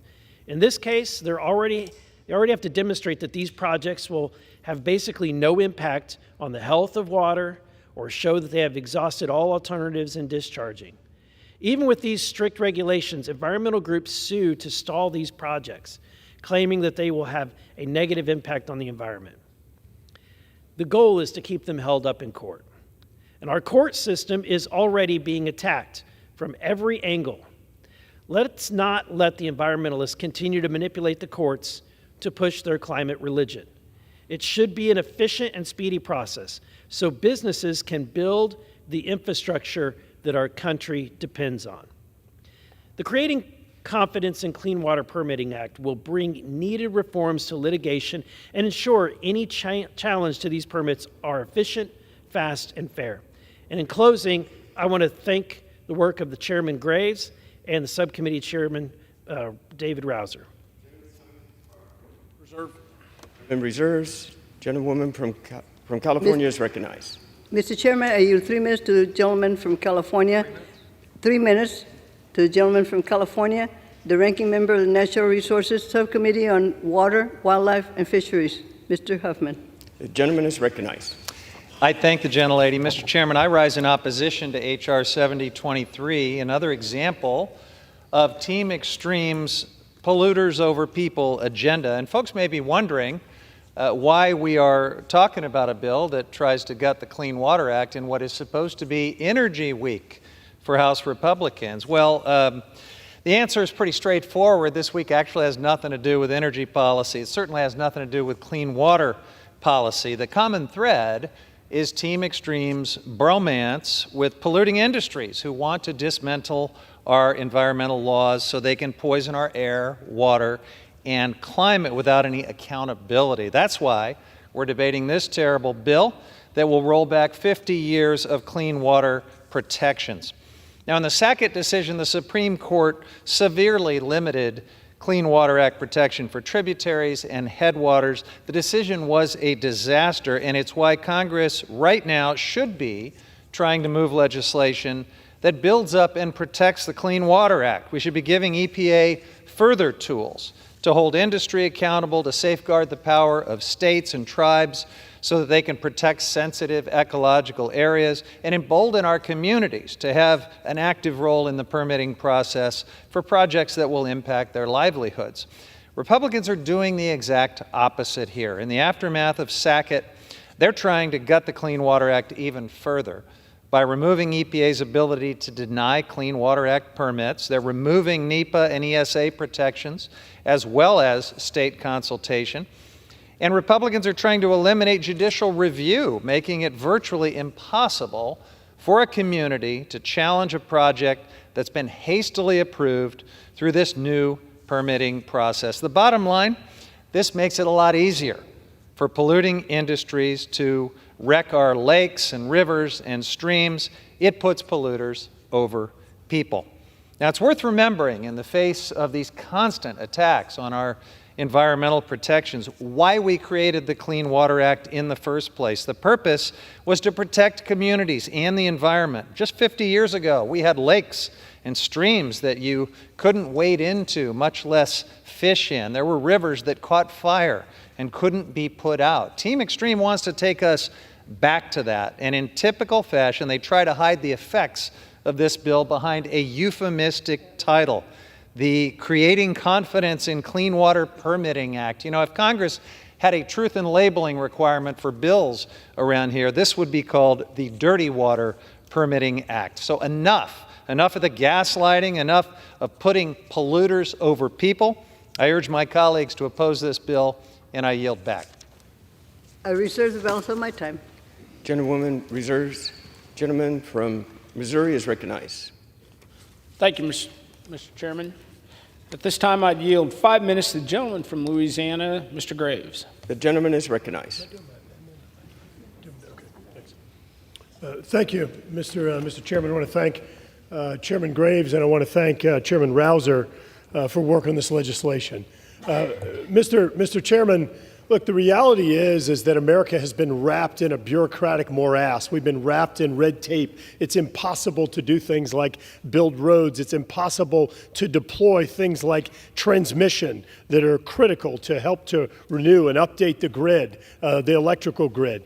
This is because of what we've seen as an extreme agenda out of this White House. We just yesterday talked about the fact that the average American family is now spending an additional $1,000 a month just complying with rules and regulations out of this administration. Mr. Chairman, I remind you, this is the administration that said they would not impose additional cost upon any family making less than $400,000 a year, but that's exactly what their agenda is doing, whether it is blocking energy production and driving up energy cost, whether it is the shrinkflation you've seen with smaller products at the grocery store, higher utility bills. Every American family is facing this new hidden tax. What Chairman Graves and Chairman Rouser have done is they brought together a bill that brings common sense to the Clean Water Act process. Look, I represent South Louisiana. We live at the bottom of one of the largest watersheds in the world, and certainly the largest watershed in the United States. We go from Montana to New York to Canada and drain all this area. Everybody's discharge, everybody's runoff comes to our state. Do you really think I would have an interest in dirtier water being at the bottom of the watershed? Being in the area that has some of the greatest commercial fisheries in the continental United States, one of the biggest recreational fishing destinations in this country? No, it doesn't make any sense. And so what this legislation does is it helps to streamline the process. And I want to thank the chairman for working with us to include a provision that codifies the general NPDES permits that would simply require the notice if the general permit is not going to be revised, simply letting the applicant know or the existing permit holder know if it's not going to be reissued or renewed. Another one that helps to improve the legal process. And Mr. Chairman, I actually met with John Kerry, Brian Deese, White House officials under the Biden administration that have both left now, but who brought up to me while they were working for the White House that said that we've got to fix this judicial review thing. This bill does it. What it does is something very simple that makes that applies common sense to the situation. It says that, yeah, that's fine. You can file a lawsuit if you have a problem with the decision that was made, but you first have to try to participate and resolve your issue in the public comment process, in the public participation process, rather than waiting for the record of decision, standing out there on the outsides, filing a lawsuit just as a delay tactic. These are not helpful tactics. To the contrary, these are malicious tactics. And I appreciate the inclusion of that because that moves in the right direction. Look, in closing, Mr. Chairman, this entire bill builds upon the incredible work that was done in the revisions or the improvements, the modernization to the National Environmental Policy Act that President Biden signed into law back in June. That simply tries to ensure that we shrink the amount of time, that we shrink the scope of work that's done in looking at environmental assessments and environmental impact statements. Because all of this bureaucratic morass, all of this additional cost that's being heaped upon American families, all it's doing is slowing down our economy, and it's giving a strategic advantage to countries like China, which is not in our interest. I urge adoption of this legislation and yield back.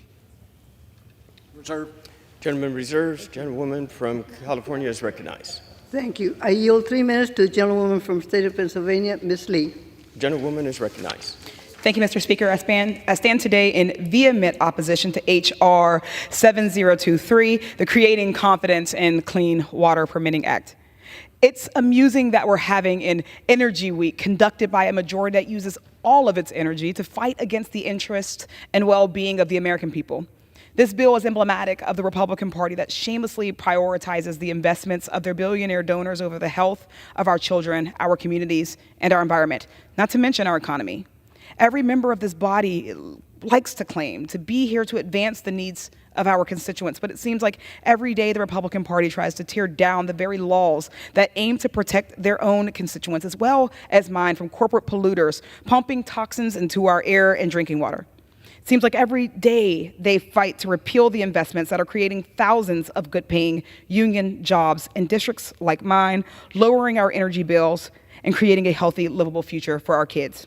Pittsburgh is the 22nd most polluted city in the nation, and this year was the first year that we didn't get a failing grade from the American Lung Association. So I know far too well from what happens when corporate polluters are absolved of responsibility and accountability for their actions, which several portions of this bill seek to enable.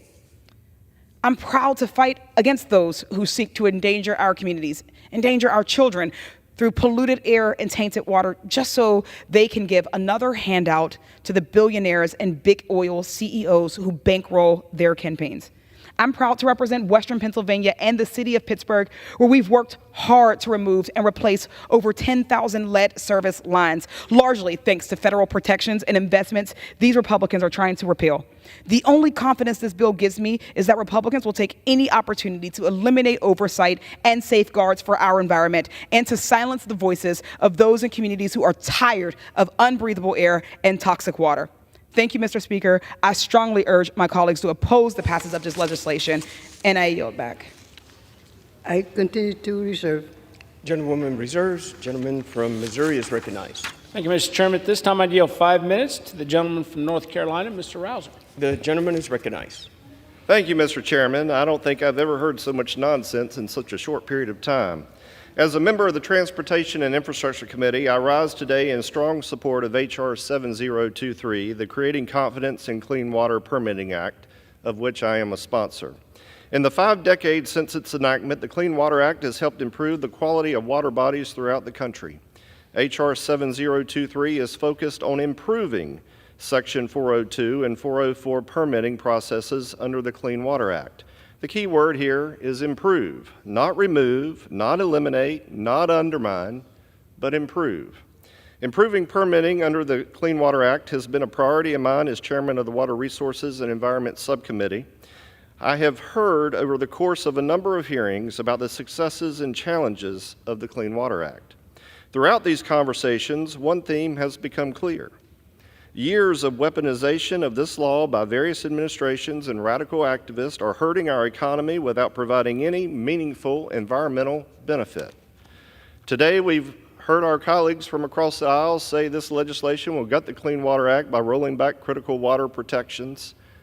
But the fact of the matter is, that's just not so. This bill does not modify the scope of the Clean Water Act, nor does it change current permitting requirements. Let me say that again. It does not change current permitting requirements. It simply closes loopholes to prevent the continued weaponization of the permitting process, all of which has nothing to do with water quality. Nothing. I firmly believe that regulations should be easy to understand and easy to follow, which has the added benefit, by the way, in making them easier to enforce. Our competitors across the globe often disregard any kind of regulatory structure or permitting. When they want to do something, when they want to build a canal, they just go do it. We're better than that. We believe in environmental protection. However, this does not mean we should be forced to wait years to build a manufacturing plant, new infrastructure, or energy projects due to weaponization of the regulatory process. Such delays only give our international competitors a distinct advantage and harm our country's economy as well as our energy security, which also, by the way, directly affects our national security. Mr. Chairman, it's simple.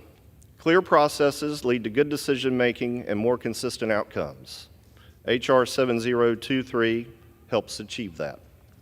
For example, this bill better ensures that Section 402 NIPD's permits are straightforward and developed in a more transparent way, from the data used to develop the permit to language used within the permit. Currently, the EPA develops water quality standards through their own internal processes, routinely dismissing comments from outside stakeholders. This legislation would require the EPA to bring interested parties to the table when crafting water quality standards. It would also require NIPD's permit writers to use clearer, more specific language when developing a permit and provide a liability shield for good faith actors who are adhering to their permit terms.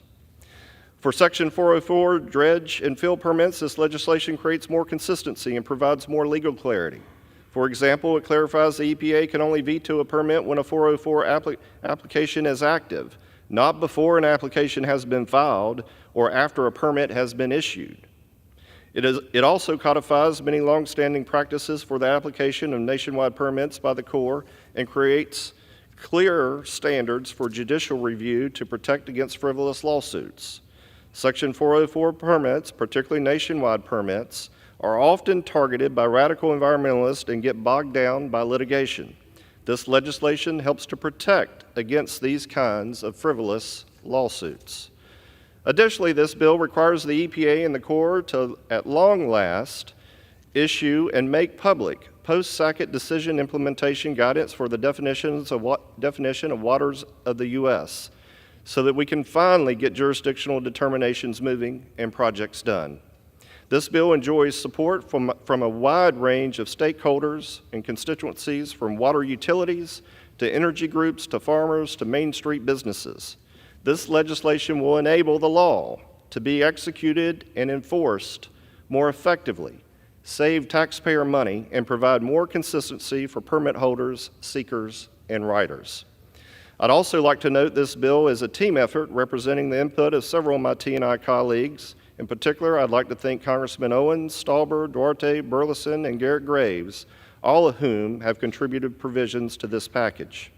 And Mr. Chairman, in closing, I encourage my colleagues on both sides of the aisle to support this bill, which provides predictability and certainty that our utilities, Gentleman's time has expired. 10 seconds. Yield additional 30 seconds. The gentleman is recognized. Which provides predictability and certainty that our utilities, energy, manufacturing, and agriculture industries need to succeed, which are so critical to American greatness in energy, food production, and the manufacturing necessary to improve the standard of living of every American. That's what this is about, Mr. Chairman. I yield back. That's my last speaker, Mr. Chairman. So with that, I reserve. Gentleman reserves. Gentlewoman from California is recognized. Thank you, Mr. Chairman. I yield myself the balance of our time. Gentlewoman is recognized. Mr. Chairman, clean water was not always a partisan issue, and no issue has more support among American families than the protection of our nation's water. Now is the worst time to lower our guard on protecting clean water, as recent years has shown major challenges across the U.S., such as the drought in the West, floods in the East, and the water contamination in many states. We need to be doing everything to ensure our cities, our businesses, our farmers have sufficient, safe, and sustainable water supplies of water to meet our economic and agricultural needs, our quality of life needs, our day-to-day survival.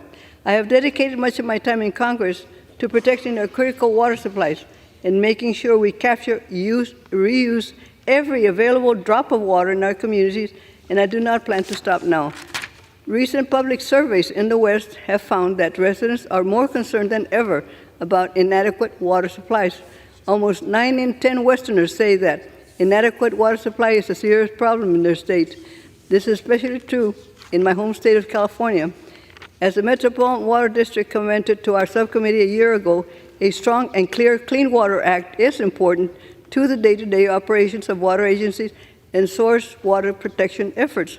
Congress should be reinstating protections of the Clean Water Act that the Supreme Court removed to continue to protect our streams, our wetlands that have been protected since the inception of the Act. Streams, rivers, and wetlands are critical to capturing and storing rain, snow melt, to ensure a long-term supply of water, and to recharge our underground aquifers. Yet, this bill limits or eliminates protections to our waters that provide the source of drinking water for over 117 million Americans. Yes, there's a cost to protecting our communities, our sources of drinking water, and our environment. However, the cost should be borne by those seeking to pollute our waterways or fill our wetlands for their own personal gain, rather than transferring that cost to the average American or to downstream states. This bill would increase levels of pollution in our water bodies, increase risk of downstream flooding, and increase certainty that communities like mine cannot maintain sustainable sources of drinking water. Worst of all, hardworking American families would have to pay for the pollution caused by others.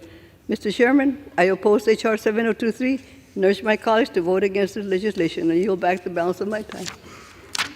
The gentlewoman yields. Gentleman from Missouri is recognized. Thank you, Mr. Chairman. In closing, H.R. 7023 is critical to achieving more efficient project completion by streamlining and improving the permitting process under the Clean Water Act. As has been stated, this bill will support everyday Americans by making targeted common sense reforms to the Clean Water Act, balancing the need for environmental protections along with energy and infrastructure improvements.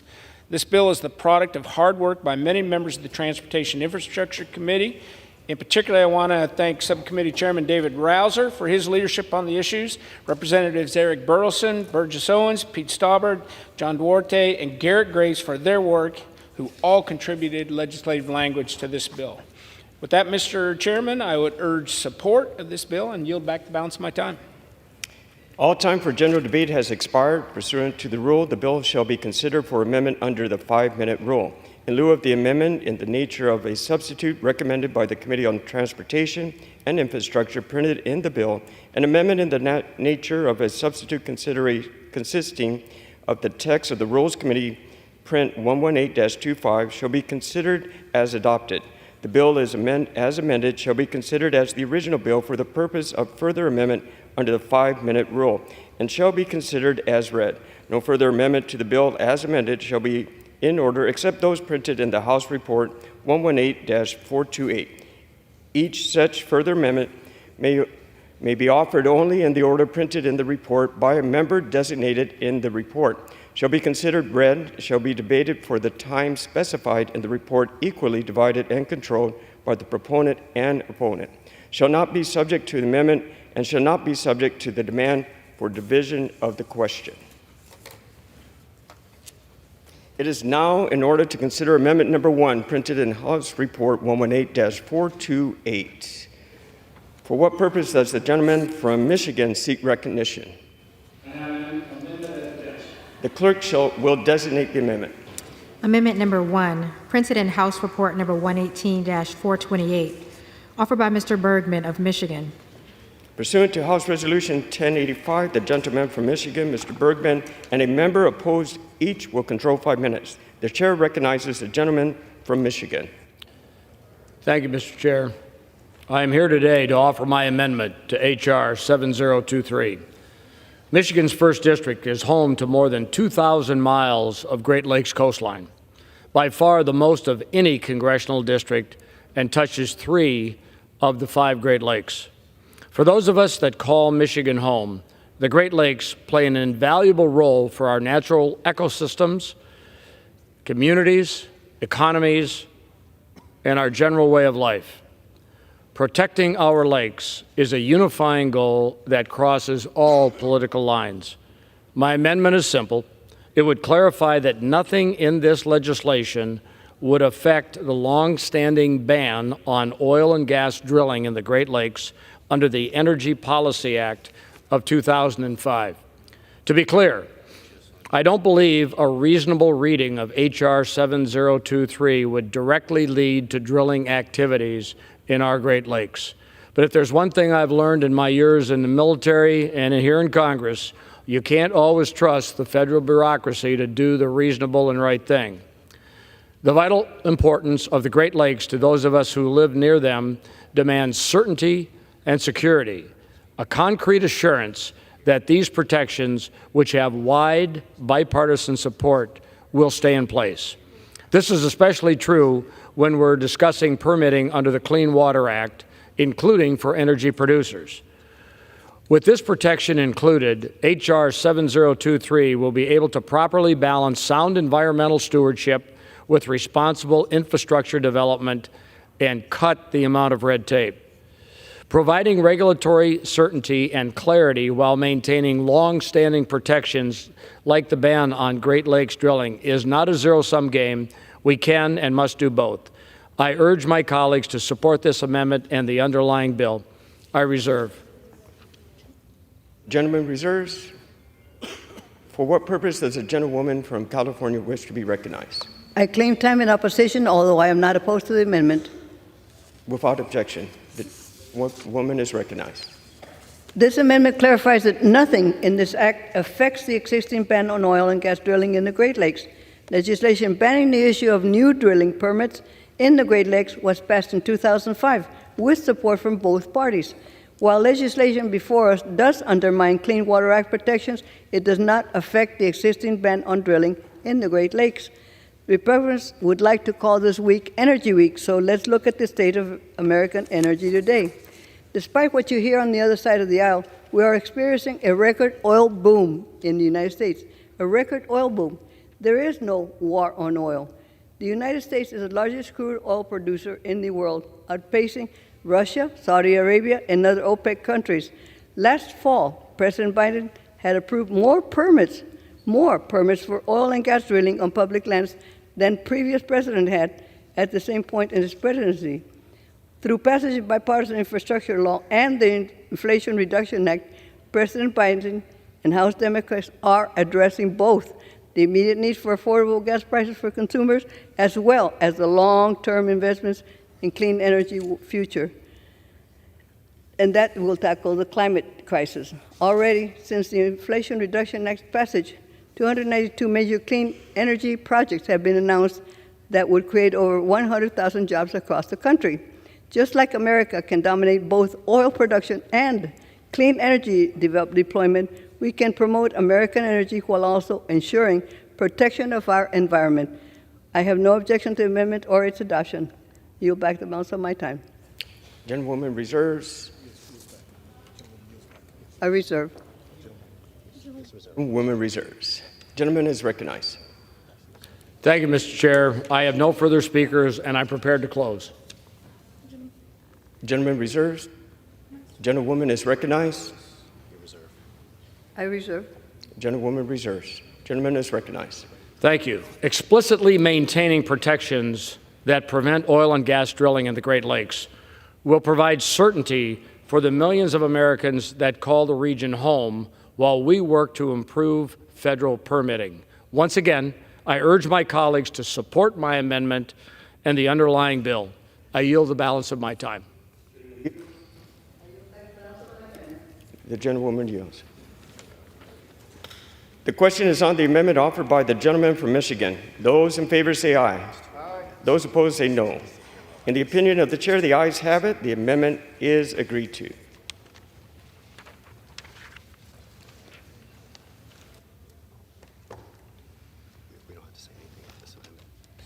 It is now in order to consider amendment number 2, printed in House Report 118-428. For what purpose does the gentleman from California seek recognition? I rise to offer my bipartisan amendment. The clerk would designate the amendment. 2, printed in House Report number 118-428, offered by Mr. Garamendi of California. Pursuant to House Resolution 1085, the gentleman from California, Mr. Garamendi, and a member opposed each will control 5 minutes. The chair recognizes the gentleman from California. Thank you, Mr. Chairman. Mr. Chairman, this amendment would allow the U.S. Environmental Protection Agency and then 47 states and U.S. territories with delegated authority under the Clean Water Act to issue permits for public works up to 10 years. Under the Clean Water Act's National Pollution Discharge Elimination System, NPDES, federal and state and territorial regulators can issue permits for 5 years, and that's it. That arbitrary permit duration no longer matches the construction timeline for public works like modernizing wastewater treatment plants and building new water recycling facilities. When the Clean Water Act was signed into law in 1972, publicly owned wastewater treatment plants were being constructed principally to provide primary or secondary treatment. Things have changed over the last 5 decades. Now these plants are looking at tertiary and even higher standards, taking longer time for the engineering as well as the construction. Some of these plants are even installing fuel cells, such as in my district, Pittsburgh, California. Increasing the NEPADES permit from 5 to 10 years ensures that the federal permitting process accurately reflects the time frames to construct a public water project, upholding the Clean Water Act protections. U.S. EPA and many state Clean Water Act regulators, including California State Water Resources Control Boards, have a backlog of permits, some of these multiple years. That's why many, if not most, of these NEPADES permits issued nationwide expire long before they can be renewed, and in many times they stay in effect for years. This amendment, if adopted, would clear the backlog and provide the necessary time to plan, engineer, and build the facilities. With that, I yield and reserve my time. For what purpose does the gentleman from North Carolina seek recognition? Mr. Chairman, I rise to claim time in opposition to the amendment, although I am not opposed to the amendment. Mr. Chairman. Gentleman is recognized. Although I claimed the time objection. in opposition, I did of course note that I'm not opposed. I support this amendment offered by my colleague from California, Mr. Garamendi, as it furthers the purpose of the underlying legislation by offering more flexibility and regulatory certainty to permit holders. This amendment will provide publicly owned wastewater treatment facilities with the ability to have their permits under Section 402 of the Clean Water Act issued for 10 years, up from the current 5 years. In doing so, the amendment will reduce administrative strains and bureaucracy while giving communities more flexibility to take on important wastewater infrastructure projects with certainty. So with that, I encourage my colleagues to vote in favor of the amendment, and I reserve my time. Gentleman reserves. Gentleman from California is recognized. Mr. Chairman, I would propose to close. I want to thank the bipartisan support for this amendment. It makes a lot of sense to expand up to 10 years. It may be that an entity would like to have a permit less than 10 years, and this amendment would allow that. But more importantly, it does allow a permit to go for a full 10 years. The bipartisan support is much appreciated, even though it was presented in opposition, which I understand you needed to do to meet the rules. Nevertheless, with that in mind, I ask for an aye vote. Gentleman, yield back. Well, yes, I yield back. Gentleman from North Carolina is recognized. The gentleman from North Carolina yields back as well. We're prepared to close. Yields. The question is on the amendment offered by the gentleman from California. Those in favor say aye. Those opposed say no. In the opinion of the chair, the ayes have it. The amendment is agreed to.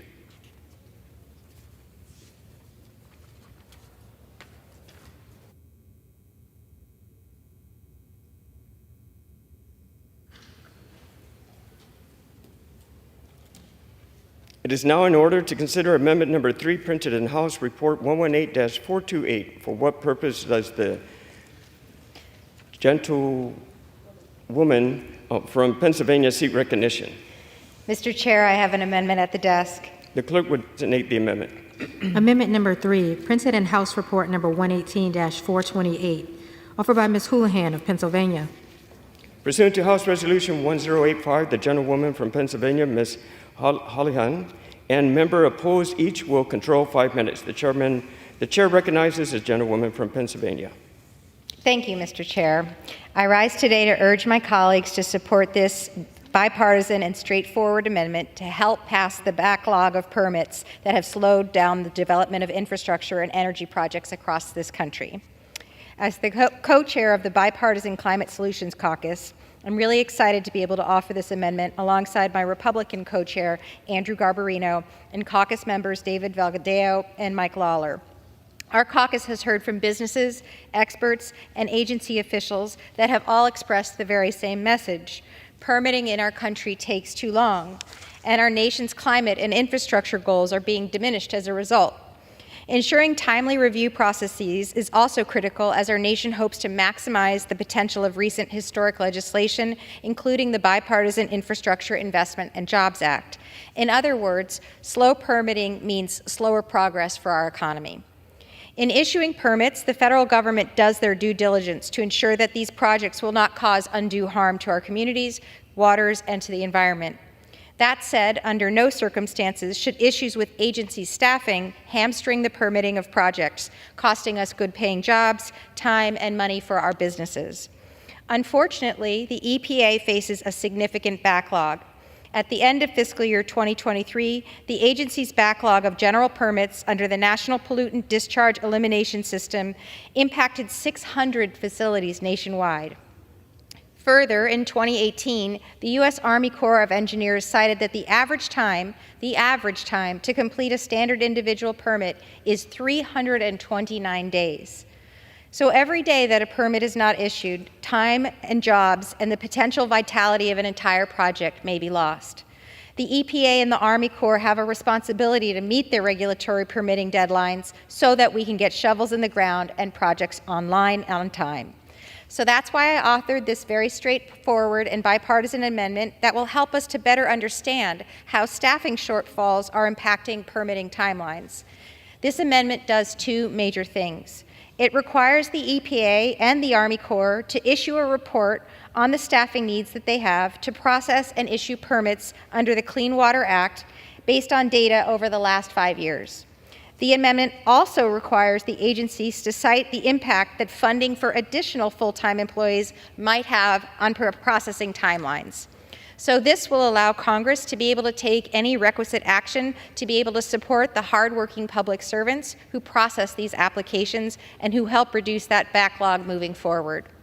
So I urge all of my colleagues, both Democrats and Republicans alike, to support my bipartisan amendment, and I thank those who have already supported this amendment, especially Ranking Member Larson for his leadership and support.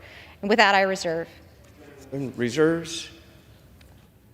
The gentleman from Michigan seek to be Carolina. Mr. Chairman, I rise to claim time in opposition to the amendment, although I am not opposed to the amendment.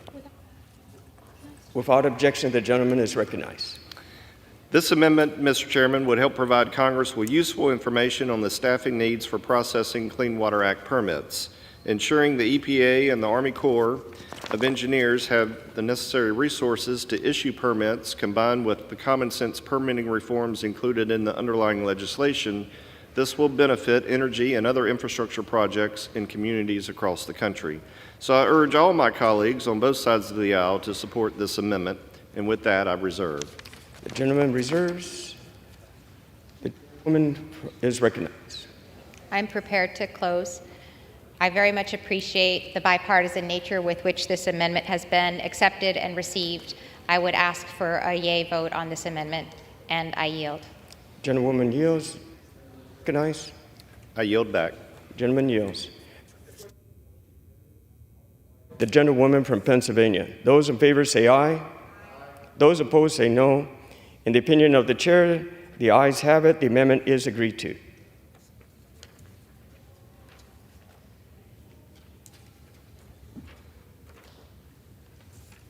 It is now in order to consider Amendment Number 4, printed in House Report 118-428. For what purpose does the gentleman from Michigan seek recognition? Mr. Speaker, I have an amendment at the desk. The clerk would designate the amendment. Amendment number 4, printed in House Report number 118-428, offered by Mr. James of Michigan. Pursuant to House Resolution 1085, the gentleman from Michigan, Mr. James, and a member opposed each will control 5 minutes. The chair recognizes the gentleman from Michigan. Thank you, Mr. Speaker. Today I stand before you with a grave concern that demands our immediate attention.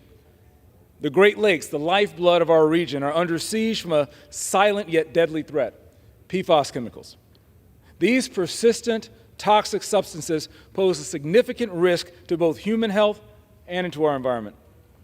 Congress cannot afford to turn a blind eye to this pressing issue.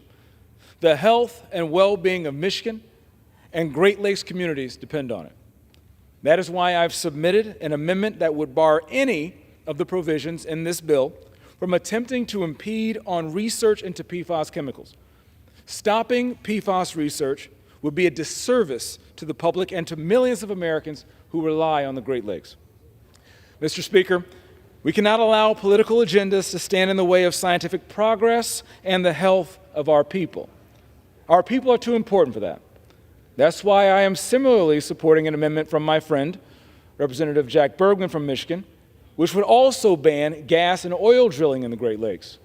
This isn't a left versus right issue. It's an issue that impacts all of us and future generations. Congress must do all that it can to protect the Great Lakes, and one step is supporting comprehensive research initiatives to fully understand the extent of PFAS contamination and its potential impacts.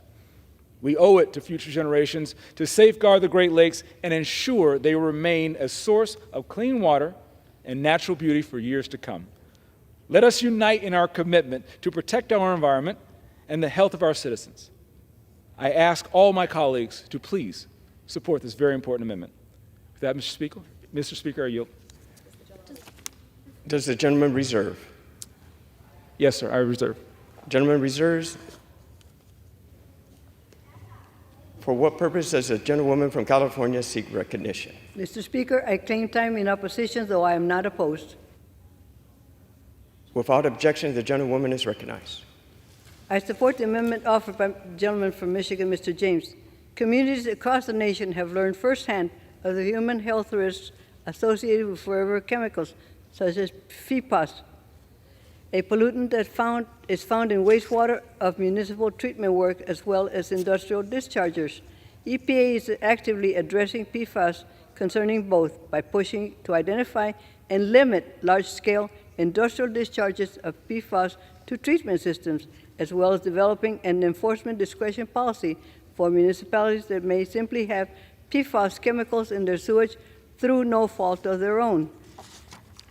While I share the gentleman's concern about the health risks of PFAS, I would point out that the underlying bill may create greater incentives for dischargers to underreport or look the other way when it comes to PFAS discharges. Since 1994, EPA has had in place a permit shield, quote, permit shield policy that provides dischargers with legal protection if they are applied for in good faith and with honest disclosures of all pollutants potentially contained in the discharge. However, the underlying bill codifies an expanded version of the permit shield applicable to any discharger, whether a municipal treatment plant, a mining site, or an industrial discharger, regardless of whether they have made good faith disclosures of all pollutants. EPA has indicated that this expanded permit shield creates a disincentive for permitting to identify pollutants that are part of their waste stream during the development of their permit, including PFAS. We should not be creating incentives for permittees to ignore the discharge of these chemicals. I support the gentleman's amendment to ensure that nothing in this act affects the EPA's authority to research PFAS chemicals. However, I do not support the provisions in the underlying bill that will undermine EPA's ability to track ongoing discharges of PFAS, making it more challenging to utilize this research to help the communities threatened by PFAS. I reserve the balance of my time.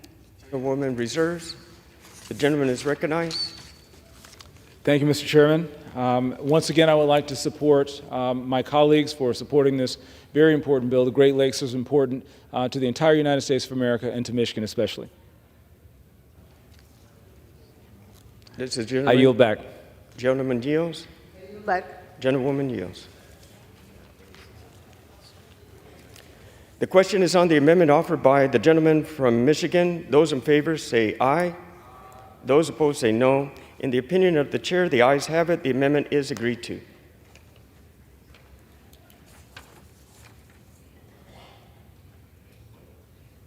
It is now in order to consider amendment number 5, printed in House Report 118-428. For what purpose does the gentleman from Michigan seek recognition? Mr. Chairman, I have an amendment at the desk. The clerk would designate the amendment. Amendment number 5, printed in House Report number 118-428, offered by Mr. Molinaire of Michigan. Pursuant to House Resolution 1085, the gentleman from Michigan, Mr. Molinaire, and a member opposed, each will control 5 minutes. The chair recognizes the gentleman from Michigan. Thank you, Mr. Chairman. My amendment is straightforward. It prohibits the EPA from issuing a water permit to a company that is based in a foreign country of concern, as well as any of its subsidiaries. The countries of concern are China, Russia, Iran, and North Korea. This is common sense. As a member of the Select Committee on the Strategic Competition between the U.S. and the Chinese Communist Party, I've seen firsthand how the CCP is trying to disrupt American leadership around the world and replace it with their own authoritarian regime. Here at home, Americans feel like China is constantly taking advantage of our country and our freedoms. They're sick and tired of seeing the CCP fly spy balloons over our country, bribe our service members to spy on us, hack our computer systems, poison our communities with fentanyl, and depress our children with secret social media algorithms based in Beijing. Mr. Chair, if you talk to constituents in your hometown and ask them if we should allow CCP-affiliated companies to use 700,000 gallons of water a day, they would all say, of course not. Unfortunately, in my district, a CCP-affiliated company called Goshen is trying to bully its way into a town. The company was rejected in a recall election last November and now is suing a rural township over its plans to build a factory and use 700,000 gallons of water a day. The EPA should not be issuing permits to CCP-affiliated companies and their subsidiaries. We cannot allow China to take advantage of our country's natural resources. My amendment is necessary, and it is common sense. I urge my colleagues to vote yes, and I yield back. Does the gentleman reserve? Yes, Mr. Speaker. Gentleman reserves. Gentlewoman. Mr. Speaker. Purpose does the gentlewoman from California seek recognition? Mr. Speaker, I rise in opposition to the amendment offered by the gentleman from Michigan, Mr. Molinar. The gentlewoman is recognized for 5 minutes. For over 50 years, the federal-state partnership created by the Clean Water Act has allowed communities to enjoy clean water and has given businesses the certainty they need to create jobs and spur economic growth. Yet, if this amendment becomes law, both EPA and every state who has taken on responsibility for implementing Clean Water Act would have to deny clean water permits for any, I underscore, any facility or activity associated with a foreign government of concern. That means that any U.S. subsidiary of a company with economic ties to China, Russia, or any other foreign country of concern would, by statute, be denied the ability to operate and expand in this country if their activities trigger Clean Water Act review. I know Representative Molinar is concerned about the announced $2.3 billion investment in the state of Michigan that is likely to create an additional 2,350 good-paying jobs, and that Michigan Governor Whitman has called the biggest ever economic development project in northern Michigan. However, this amendment is not limited to Michigan. How many other U.S. subsidiaries of foreign companies will also be caught up in this amendment? How will the General Electric appliance manufacturing plants in Kentucky, Georgia, Alabama, Tennessee, and South Carolina continue to operate if this amendment is adopted? GE Appliances is a subsidiary of a Chinese-owned company. How will this amendment affect Smithfield Foods operations in Maryland and Virginia if these facilities are forever denied clean water permits because of their association with a Chinese owner? Motorola is one of the world's leading manufacturers of smartphones. However, this Chinese-owned company has numerous offices and manufacturing facilities throughout the U.S., including new 136,000 square foot facility in Richardson, Texas. Will the Molinar Amendment make it logistically impossible for Motorola to continue to operate in the U.S.? House Democrats have been leading the charge to ensure the Clean Water Act continues to accomplish both goals, clean water and job creation. House Democrats will continue to build a strong record of sustainable job creation and support of domestic manufacturing. Prohibiting the issuance of Clean Water Act permits for projects that have investment from certain foreign entities is likely to be unimplementable, will increase the potential for litigation and delay, and ultimately only threaten clean water. I oppose the amendment and encourage my colleagues to oppose the amendment. I reserve the balance of my time. Reserves. Gentleman is recognized. Thank you, Mr. Chairman. Again, I would just like to restate for the members that we are talking about countries of concern: China, Russia, Iran, and North Korea. When we consider China and the CCP has been flying spy balloons, bribing our service members, poisoning our communities with fentanyl, and the malign activity that they are having around the globe, why would we submit ourselves to our greatest natural resources?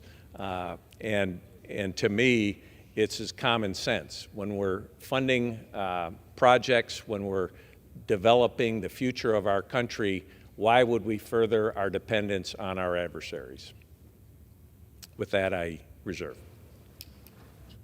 Gentleman reserves. Gentlewoman is recognized. I reserve. Gentlewoman reserves. Gentleman is recognized. Just in closing, I would ask our colleagues to vote yes, and I yield back. Gentleman yields. Gentlewoman is recognized. I yield back. Gentlewoman yields. The question is on the amendment offered by the gentleman from Michigan. Those in favor say aye. Those opposed say no. In the opinion of the chair, the ayes have it. The amendment is agreed to.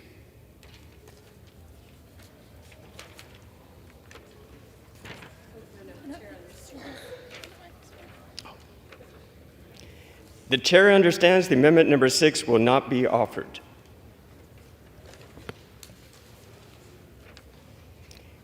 It is now in order to consider amendment number 7 printed in House Report 118-428. For what purpose does the gentleman from Florida seek recognition? Mr. Speaker, I have an amendment at the desk. The clerk would designate the amendment. Amendment number 7, printed in House Report number 118-428, offered by Mr. Bean of Florida.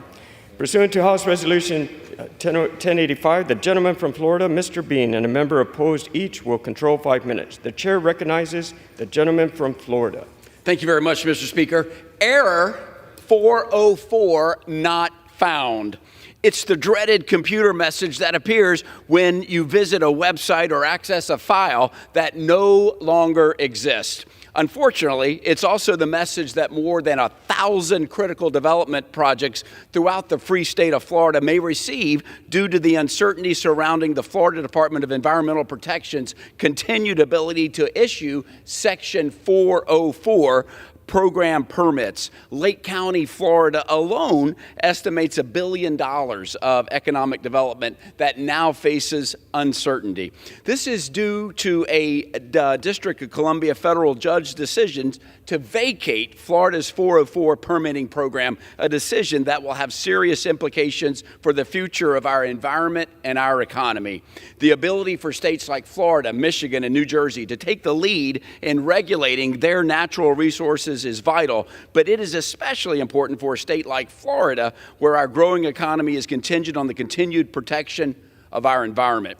That is why my amendment simply seeks to provide permitting certainty to the more than 1,000 projects that are lined up in limbo by codifying Florida's successful 404 program. Our program has proven time and time again that Florida can do a much better job, more efficiently, more effectively, issuing permits for necessary projects better than the federal government has shown. Mr. Speaker, as Floridians, we understand the important role our environment plays in our economy and in Floridians' way of life. Florida, please, is asking everybody to join us because we need the flexibility to make decisions that are best suited for the Sunshine State in our environmental and economic needs, reduce project costs, and save taxpayer dollars, all while improving responsiveness to applicants and the communities' projects they serve. I ask my colleagues for their support of this important amendment, and I reserve the balance of time.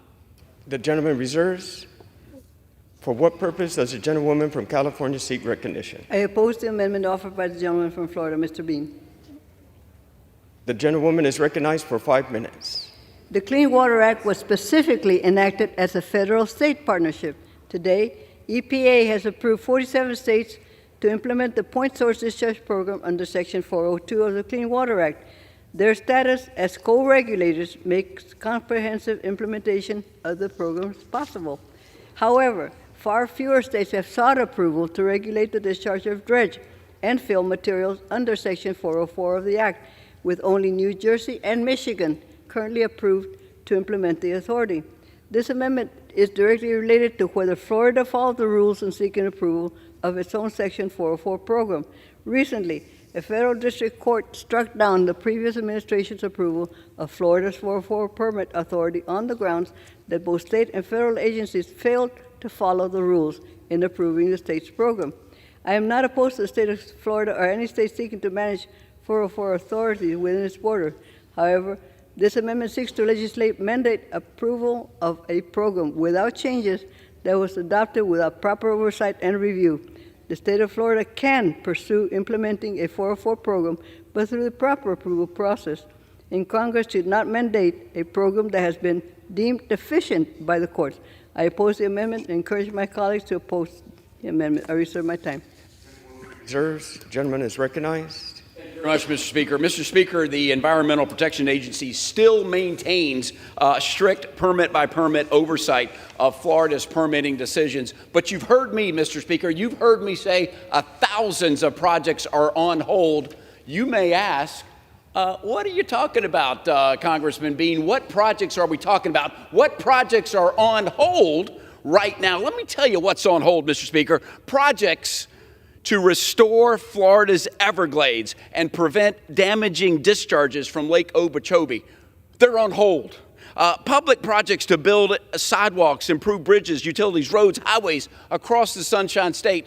They're on hold. We can't do them. Solar energy projects, including solar power stations and other electronic utility projects impacting our grid in the Sunshine State, they're on hold. Stormwater infrastructure repairs at U.S. Naval Air Station, Pensacola, it was damaged due to Hurricane Sally, but the repairs are on hold because we can't get the federal government to act fast. We're ready to go. We are ready to go. What else is on hold? We got a school in Jacksonville, a desperately needed school ready to be built. It's on hold because the federal government put everything on hold. Give us the chance to continue this important work in the state of Florida. I ask my colleagues to reconsider their opposition, join us, and let's make the Sunshine State back on course to bring these projects to life. I yield the balance of my time. Gentleman yields. Is recognized. Gentlewoman yields. The question is on the amendment offered by the gentleman from Florida. Those in favor say aye. Those opposed say no. In the opinion of the chair, the ayes have it. The amendment is agreed to. It is now in order to consider amendment number 8, printed in House Report 118-428. For what purpose does the gentleman from Louisiana seek recognition? Chairman, I have an amendment at the desk.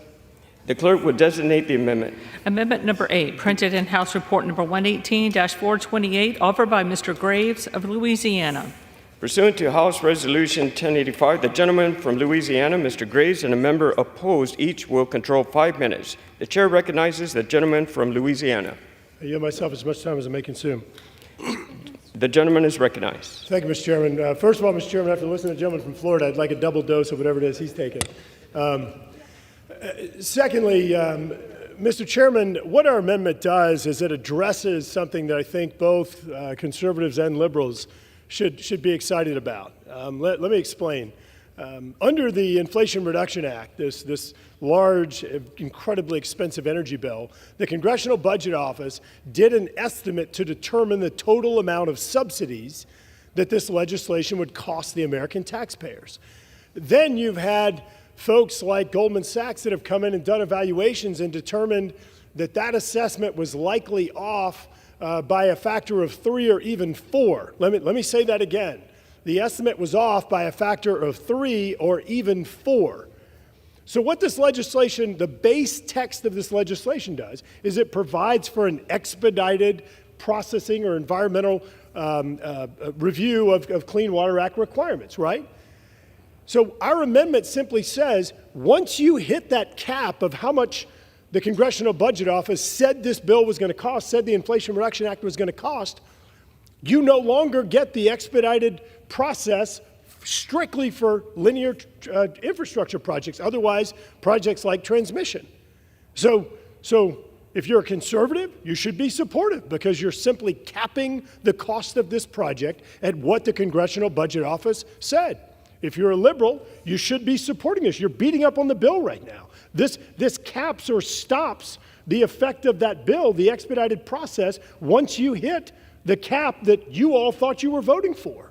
So this should be a win-win. This should have bipartisan support. I think that this is an appropriate amendment. I think that an amendment ensures that congressional intent is preserved by limiting the cost of these incredibly expensive subsidies at the rate that members of Congress who supported this legislation believed they were spending. With that, Mr. Chairman, I'll reserve. Gentleman reserves. This is the gentlelady from California. Seek recognition. Mr. Chairman, I oppose the amendment offered by Mr. Graves of Louisiana. The gentleman's recognized for 5 minutes. Thank you, sir.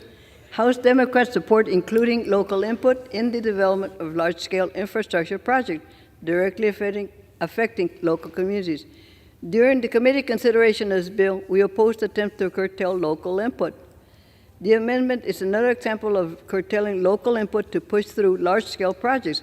However, this amendment picks winners and losers for what types of projects get to be jammed through the process. I proudly supported the investments in our infrastructure and clean energy future contained in the Bipartisan Infrastructure Law, the CHIPS Act, and the Inflation Reduction Act last Congress. These critical bills were about creating jobs, advancing infrastructure investments, and accelerating the economy of the future. House Democrats are committed to improving the quality of life for all Americans by building the economy from the middle out and the bottom up. However, this amendment gives a fast lane for Clean Water Act permits to fossil fuel-related linear infrastructure projects. It purposefully includes renewable energy products, including solar and wind, and other clean energy alternatives that benefited from the Inflation Reduction Act. It also excludes efforts to bolster energy reliability and resiliency and nationwide efforts to upgrade the nation's energy grid. I suspect that this is why several energy companies, including the American Clean Power Association, Edison Electric, and the Chamber of Commerce, are also opposed to this amendment. Again, I remain concerned that under H.R. 7023, local voices are excluded from the development of linear projects generally. Adding Mr. Graves' amendment, which doubles down on the fast-tracking of fossil fuel energy infrastructure, only strengthens my opposition to the underlying bill. I oppose the amendment and urge my colleagues to oppose the amendment as well. I reserve. Gentlelady reserves. Gentleman from Louisiana is recognized. Thank you, Mr. Chairman. Mr. Chairman, I listened to the gentlelady's response, and I guess I'm confused. First of all, this amendment does absolutely nothing to affect public participation. Does nothing to affect local input. This amendment does apply to linear infrastructure, as she noted, things like transmission. But I remind my friend across the aisle, the gentlelady from California, you can't have your cake and eat it too. The gentlelady can't be opposed to the bill, opposed to the underlying bill, and then when this amendment actually stops the expedited authority under this legislation from applying to projects, also say that she opposes that. Do you support the expedited? Does the gentlelady support the expedited process, or does she not? I'm very baffled by the comments. Either you oppose the underlying bill, or you support the underlying bill. I've heard the gentlelady, Ms. Napolitano, I heard my friend from California, Mr. Huffman, both express opposition to the underlying bill. Let me say it again. What this amendment does is it says that this expedited authority only for linear transmission projects, linear infrastructure projects, it no longer applies once you hit the financial cap that was estimated, the financial score that was estimated by the Congressional Budget Office. So I would think that my friend from California would actually be supportive of this legislation, of this amendment, if she is opposed to the underlying bill. It caps, it curtails the use of this expedited authority that I believe Mr. Huffman indicated he believed would result in trashing the environment. And so let me say it again. You can't have your cake and eat it too. If you're a fiscal conservative, you should support this amendment because it stops this runaway excessive subsidy for technologies that have been around for 40 and 50 years. It stops the expedited authority for those types of projects. Why we're subsidizing technologies that have been around for 40 and 50 years, I do not understand. Other countries don't in many cases.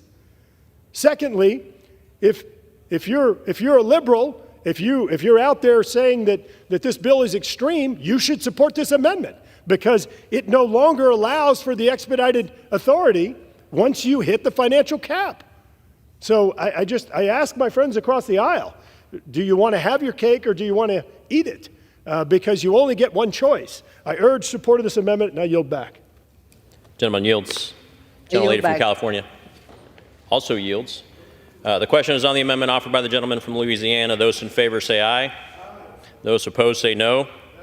In the opinion of the chair, the ayes have it. And the amendment is 2. Sir. A recorded vote is requested. Those favoring a recorded vote will rise. A sufficient number having risen, a recorded vote is ordered. Members will record their votes by electronic device. A 15-minute vote.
99, and the nays are 323 with 0 present.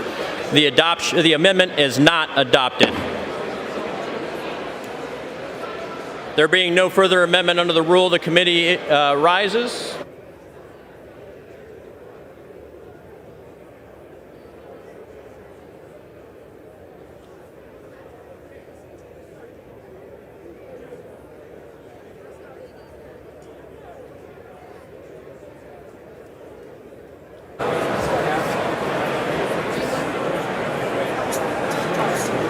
Mr. Chairman.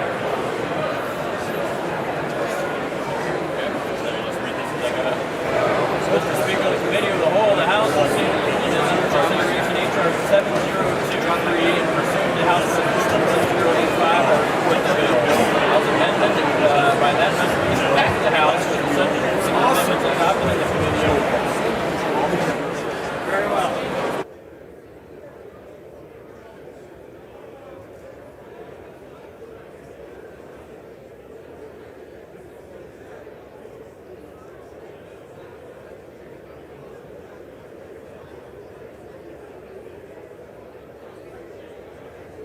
Say that again.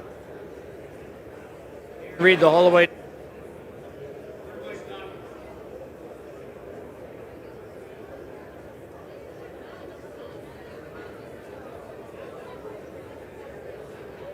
The chair of the Committee of the Whole House on the State of the Union reports that the committee has had under consideration the bill H.R. 7023 and pursuant to House Resolution 1085 reports the bill as amended by that resolution back to the House with sundry further amendments adopted in the Committee of the Whole. Under the rule, the previous question is ordered. Is a separate vote demanded on any further amendment reported from the Committee of the Whole? If not, the chair will put them in gross. The question is on the adoption of the amendments. Those in favor say aye. Those opposed, please say no.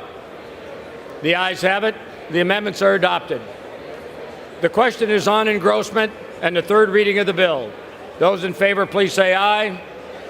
Those opposed, please say no. The ayes have it. Third reading. A bill to amend Section 404 of the Federal Water Pollution Control Act to codify certain regulatory provisions relating to nationwide permits for dredged or fill material and for other purposes.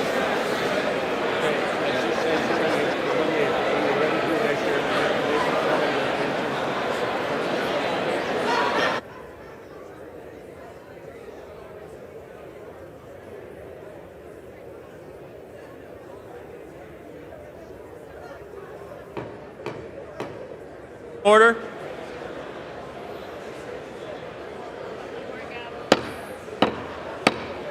The House will be in order. For what purposes does the gentlewoman from Michigan seek recognition? Mr. Speaker, I have a motion to recommit at the desk. The clerk will report the motion. Skolton of Michigan moves to recommit the bill H.R. 7023 to the Committee on Transportation and Infrastructure.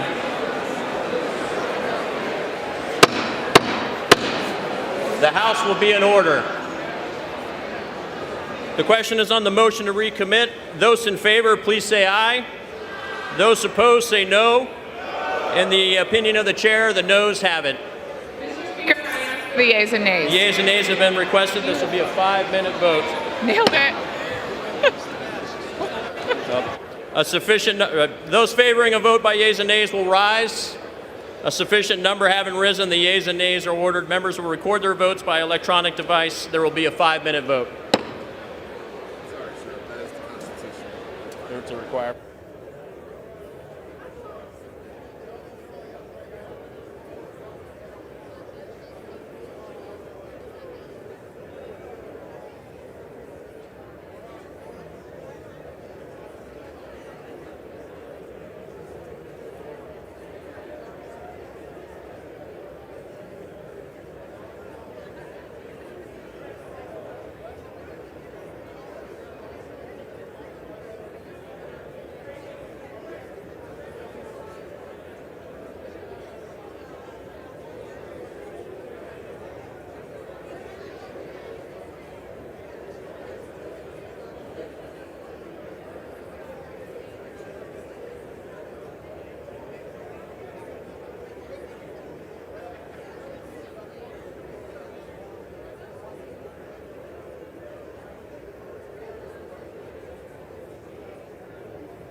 members voted.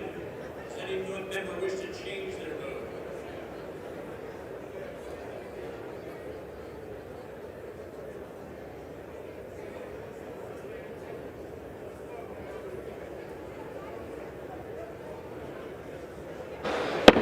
On this vote, the yeas are 205, the nays are 213, and 0 present. The motion is not adopted. The question is on passage of the bill. Those in favor, please say aye. Those opposed, say no. In the opinion of the chair, the ayes have it. And the Request a recorded vote. Recorded vote request. For what purpose does the gentlelady from California seek recognition? Say it again. Recorded vote requested.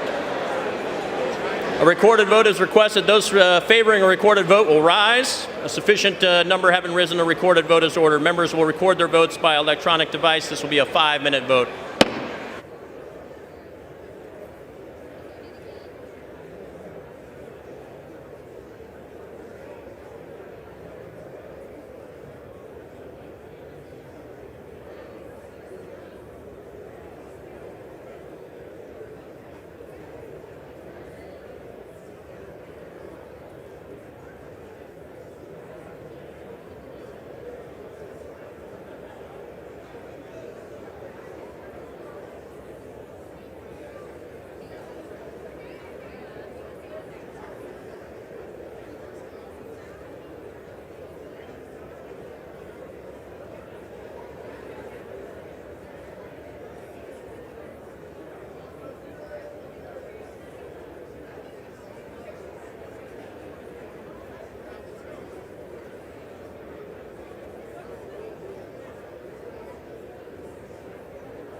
members voted. Does any member wish to change a vote?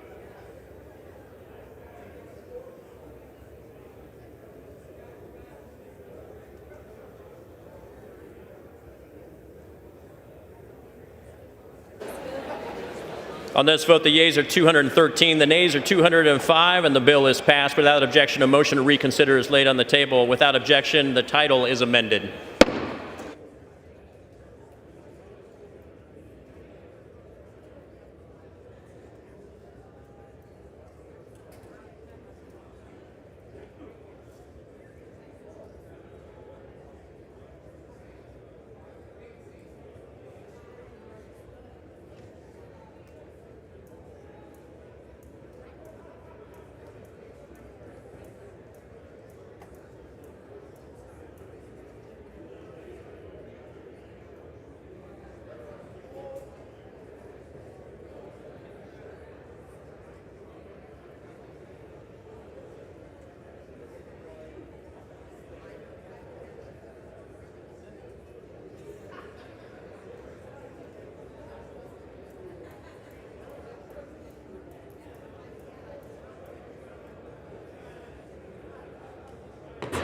House will be in order.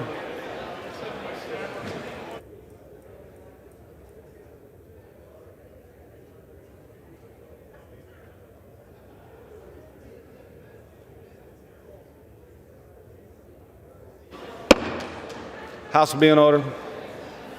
Please take your conversations off the floor.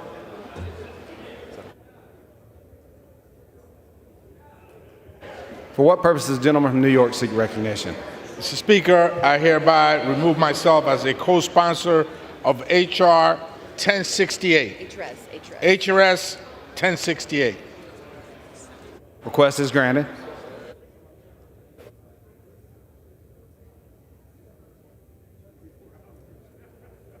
Entertain requests for 1-minute speeches. Purpose does the gentleman from Texas rise? Mr. Speaker, I rise to ask for unanimous consent to address the House floor for 1 minute and to revise and extend my remarks. Without objection, the gentleman from Texas is recognized. Mr. Speaker, I rise today to honor and congratulate my friend Henry Bell on 35 years of service to the Tyler Area Chamber of Commerce. This incredible milestone is a testament to his dedication, leadership, and unwavering commitment to the economic growth of the East Texas community.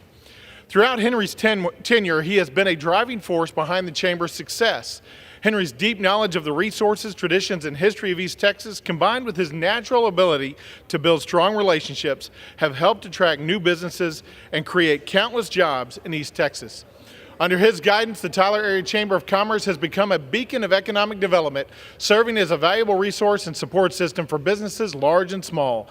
The Tyler Area Chamber is a regional top 5 chamber boasting more than 2,000 member organizations, businesses, and individuals.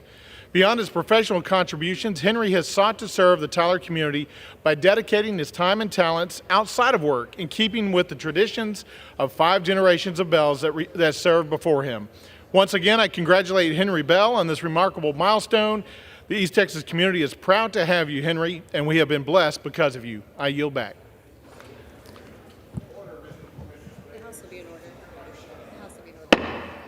House be in order. For what purpose does the gentleman from New Jersey rise? Without objection, the gentleman is recognized for 1 minute. Hey, buddy, they told me dress like this, I need to stay on that side. Mr. Speaker, I rise today to honor Eugene Kanakia, the longest-serving president of St. Peter's University in Jersey City, New Jersey. President Kanakia is retiring after this 17 years leading this prestigious university. During his tenure, President Kanakia helped St. Peter's become a university and gain national recognition. He helped start the university's first doctoral programs and the new schools of business, nursing, and education. He oversaw the construction of the new student center, the Panopinto Hall, and creation of the STEM Empowerment Center. In addition, President Kanakia secured more than $134 million in funding and $25 million in federal grants for the school. I enjoyed being there along with my two sons, Donald and Jack, to watch St. Peter's magical run during the 2022 NCAA tournament. And since then, they both have graduated from the school. And I will be rooting for the Peacocks during tonight's tournament as well. President Kanakia is an exceptional leader and will be missed at St. Peter's University. And with that, Mr. Speaker, I yield back. For what purpose does the gentleman from New York rise? Consent to address the House for 1 minute and to revise and extend my remarks. Without objection, the gentleman from New York is recognized for 1 minute. Mr. Speaker, today I rise to honor John Krieger, a revered FDNY veteran and stalwart of Rockland County, who passed away on March 18, 2024 at 81. John's work to improve fire safety and his service to our community exemplify a life dedicated to protecting others. Serving with distinction in the FDNY from 1965 to 1986, he later became Deputy Fire Coordinator for Rockland County, passionately advocating for fire safety and prevention since 2004. John's impactful journalism, notably the, quote, Fire's Deadly Rage series, sparked significant community action, leading to a surge in smoke alarm installations across Rockland County.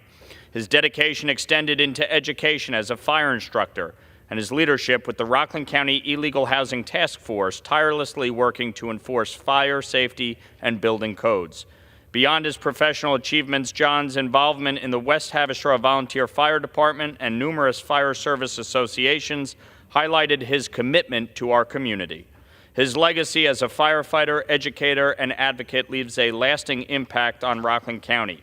We extend our deepest sympathies to his family, his many friends, and his beloved colleagues in the fire service, and remember John Krieger for the profound impact he had on making our community safer.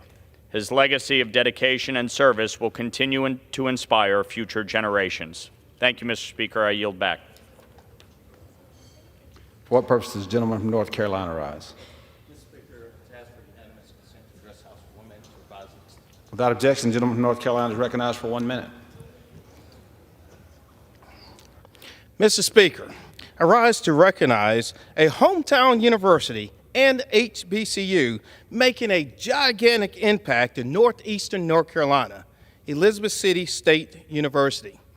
We're getting it done because of distinguished faculty such as Thorpe Endowed Professor and Dean, Dr. Kuldeep Ravet. Dr. Ravet received the Governor James E. Holshouser Jr. Award for Excellence in Public Service. He's making a profound impact through his dedication and education through community engagement as well. Dr. Ravat has excelled in academia and has also significantly contributed to public service, particularly through initiatives like the NASA Aerospace Academy and the Mobile STEM Lab, which have enriched the lives of thousands in our underserved and rural region. His commitment extends well beyond the classroom. He works to ensure that students in the surrounding region can envision a brighter future. We celebrate his well-deserved award, and I say, Viking pride. Mr. Speaker, I yield back. Gentleman yields. For what purpose does the gentleman from Georgia rise? Ask unanimous consent to address the House for 1 minute to revise and extend my remarks. Without objection, the gentleman from Georgia is recognized for 1 minute. Mr. Speaker, I rise today to recognize Bobby Christine for being promoted to the rank of Major General in the U.S. Army National Guard. His career began as a student at the University of Georgia in Sanford Law. He also attended Georgia Military College, where he was positioned as a second lieutenant in the Corps of Engineers. During the 1990s, Major General Christine continued to serve in military affairs as a lawyer for the field. His responsibilities range from guiding commanders on rules of engagement to prosecuting and defending military personnel at trial.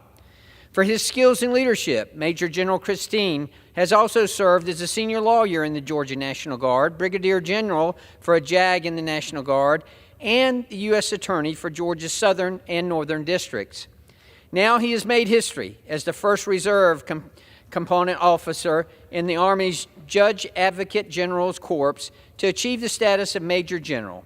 His hard work is recognized by his family, friends, others, and myself, and I look forward to witnessing his future accomplishments. Thank you, Mr. Speaker, and I yield back. For what purpose does the gentlelady from Texas rise? Mr. Speaker, I rise to ask for unanimous consent to address the House for 1 minute to revise and extend my remarks. Without objection, the gentlelady from Texas is recognized for 1 minute. Yes, ma'am. Mr. Speaker, this Saturday, the Affordable Care Act is turning 14 years old.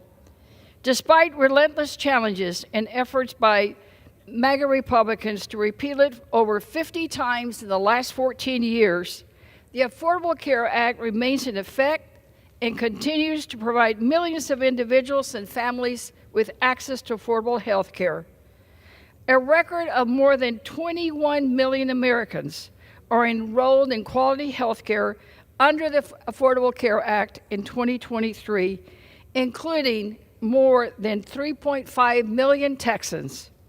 Today, more Americans have health insurance than under any other president in history. Thank you, Mr. President. Democrats have made sure that more Americans than ever before are getting covered under the Affordable Care Act. We will continue to put people over politics to lower health care costs and ensure that every American can get the care that they need. Thank you, and happy birthday, ACA Obamacare. For what purpose does the gentleman from Tennessee seek recognition? Mr. Speaker, I seek unanimous consent to address the House for 1 minute to revise and extend my remarks. Without objection, the gentleman from Tennessee is recognized for 1 minute. Mr. Speaker, I rise to honor First Sergeant Wayne Edelin, who served in both the Korean and Vietnam Wars. In 1952, he was deployed to Korea, where he spent 8 months in combat and earned the Combat Infantryman's Badge. After that, he was sent back to the United States for a while, then re-enlisted and served in Japan for a year. Then he was deployed to Korea again for a year. He then spent 3.5 years in Germany before coming back to the United States, where he served as a senior instructor of ROTC at the University of California, Santa Barbara. After that, he served as a drill instructor for new recruits at Fort Polk Army Base in Louisiana. In 1968, he deployed to Vietnam, where he participated in combat operations, earned his second Combat Infantryman's Badge. He also earned the Bronze Star with Valor for heroism in ground combat. Wayne left Vietnam in June of '69 and returned to Fort Polk as a drill instructor. He retired from the Army in 1971 with the rank of First Sergeant. He eventually made the wise decision to move to Tennessee and has lived in Blount County since 2010. We are so glad to have him in our community. I'm glad that he is a constituent of mine. Sergeant Edelin served and sacrificed for our country for many years, Mr. Speaker, and I'm pleased to honor him as Tennessee's 2nd District Veteran of the Month. Thank you, Mr. Speaker. I yield back the remainder of my time. For what purpose does the gentleman from North Carolina seek recognition? Without objection, the gentleman from North Carolina is recognized for 1 minute. Thank you, Mr. Speaker. Thank you, Mr. Speaker. At its core, the American dream is about owning a home. For far too many Americans, this has turned into a pipe dream. Right now, there are 343,000 households in North Carolina who spend over half of their monthly income on rent, leaving too little for other expenses like health care, transportation, and nutritious food. That's why I'm proud to have worked on a common sense action plan that outlines some of the work that we've done already and what we need to do to address the affordable housing crisis we're facing across the country. This plan addresses our housing supply, reforms to land use policies, improves housing financing, and much more. As Vice Chair of the New Dems Affordable Housing Task Force, I'll continue to put forward common sense ideas and solutions to build more affordable housing, increase affordable housing access, and tackle this crisis. Thank you, and I yield back the balance of my time. For what purpose does the gentleman from Ohio seek recognition? Speaker, I ask unanimous consent to address the House for 1 minute to revise and extend my remarks. Without objection, the gentleman from Ohio is recognized for 1 minute. Thank you. I rise today to recognize Secretary Marcia Fudge for her outstanding career and significant achievements as she prepares to retire from the President's Cabinet as Secretary of Housing and Urban Development. Secretary Fudge's steadfast career in public service, beginning as mayor of Warrensville Heights, Ohio, is an example for all of us who work to serve our communities and our nation. Before becoming HUD Secretary, Ms. Fudge served as part of the Ohio congressional delegation in the House for 12 years, serving on the House Agricultural Committee. She championed food and nutrition policies that are valued in Ohio and throughout the nation. I want to thank and congratulate Secretary Fudge on her accomplishments and contributions that have led to a more prosperous Ohio and a stronger America, and wish her a happy and healthy retirement. Thank you, Mr. Speaker, and I yield back. For what purpose does the gentlelady from Delaware seek recognition? Mr. Speaker, I ask unanimous consent to address the House for 1 minute and to advise and extend my remarks. Without objection, the gentlelady from Delaware is recognized for 1 minute.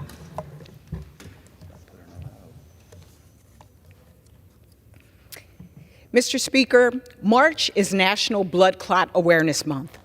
1 American every 6 minutes dies from a blood clot, which is why yesterday I unveiled a virtual toolkit to raise awareness, promote action, and inspire advocacy, because blood clots don't discriminate. As a member of Congress and a member of the Health Subcommittee, this issue is a professional one for me and the 100,000 Americans who die. But as Lisa, this is personal. 10 years ago, I lost my husband, Charles Rochester, to blood clots. His death shook me to the core and inspired me to act. And that's why I introduced the bipartisan Charles Rochester Blood Clot Prevention and Treatment Act. Recently, my family was again impacted by blood clots. My dad was diagnosed with cancer, the second leading cause of death for people with cancer after cancer is blood clots. Dad contracted a blood clot in his leg and his arm, but because I knew the signs, we were able as a family to have 4 more months with him. He passed away in January.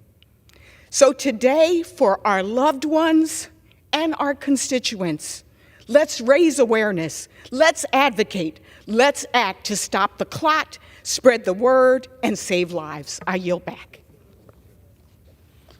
For what purpose does the gentlelady from North Carolina seek recognition? I ask unanimous consent to address the House for 1 minute, Mr. Speaker. Without objection, the gentlelady is recognized for 1 minute. Thank you, Mr. Speaker. I rise to recognize Jared L. Perry, a major in the United States Marine Corps, an exemplary North Carolinian, and a proud native of Ashe County. On April 5th, Major Perry will officially retire after 16 years of service to our nation, a record of service that is admirable and respected.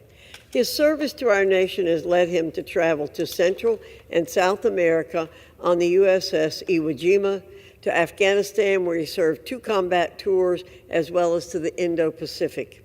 No matter where he has traveled to in service to our nation, one thing has remained the same: his commitment to advancing and safeguarding the values and freedom that make America the greatest country in the world.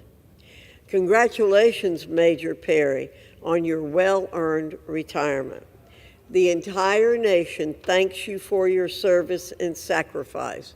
We are forever grateful. I yield back. For what purpose does the gentlelady from North Carolina seek recognition? I ask unanimous consent to address the House for 1 minute and to revise and extend my remarks. Without objection, the gentlelady is recognized for 1 minute. Mr. Speaker, I rise today to call out the hypocrisy of Republicans who claim they want to support our Democratic allies but won't put words to action.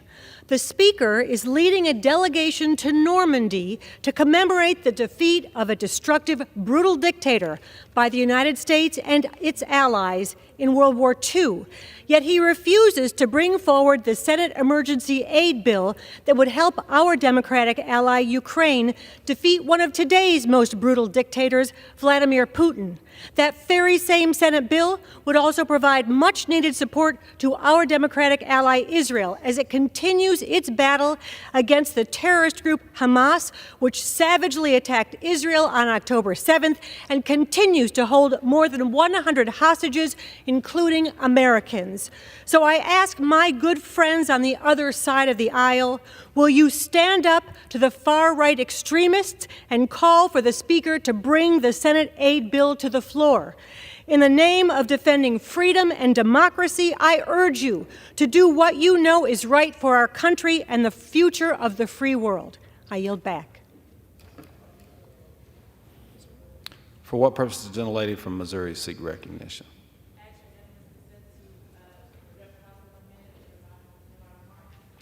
The gentlelady is recognized for 1 minute. Mr. Speaker, St. Louis and I rise to express our grave disappointment that neither the extension nor the expansion of the Radiation Exposure Compensation Act is included in this spending bill. Decades ago, our government dumped radioactive waste in communities all across the country, including in my district. To this day, many of my constituents are sick and dying because of their exposure. World War II is still killing people in my district. We were wronged by the federal government, and rather than taking responsibility to make it right, Congress couldn't spare a dime on this bipartisan issue, this bipartisan effort to compensate the victims. Why is it that we always have money for endless war, but never enough to repair the harm war has caused? It's past time that this body gets its priorities straight. Take full responsibility, clean up this waste, compensate those who have been harmed. You have 78 days. Thank you, and I yield back. For what purpose does the gentleman from New York seek recognition? Mr. Speaker, I ask unanimous consent to address the House for 1 minute and to revise and extend my remarks. Without objection, the gentleman is recognized for 1 minute. Thank you, Mr. Speaker. I rise today with a heavy heart to mourn the tragic loss of 2 soldiers of the National Guard who called our capital region in New York home. On March 8, 2024, Chief Warrant Officers 2, Casey Frankowski of Rensselaer and John Gracia of Rotterdam, tragically perished in a helicopter accident in Texas. They deeply embodied a commitment of service to others. Chief Warrant Officer Frankowski was on the cusp of achieving a bachelor's degree in emergency management and was connected to many community organizations, including serving as a volunteer firefighter and a member of the Environmental Conservation Corps. Chief Warrant Officer Gracia served as a cybersecurity analyst with the New York State Department of Homeland Security, and most recently, and proudly, as a New York State Trooper. This week, these heroes were brought home and met with the honors and recognitions deserving of their incredible bravery and sacrifice. My heart goes out to the vast universe of family, friends, and loved ones left behind and shattered by this truly terrible loss. They have left us too soon, but will forever be remembered and treasured by all who loved them. Their memories and their service will serve as a beacon for all in our Capital Region community and beyond. With that, I thank you, Mr. Speaker, and I yield back. Thank you. For what purpose does the gentleman from Rhode Island seek recognition? Consent to address the House and revise and extend my remarks. Without objection, the gentleman is recognized for 1 minute. Mr. Speaker, I rise today to honor Terrence J. Boylan, who passed away last month at the age of 85. Terry lived a life dedicated to public service and leaving the world in a better place than he found it. A veteran of the U.S. Navy, Terry was commissioned out of Newport, Rhode Island, and served as a weapons officer aboard the USS Cromwell and USS DeLong after graduating from St. John's University. He proudly served our country in uniform and remembered the Navy fondly as one of the best times of his life. He even married his wife, Virginia E. Mahoney from Cranston, Rhode Island, at the Newport Naval Station Chapel. They settled in Barrington, Rhode Island, where Terry served as principal of the Henry Barnard Lab School in Providence, and later moved to Marblehead, Massachusetts, where he served as an elementary school principal for nearly 3 decades. During his years working in education, Terry left an indelible mark on the next generation. The Boylans retired to Cape Cod, and after the passing of his wife in 2015, Terry returned to Rhode Island to be closer to his children and grandchildren. I joined Terry's family, Terrence Jr., Jennifer, Terrence III, and Tanner, and his loved ones in celebrating his extraordinary life, and I yield back.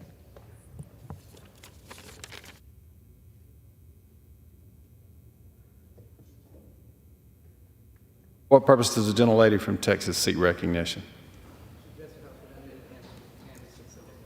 Without objection, the gentlelady is recognized for 1 minute.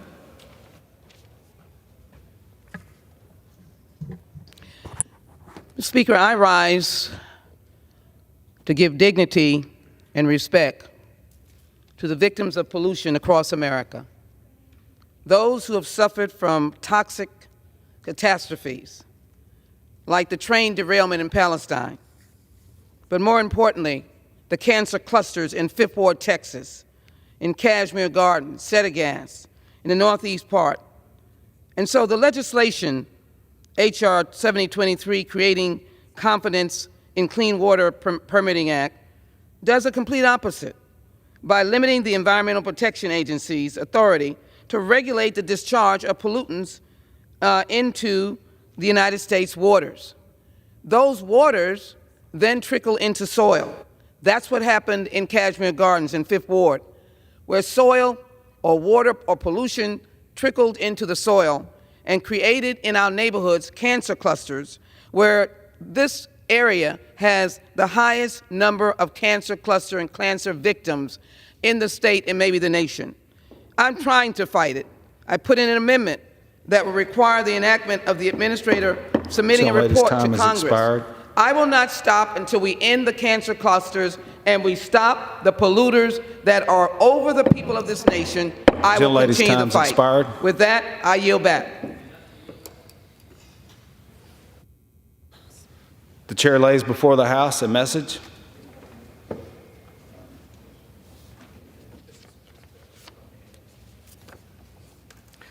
To the Congress of the United States, when I was elected president, a pandemic was raging and our economy was reeling, and trickle-down economics had undermined our nation's growth long term. I was determined to rebuild the middle out and bottom up, not the top down, because when the middle class does well, we all do well. We can give everyone a fair shot and leave no one behind. Our plan has brought transformational progress. In the near term, my administration moved quickly to help hardworking families and businesses make it through the pandemic with a historic rescue plan that vaccinated the nation, delivered immediate economic relief to people in need, and sent funding to states and cities to keep essential services going.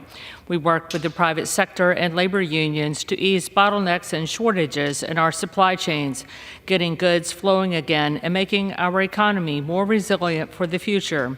Today, America is in the midst of the strongest recovery of any advanced economy in the world.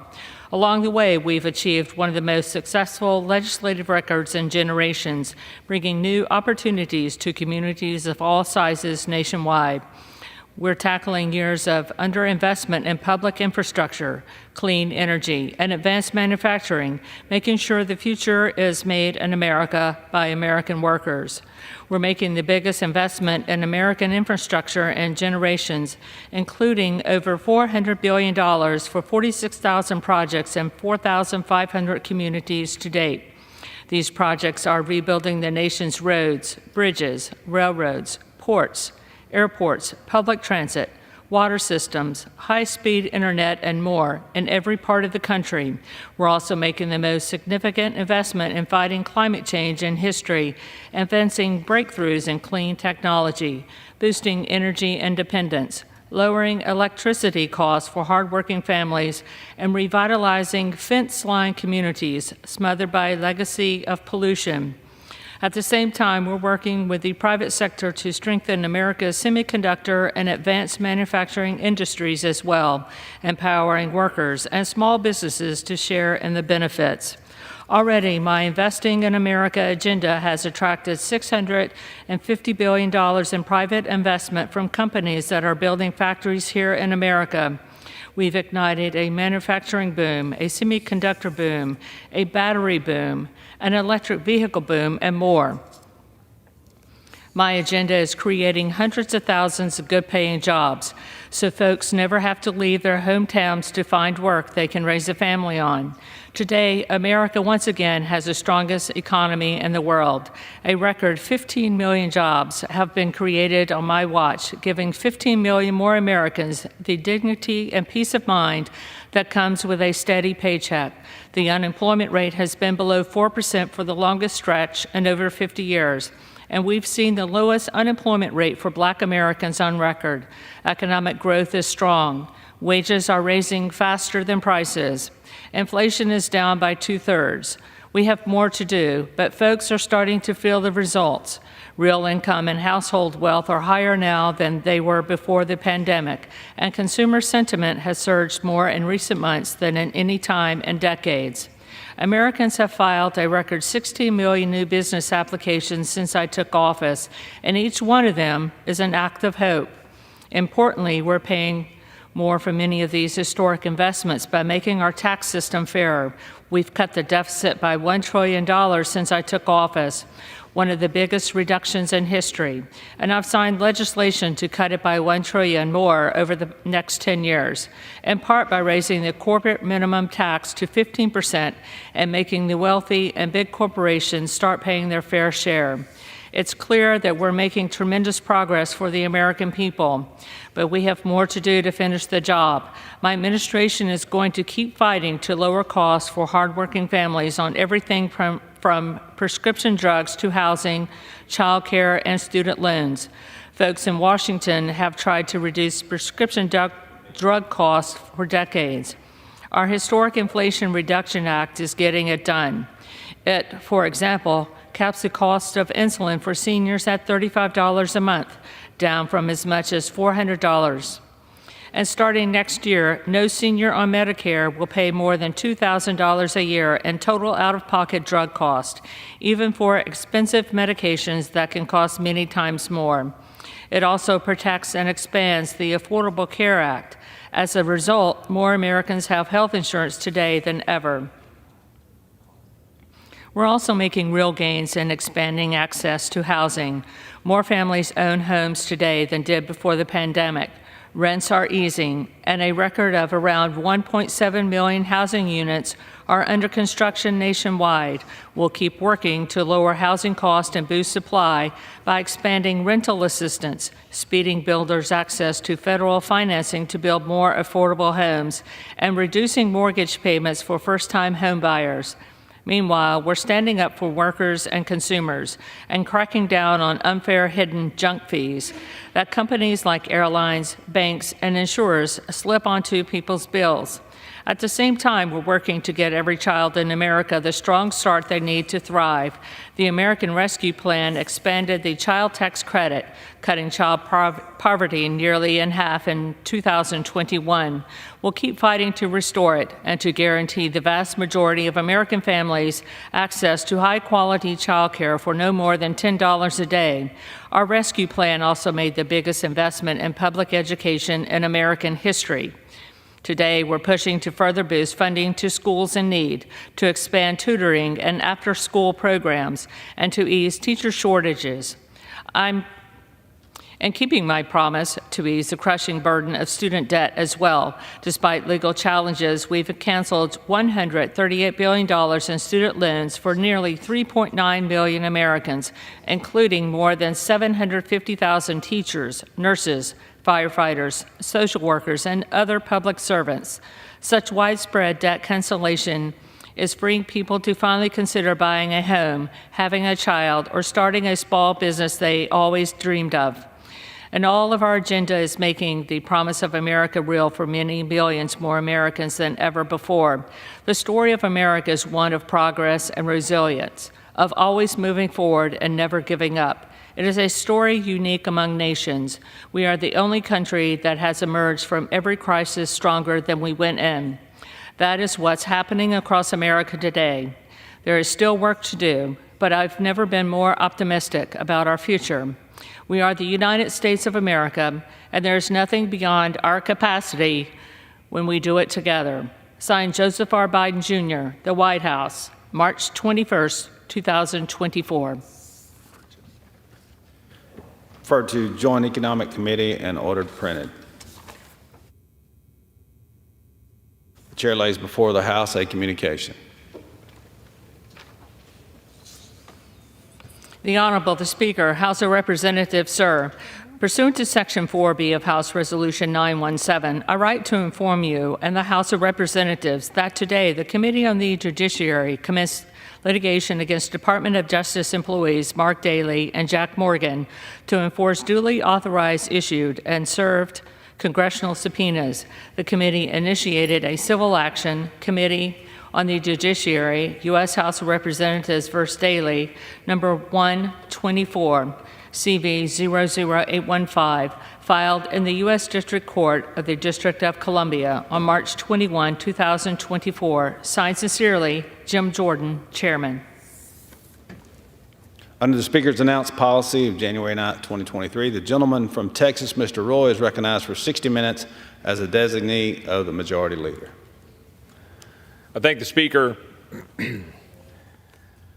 I come here to the floor recognizing the state of affairs that we find ourselves in, given the extent to which the President of the United States and his radical progressive Democrat allies on the other side of the aisle here and in the Senate are continuing an assault on the well-being of the American people with open borders, with inflationary spending, with radical environmental agenda policies that are regulating the economy to death, driving up the cost of goods sold, and overall diminishing America in the world. There's no other way to view it than intentional. That kind of an assault on the well-being of the American people deserves to be met with the kind of resistance that the American people who sent us here to represent them expect. The American people who sent at least Republicans here to be in the majority to stand athwart the radical policies of the Biden administration, supported by our radical progressive Democrats here in this House and in the Senate. They sent us here to stand athwart those policies. Therefore, it is our duty, it is incumbent upon us to actually do so. Last year, when given the majority, a number of us set out to change the way the House of Representatives works, or should I say, was not working. We set out to make sure that bills can be read, that you have 72 hours to review a bill. We set out to ensure that you would have adequate and varied representation on the various committees. We set out to ensure that there would be a process by which we could move appropriations bills out of committee onto the floor, from the floor to the Senate, so that we could pass individual bills. Try to restore what we might call regular order. We set out to do that last year. We passed 7 appropriations bills out of the House, 3 more from the committees down to the floor. 2 others were ready to go. We passed H.R. 2, the strongest border security bill that has ever been moved off of the House floor. We passed Limit, Save, Grow, which would elevate the debt responsibly while making policy changes to try to drive down the amount of debt that we're racking up on a daily and weekly basis. Those are the things we're able to accomplish as Republicans when we were honoring the commitments that we made to our constituents and we were not hiding. Unfortunately, today, Republicans are hiding. They are hiding behind the fear of so-called shutdown and hiding behind the so-called razor-thin majority to pass a massive omnibus spending bill, the second part of a 2-part omnibus spending bill that blows past the spending caps passed on a bipartisan basis, increases the spending over the very levels perpetuated by Nancy Pelosi that virtually every Republican in this chamber opposed not 15 months ago. They are about to pass legislation that will blow past those caps and spend more money. And they are going to do so knowing full well that we are not achieving the vast majority, barely any, of the policy changes that we fought for all last year in the appropriations process. That's the actual truth. We are going to abandon the efforts that we set out to change this chamber last year, and we are doing it violently. We got a bill this morning that is over 1,000 pages long, $1.2 trillion, and we're expected to pour over it in one day, in 24 hours. We are still uncovering ridiculous uses of taxpayer funds. The American people are about to learn what some of those are. But not only are we abandoning what we accomplished last year to try to take the House back, make the House work again, but we're abandoning the people of this country, the hardworking American people right now today who are looking at their Congress and saying, what are you doing? The ones who sent us here, who are seeing their country being taken away from them right before their very eyes and seeing their way of life being eviscerated. This isn't about holding on to power. We are not sent here to accumulate power. We are not sent here to run for re-election. We are sent here to do something. We are sent here to fight for the people who sent us here.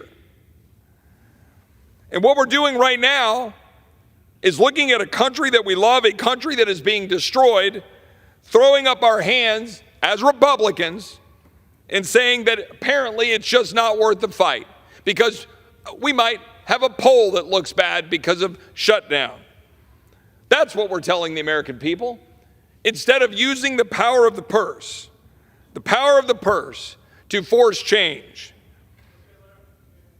as was stated by James Madison in Federalist Paper 58, the House of Representatives can not only refuse, but they alone can propose the supplies requisite for the support of government. They, in a word, hold the purse, that powerful instrument, all the overgrown prerogatives of the other branches of government. This power over the purse may in fact be regarded as the most complete and effectual weapon with which any constitution can arm the immediate representatives of the people for obtaining a redress of every grievance and for carrying into effect every just and salutary measure. Those were the words of James Madison, the father of the United States Constitution, when he was arguing for the adoption of the Constitution. He was saying that this body, the one that I'm standing in right now, the House of Representatives, through the power of the purse, is the only body in the world that can restrain the power of the executive branch, the President of the United States. We, this body, in concert with the Senate, of course, hold the power to check an out-of-control president. Is the President of the United States and the people who work for him in this administration out of control? Yes. How do we know this?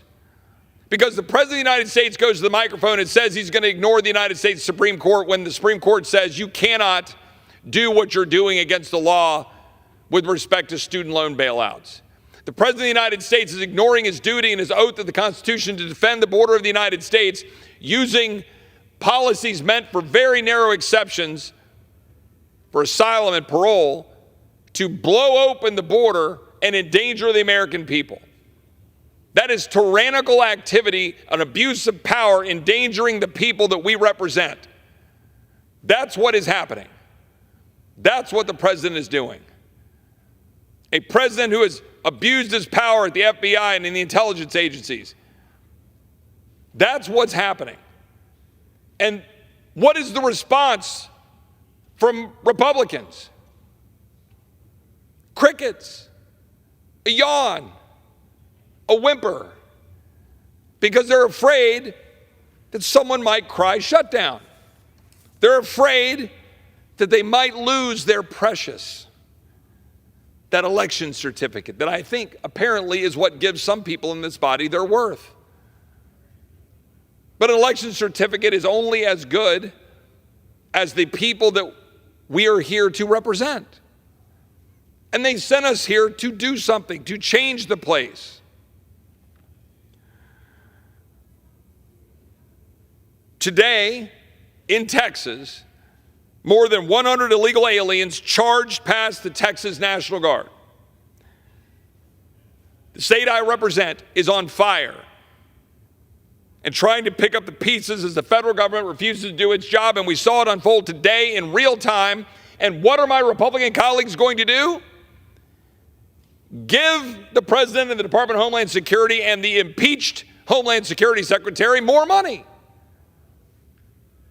Someone explain that to me. Someone explain to me how any Republican can, over the next 6 months, go out and campaign against Joe Biden's open borders when they're writing the check. And they're going to do it tomorrow, right here on the floor of this body. They're going to write him the check and say, here you go, Mr. President. Thank you, sir. May I have another? Yes, I inserted Animal House. This bill does not include one single policy necessary to secure the border. And I'm tired of hearing Republicans go to the microphone, whether they're in leadership or rank and file, and say otherwise, because it's not true. I've heard Republican leadership go down and talk about ice beds. Oh, don't worry, Chip, we increased the ice beds. Are you telling the American people that the ICE memos that this administration have in full force basically make it impossible for ICE to do their job? That those beds will therefore not be filled? Oh, but Chip, that's for future President Trump to use. President Trump can increase the ICE beds to what he had when he was president before, which was as many as 57,000 beds. This is nonsense. It's nothing, but it's worse than nothing. It's actually worse than nothing. Because my same Republican colleagues who go out to the microphone and say, we are going to increase Border Patrol. First of all, good luck recruiting more Border Patrol agents right now. They can't even achieve the numbers that they're currently at 17 or 18,000. No, in our bill we say, oh, don't worry, we're going to be at 22,000 Border Patrol agents. Guess how our Democratic colleagues characterize that amazing feat of negotiation that Republicans carried out? They characterized it as expediting the processing of more illegals, because you know what? At least they're honest about it. That is exactly what it would do. You're going to give more funding for more Border Patrol agents to process more illegal aliens who are overrunning our border, overrunning our cities, overrunning our hospitals, overrunning our jails, overrunning our schools, driving mass crime into our communities, resulting in the death of Laken Riley, resulting in the death of Kayla Hamilton, resulting in the death of too many people for me to sit here and mention. And Republicans are going to go cower in the corner tomorrow, wring their hands, and say, we can't talk about a shutdown. That's what's going to happen. And meanwhile, we're going to go out this summer and do what? 80th anniversary of D-Day. Let's go give some speeches over in Normandy. What, you're so proud of those young men who walked into a wall of bullets and went up a cliff so that you could give your country away with billions of dollars to an administration that's going to allow every single thing they fought for to get whittled away? That's the truth. Every Republican tomorrow and Democrat, every Republican tomorrow who votes for this abomination of a bill will own, personally own, the mass release of illegal aliens in violation of law because you're funding it, on top of 4.5 million releases so far, and almost 2 million gotaways so far. You vote for this, you own it. You own the release of illegal aliens with notices to appear in court as far out as 2035 and growing, and limited knowledge to where they even are.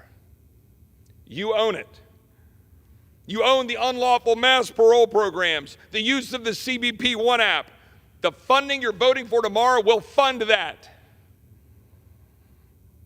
Of over 1 million individuals, including the known member of a Venezuelan prison gang who violently murdered Laken Riley. You own that.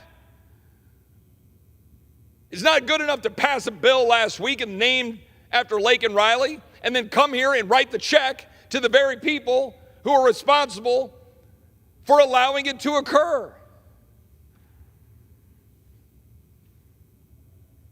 You own bringing the chaos in Haiti to the shores of America via the Cuban and Haitian and Nicaraguan and Venezuelan parole program.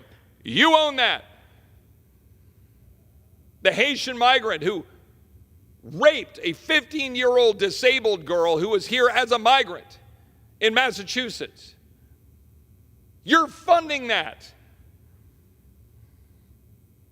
The dismantling of the migrant protection protocols that were effective under the previous president, you're funding that. You're funding the halt of the wall construction. You're funding the legal attacks on the state of Texas for standing up to try to secure our border, even as our National Guard get overrun.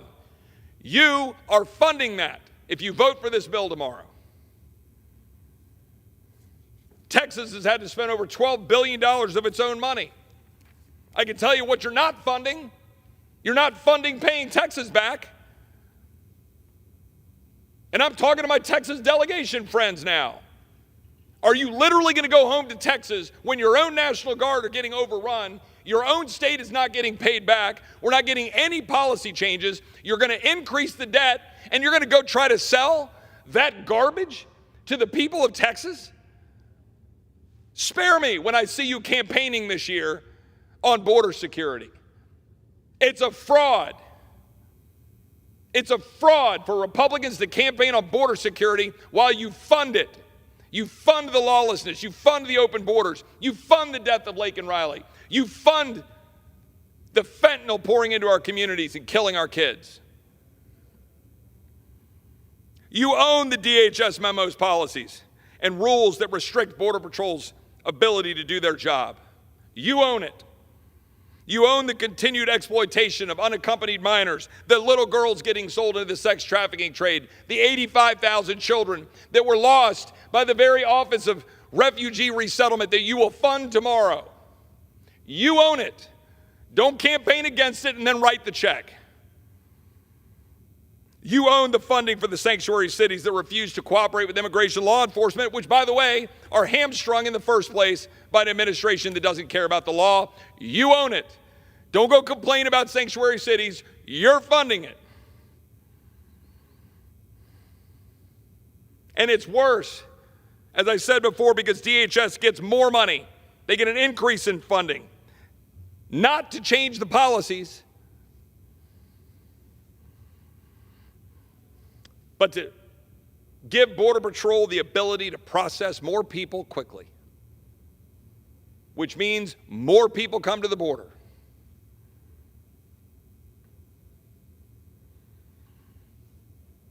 The Defense Department is also attached to this total capitulation on our border.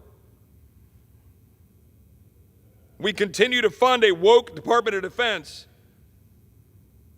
in the wake of a weak National Defense Authorization Act passed in December, which, by the way, we were promised by Republican leadership was just one step. Just get past that, don't worry, then we'll fight on spending.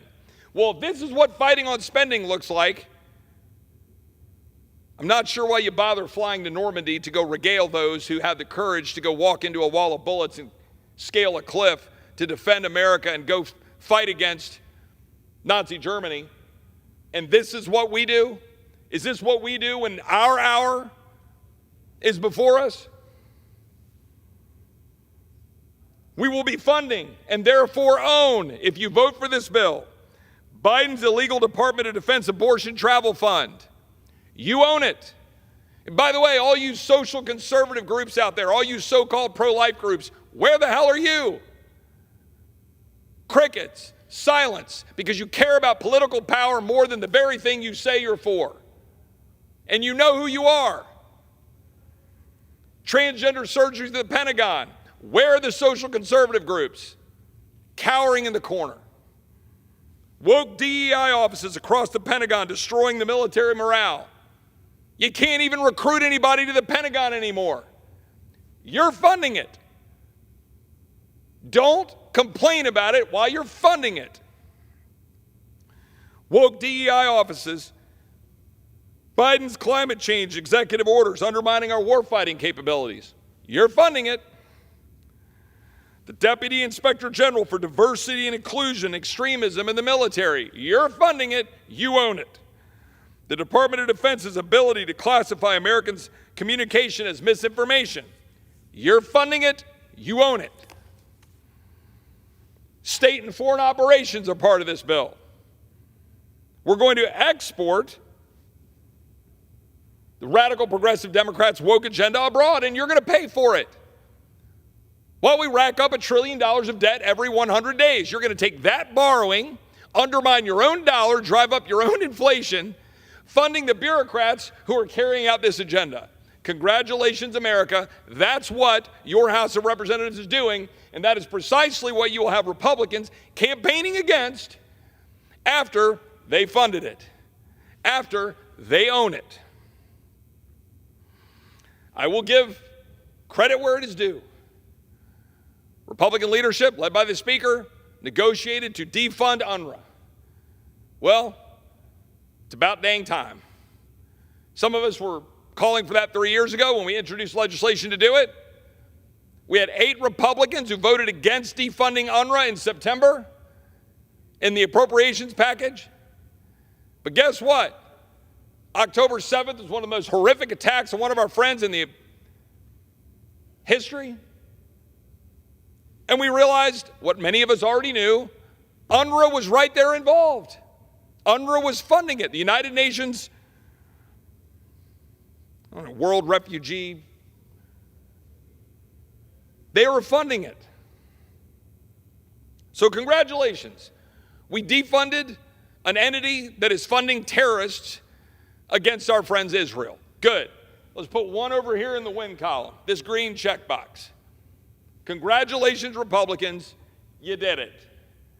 You did something that you can actually go sell.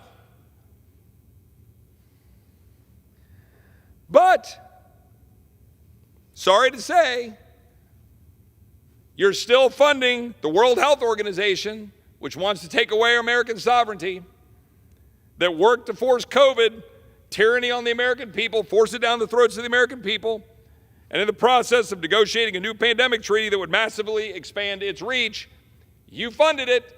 Congratulations, you own it. You own the World Health Organization.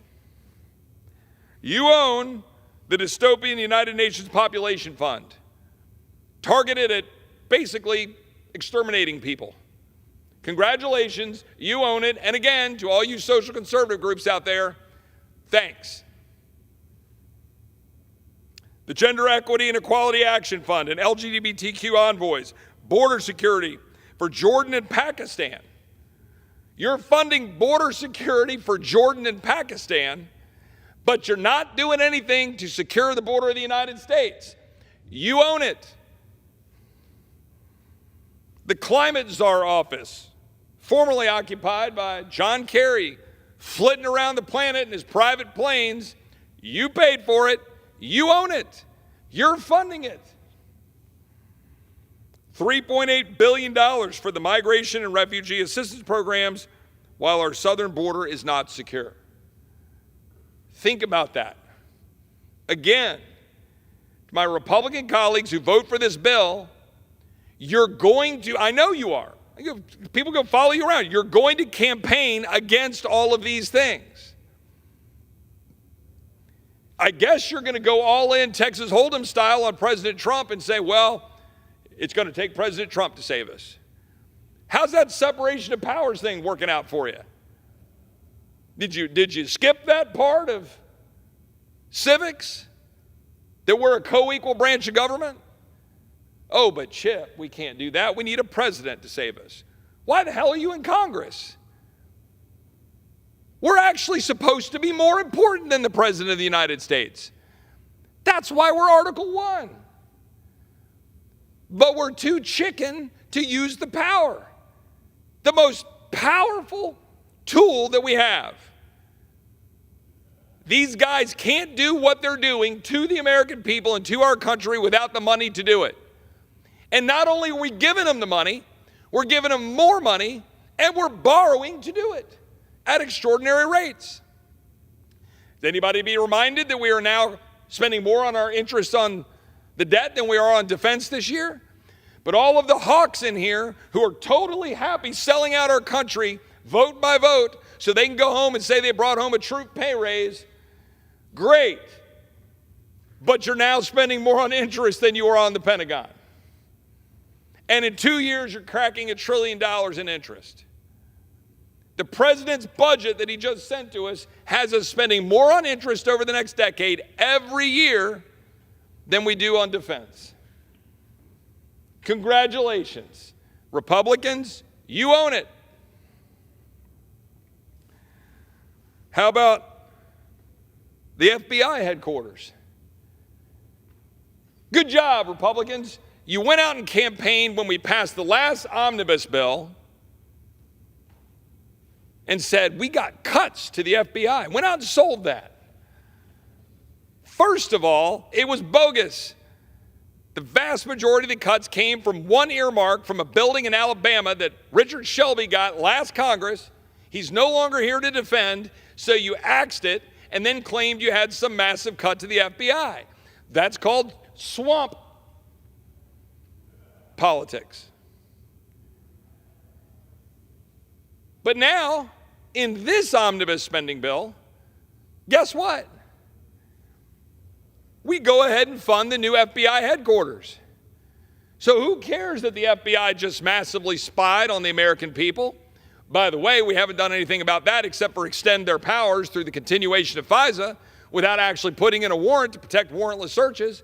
Oh, we haven't done that yet. Put that over there as another thing Republicans own, continued spying on Americans without warrants to protect them. Good job. What, are you going to go check that campaign box this year? We're going to go make sure that FISA is no longer abused by the FBI. We're going to protect you. But we're not going to do it when we have the power to do it. $200 million to the FBI for its new headquarters. We don't prohibit the Treasury from establishing a central bank digital currency, which we did in the House bill. Now, somebody tell me, how can you not negotiate to stop the formation of a central bank digital currency? One of the most pernicious assaults on freedom that you could possibly have. We couldn't even stand up as Republicans to demand that stop. We passed it here in the House. The Senate didn't want it, apparently, or the Biden administration didn't want it. So in our grand negotiation, we didn't even do that. Do you know what a central bank digital currency can do? It can totally shut your life down based on whatever they choose to prioritize. Using too much gas because you didn't get an electric vehicle? Nope, sorry, we're shutting you down. Buy too much ammo this month? Nope, shutting you down. The Chi-Coms do this on a regular basis. We're trying to get in front of that, thinking that maybe the basic foundational principles in the Constitution matter. But nope, we couldn't even negotiate that. So congratulations, Republicans.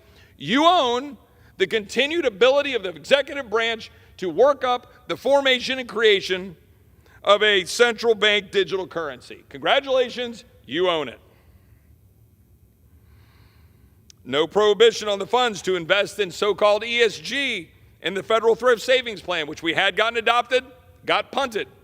No prohibition on funds for federal employee health insurance plans to cover the cost of transgender affirming care. Guess what, Republicans? You own it. You're paying for it. Go home to your your constituents, and explain to them how excited you are to take their tax dollars and then add to that a bunch of borrowing to fund transgender affirming care. Good job. You own that. No prohibition on implementing Biden's climate change EOs. No government-wide prohibition on vaccine mandates. A few partial ones. We always want to be fair. There was a note in the bill that moderately defunded the COVID vaccine mask mandates. There was some modest defunding of the Wuhan lab in the DOD bill, but in the vast majority of it over at HHS, all were the stuff in there that was carried out. Right there, it's still there. Congratulations. We shut down the biggest economy in the history of the world. We racked up $8 trillion of debt. We put our kids behind, now to the tune of trillions of dollars of economic harm. all because we allowed the Wuhan lab to be abused, which we funded. And guess what? We're still funding it. Republicans own it. Don't go out and campaign against the China virus or the Wuhan virus or the Wuhan lab. You own it. You're funding it right now, today. You're doing it. House Republicans have aggressive cuts to HHS last year, but now we're going to give a $1 billion increase. We're still funding the student loan Ponzi scheme. You go out and you go criticize President Biden and the student loan program, ignoring the Supreme Court. You're funding it. Gender-affirming surgeries and drugs. You're funding it. Research with aborted fetal tissue. You're funding it. HHS and DOL DEI offices. You're funding it. President Biden's radical anti-worker agenda. You're funding it. You're funding the Wuhan lab. Again, I'd like to give a shout out to the social conservative groups out there for being so invested in life and DEI and all the issues involving, say, aborted fetal tissue, that you're doing nothing about this bill because you like power. Earmarks. We banned earmarks at one point. The previous omnibus spending bill had something like 6,000 or something earmarks. I don't even know. I can't, it's hard to keep count. This one, and it had a bunch more because it was transportation. Everybody loves to get their little bridges and their roads and stuff, but they're always like bike paths and all sorts of crazy stuff, named after crazy people, using your money. I'm not sure where that is in Article 1, Section 8, but whatever. The bill contains 1,400 earmarks, this one does, for $2 billion. Now you think, oh, it's just an earmark. I'm a member of Congress. I don't want to let a bureaucrat decide this. I get to decide how this is spent. I get to bring home something to my district that is so critically important to the well-being of my constituents, because that's what they all say. That's what they say when they bring back earmarks. Chip, we know how to do this better than the bureaucrats. Why would you stand in the way of these all-knowing congressmen to make the right decisions for their constituents rather than turning over that power to the bureaucrats? Okay, let's see how that's working out for you, America. $156,000 for the Hartford Gay and Lesbian Health Collective, an organization self-described as champions of, I don't know how many letters I got to put here together, LGBTQIA+ equity, and provides training on LGBTQ+ cultural competency and accessing health care for LGBTQ+ youth. Well, that's a good use of money. $1.1 million for an EV innovation hub.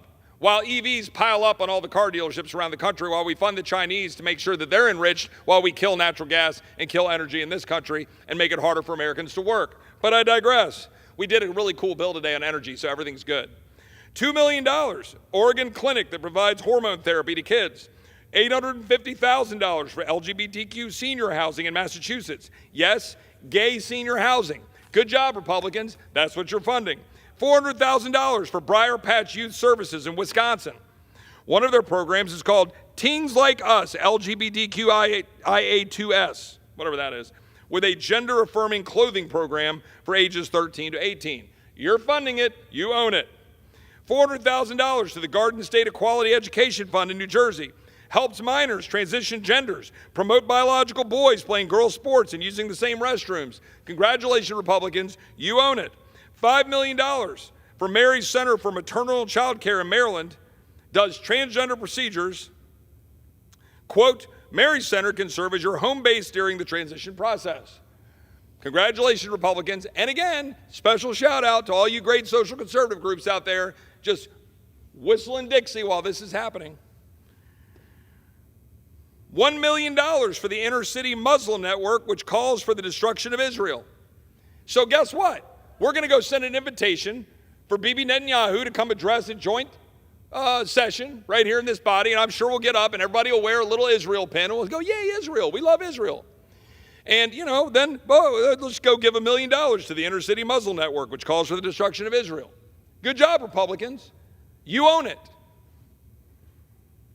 $1.6 million for Cape Cod electric buses.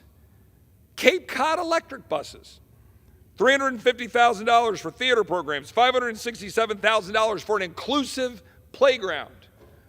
What is an inclusive playground where 34, man, when I was a kid, an inclusive playground was a bunch of bars that basically were about 150 degrees in the summer heat that you scalded yourself on while you're hanging up over a bunch of asphalt and taking your life into your own hands.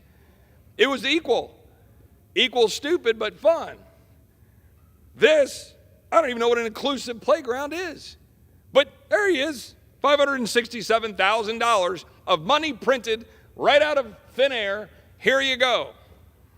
$650,000 for the Dartmouth Hitchcock Nashua, New Hampshire, also provides late terms abortion. Shout out again to the social conservative groups, completely MIA. $740,000 for increasing diversity in state hiring for the state of Maryland. Maryland can't figure out how to fund their own diversity programs without getting a federal grant out of printed money? $870,000 for a group that wants to defund the police in Connecticut. So Republicans who get up and rant about police being defunded are going to fund the defunding of police in Connecticut. You can't make this stuff up. You can't. $655,000 for Massachusetts Women of Color Coalition, Inc. I don't even know what that is. I could keep going.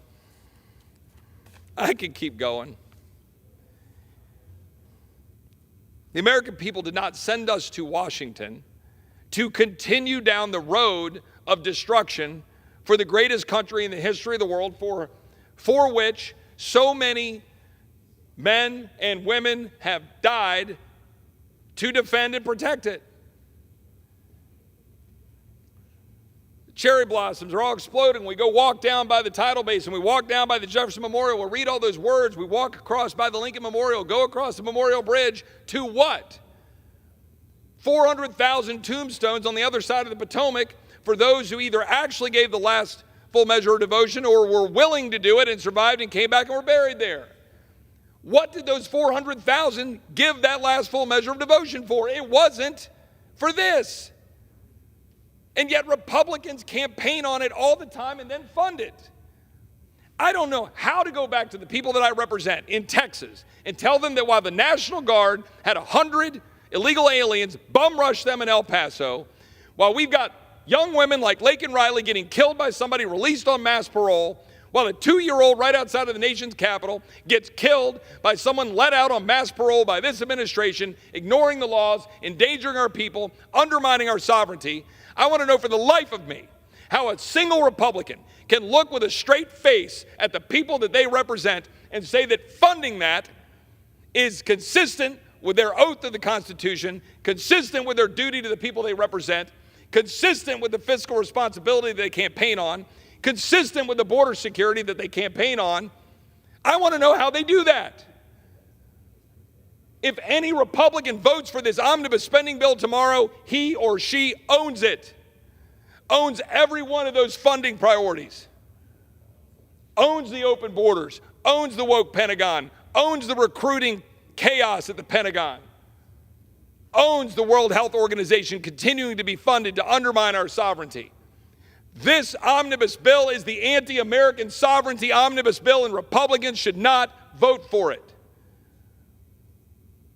We didn't come here for more of the same while our kids have to inherit $34.5 trillion of debt and another $1 trillion of debt every 100 days. There will not be a country left to stand next to Israel. There will not be a country left to help Ukraine. There will not be a country left for our kids to inherit if you're borrowing, mortgaging their future, all to pay for open borders, undermining our sovereignty, world organizations designed to undermine our sovereignty, all purposeful, while my colleagues sit back and go, gosh, I hope President Trump wins, and I hope President Trump comes in, and that he'll save us. And as one individual was arguing with me here on the floor today, when I said, why are we doing this? Well, we can't have a shutdown. We would lose. Well, boy, that's courageous. But okay. What if I accept your premise? What if I accept your premise that we can't do this because we have a thin majority in the House and we don't have the Senate, we have a radical regime in the White House? Let me accept your premise. I've been around the block here in town a couple of times. What happens next January?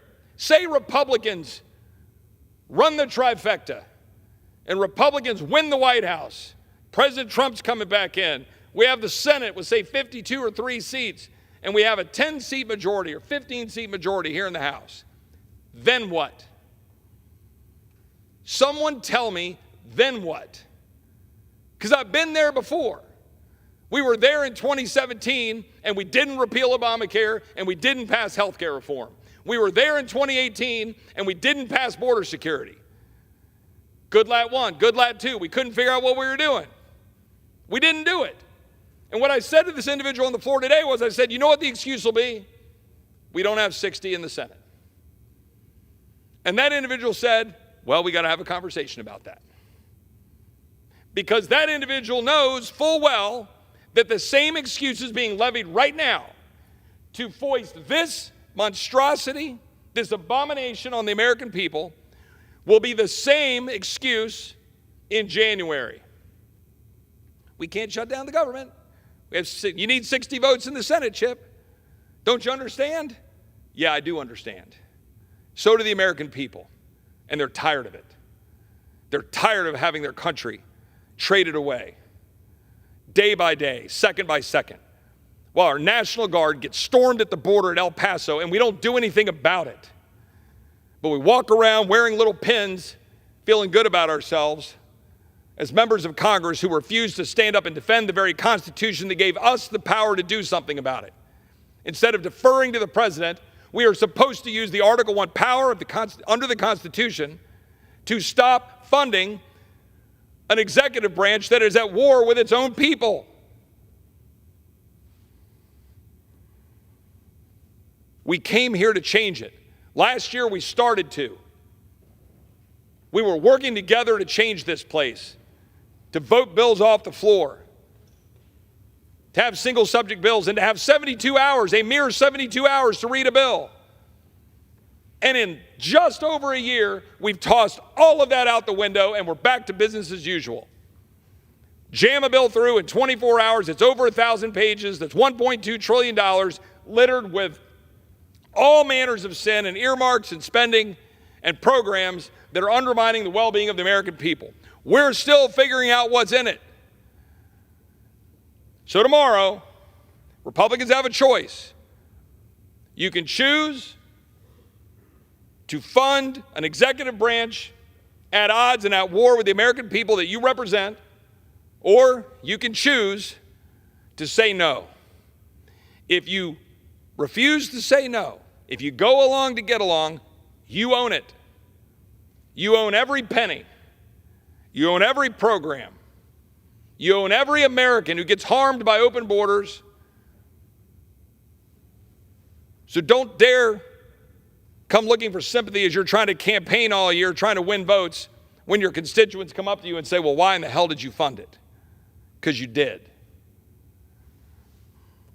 With that, Mr. Speaker, I'm prepared to yield some time to a colleague of mine so that he can, I think, regale a basketball team or talk about some good stuff back home, which is always a good thing to do. And so whenever the gentleman is ready, I will yield up to 10 minutes to the gentleman from New York.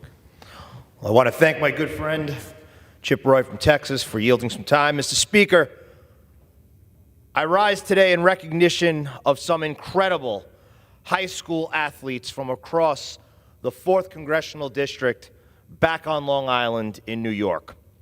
I would like to congratulate both the Elmont Memorial High School boys basketball team for winning the New York State Championship in their class, as well as the Baldwin High School boys team for being crowned Nassau County champions.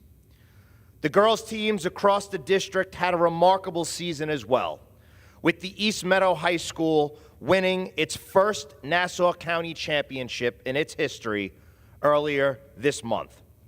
I also must give a shout out to the boys basketball team from my alma mater, Chaminade High School, for a big win in double overtime to secure the CHSAA Class A New York State Championship.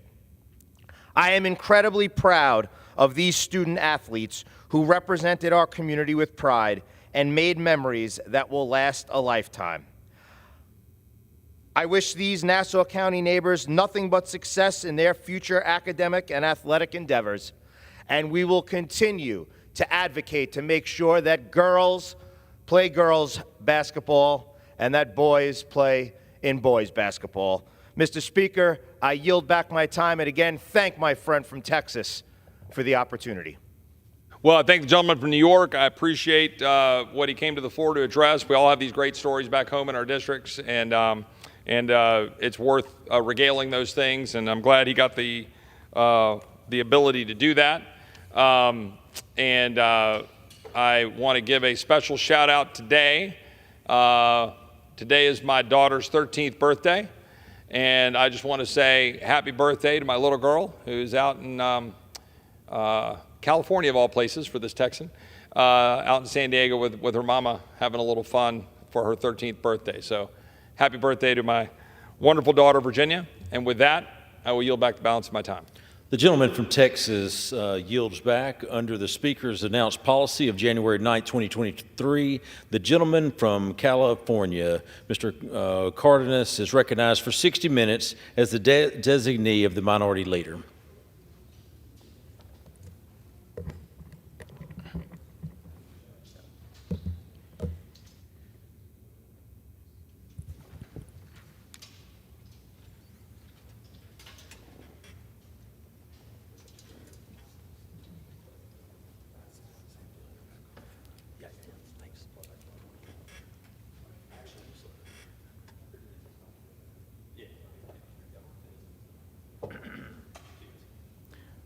Thank you, Mr. Speaker.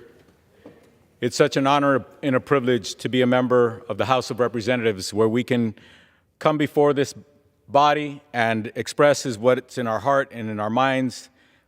And today I have the honor of speaking of individuals and organizations who have done wonderful, wonderful work in my community, the San Fernando Valley. On behalf of Women's History Month, I'd like to honor these individuals and these organizations. This celebration is not only a recognition of women's achievements, but also an acknowledgement of their pivotal role in shaping the fabric of our communities across our great nation on this month of Women's History Month. The San Fernando Valley is known for its cultural communities, multicultural communities, and owes much of its richness to the relentless efforts of women who have built businesses, led community organizations, and spearheaded social justice movements across our community. As we celebrate Women's History Month, let us remember and honor the trailblazers who fought for equity for women, the educators who inspired future generations, and the entrepreneurs who defied the odds to create lasting legacies in their businesses and other endeavors. Their activism and achievements have laid the groundwork for a more inclusive and equitable community.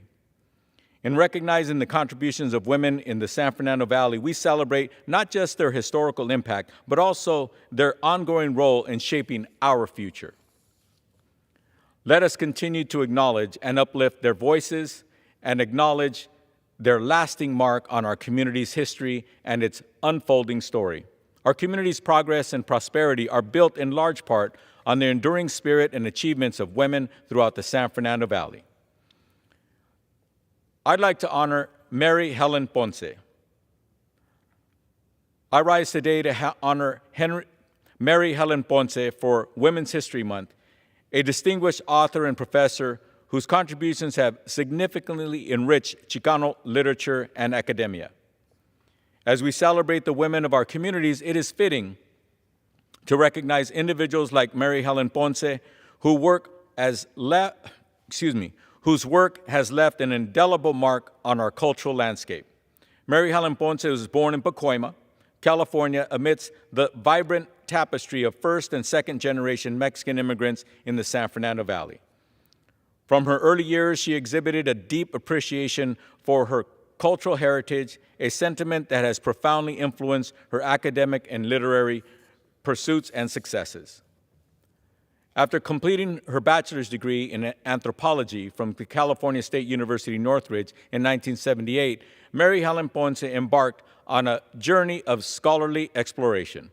She obtained a master's degree in Chicano studies from the same institution in 1980 and followed by another master's degree at the University of California, Los Angeles, where her academic prowess was recognized with the History Department's prestigious Danforth Fellowship in 1984. Mary Helen furthered her education by earning a PhD from the University of New Mexico in 1995. Throughout her illustrious career, Mary Helen Ponce held various teaching positions at esteemed institutions such as the University of California, Los Angeles, the University of New Mexico, and the University of California at Santa Barbara. Her dedication to education and commitment to fostering understanding and appreciation for Chicano culture have left a lasting impact on her students and colleagues alike. Mary Helen Ponce's influence in literature shines very bright to this day. With 3 published books and numerous articles and short stories to her credit, she masterfully encapsulates the nuances of Chicano life and culture, exploring themes of bilingualism, biculturalism, and acculturation. Her work served not only as a testament to her literary prowess, but also as representation for marginalized voices. Beyond her professional endeavors, Mary Helen Ponce remains deeply committed to various organizations, including Comisión Femenil of the San Fernando Valley, National Writers Union, and the California State University Northridge Alumni Association. Her unwavering dedication to preserving and celebrating Chicano heritage continues to inspire and resonate with readers worldwide.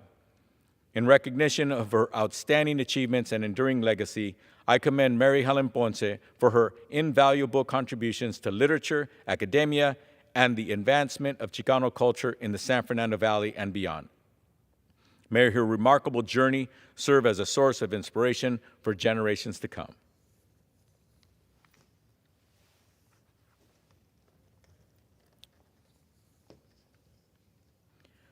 I rise today to pay tribute to Deputy Chief Ruby Flores, an exceptional leader whose illustrious career within the Los Angeles Police Department, otherwise known as LAPD, exemplifies dedication, service, and trailblazing leadership.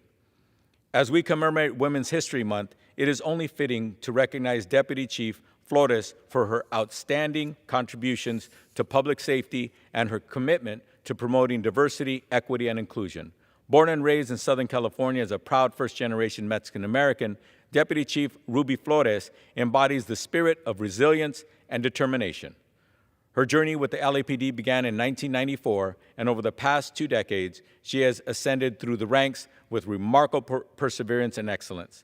Throughout her distinguished career, Deputy Chief Flores has held many leadership positions within LAPD, demonstrating her commitment to community engagement, professional development, and innovative problem-solving approaches.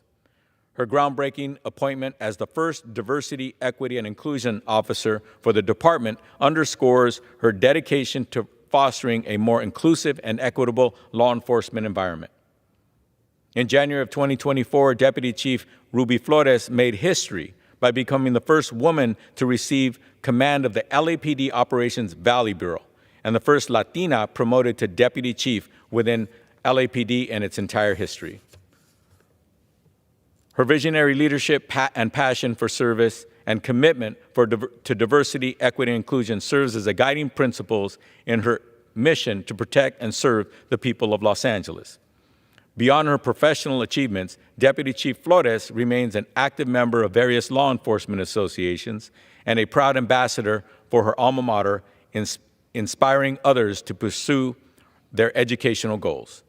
In recognition of her exemplary service, Deputy Chief Ruby Flores was honored with the Champion of Women Award by the Los Angeles Business Journal in 2022. Her dedication to breaking barriers, promoting diversity, and upholding the values of integrity and justice embodies the very essence of Women's History Month.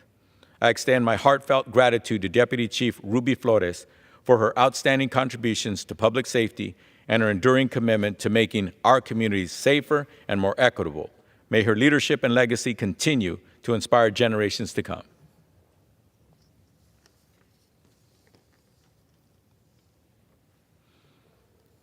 I rise today to pay tribute to an extraordinary individual who has dedicated her life to public service and the betterment of her community beyond her immediate community and the entire San Fernando Valley. Los Angeles City Councilwoman Imelda Padilla is representing the 6th District in the San Fernando Valley on the LA City Council. The 6th Council District is the heart of the San Fernando Valley, encompassing communities such as Arleta, Sun Valley, North Hollywood, Panorama City, North Hills, Van Nuys, and Lake Balboa. This is the same council district I had the honor to represent on the City Council just a few years ago. Her story is one of resilience, dedication, and unwavering commitment to her constituents, embodying the spirit of leadership and community engagement that we celebrate during this special month. Born in 1987 in Van Nuys, California, and raised in a working-class neighborhood of Sun Valley, Councilwoman Padilla's life has been a testament to the power of perseverance and the impact of community involvement. As a first-generation Mexican-American, she witnessed firsthand the challenges and opportunities that come with striving for a better life here in America. Her mother worked as a factory worker, and her father was a gardener, and she was inspired by her parents' spirit of service and the example they set for her family, and Imelda chose a path to advocacy and public service at a very, very young age. As a child, she was diagnosed with rickets calcium deficiency, and in 2000, Imelda had surgery to address this issue at the Shriners Hospital in Los Angeles. Imelda attended Roscoe Elementary, Byrd Middle School, and John H. Francis Polytechnic High School.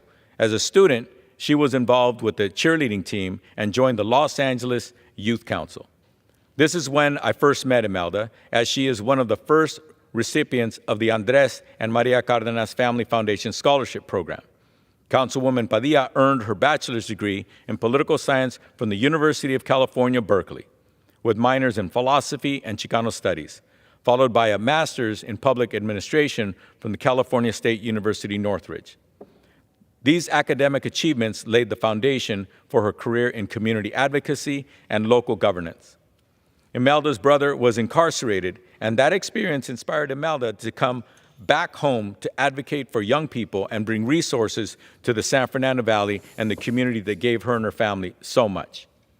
Imelda has taken on many leadership roles, such as a youth organizer for Poema Beautiful, a field deputy for then Council District 6, and a senior organizer for the Raise the Wage. Councilwoman Padilla's political journey reached a significant milestone in 2023 when she was elected to represent the 6th District on the Los Angeles City Council. Her platform focuses on equitable access to resources, enhancing the equity of life for all residents, and promoting social and economic justice, and reflects her lifelong commitment to serving others and advocating for positive change. Beyond her political achievements, Councilwoman Padilla has made notable contributions to her community through various initiatives, including the Adelante Latino Youth Summit, designated to inspire local youth to pursue higher education and diverse career paths. As president of the Valley College Foundation and a former member of the Sun Valley Neighborhood Council, her leadership has facilitated countless opportunities for advancement and prosperity for many Angelinos. In recognizing Councilwoman Imelda Padilla today, we recognize not only her accomplishments, but also the enduring impact of her service on in Los Angeles and its residents. Her journey from a young advocate to a respected elected leader in the city government exemplifies the values we hold dear during Women's History Month: courage, resilience, and the power of making a difference in the lives of others. Let us draw inspiration from Councilwoman Padilla's story as we continue to advocate for equity, justice, and opportunity in our own communities throughout our nation. I extend my deepest respect and congratulations to Councilwoman Imelda Padilla for her ongoing dedication to public service and her remarkable contributions to the city of Los Angeles.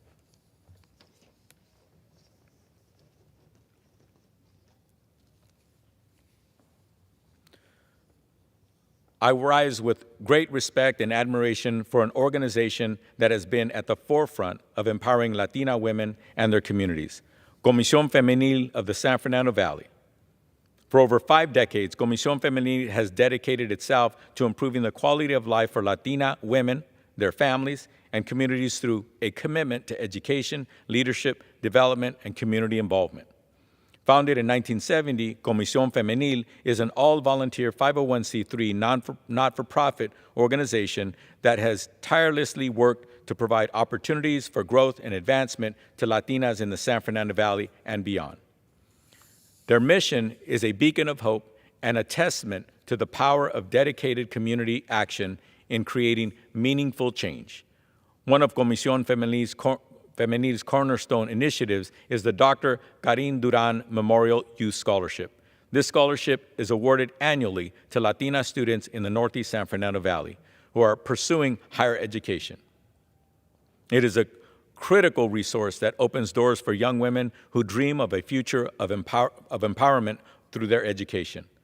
Moreover, this year marks the 30th anniversary of Comisión Femenil Adelante Mujer Latina Career Conference, an annual event that has significantly impacted the lives of countless Latina high school students. By exposing them to higher education and career options through workshops led by professional Latinas, Comisión Femenil ensures these young women can envision and pursue their dreams with confidence and determination. Comisión Femenil also excels in providing professional development and networking opportunities as well. Their monthly presentations on local community issues not only foster professional growth, but also strengthen the bonds within their community and encouraging active participation and advocacy. In recent years, Comisión Femenil has expanded its mentorship programs thanks to a generous $25,000 grant from the County of Los Angeles. These programs, including the High School Mentorship Program and Scholarship Recipient Mentorship Program, which offers guidance, support, and encouragement to young Latinas, helping them navigate through academic and personal challenges and succeed in their endeavors. The legacy and impact of Comisión Femenil of the San Fernando Valley are very profound. Their work not only uplifts individuals, but also fosters a stronger, more equitable community for generations to come. As we honor the contributions of women and organizations making a difference in our communities, let us draw inspiration from the commitment and achievements of Comisión Femenil. Their dedication to empowering Latina women through education and leadership development is a shining example of how focused, community-based action can drive positive change in our society. I extend my deepest gratitude and congratulations to Comisión Femenil of the San Fernando Valley for their dedication and service.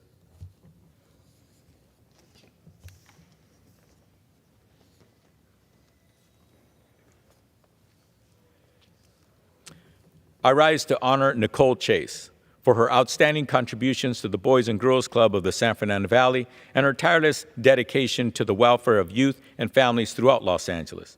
Nicole's story is one of devotion, leadership, and transformative influence. Through a storied career that began after her graduation with distinction from the University of California, Berkeley, Nicole has devoted over 4 decades to serving the community, particularly focusing on youth empowerment and development. She follows in the footsteps of her father, Leroy Chase, who was the president and CEO of the Boys and Girls Club for over 50 years. Her leadership as the president and CEO of the Boys and Girls Club of the San Fernando Valley has been nothing short of remarkable. Under her guidance, the club has not only expanded its reach, but also deepened its impact, offering comprehensive after-school programs that cover education and career development, health and life skills, arts, sports and wellness, and leadership and character development. Nicole's approach to youth development is holistic and inclusive, ensuring that the programs under her leadership cater to the diverse needs of young people, nurturing their potential and preparing them for successful careers. Her work extends beyond the confines of the Boys and Girls Club. As a certified facilitator for motivating the teen spirit, she plays a critical role in fostering emotional literacy and integrity among teens.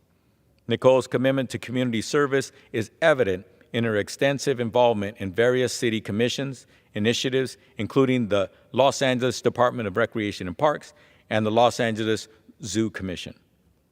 These roles underscore her dedication to enhancing the quality of life for all residents and her belief in the power of community engagement and development. Moreover, Nicole's leadership extends into the areas of fundraising, mentorship, and advocacy, making her a beacon of hope and a role model for young people and her peers alike. Her efforts in organizing teen summits, managing major sponsorships, and directing youth-focused programs have empowered thousands of young individuals, helping them to unlock their potential and inspire to greater achievements and heights. Nicole Chase's contributions to the Boys and Girls Club of the San Fernando Valley and the broader Los Angeles community reflect a commitment to making a difference in the lives of young people. Her visionary leadership, coupled with her passion for youth empowerment and community development, has left an indelible mark on countless individuals and organizations. Therefore, it is with great respect and admiration that I commend Nicole Chase for her extraordinary services and dedication. Her work not only enhances the present well-being of our youth, but also lays the foundation for a brighter, more inclusive future for generations to come. Let us all recognize and celebrate Nicole Chase's achievements and contributions. Nicole is a great example for what it means to serve and lead within our communities.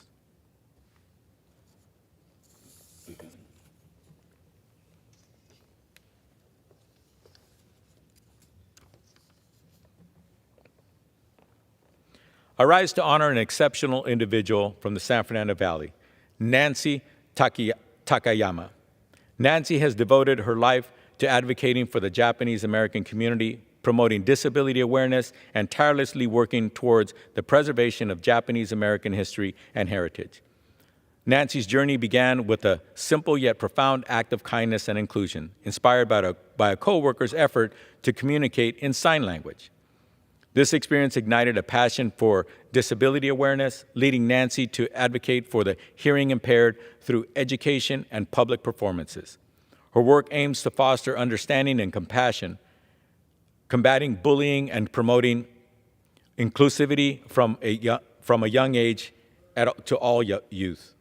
Upon returning to her roots in the San Fernando Valley, Nancy's focus shifted towards preserving the rich history and legacy of Japanese Americans in the region. Collaborating with elder community members, she embarked on a mission to capture oral histories, ensuring that future generations understand and appreciate their heritage. Her dedication to this cause led her to pivotal roles within the community, including her presidency at the San Fernando Valley Japanese American Citizens League, and her involvement with the San Fernando Valley Japanese American Community Center. Under Nancy's leadership, the SFV JACL initiated the Kataru Histories Program, which bridges generations through the sharing of stories and experiences, enriching the community's collective memory. Additionally, her volunteer work with the Grateful Crane Ensemble highlights her commitment in educating the public around the Japanese American experience, utilizing the arts as a powerful medium for storytelling and awareness.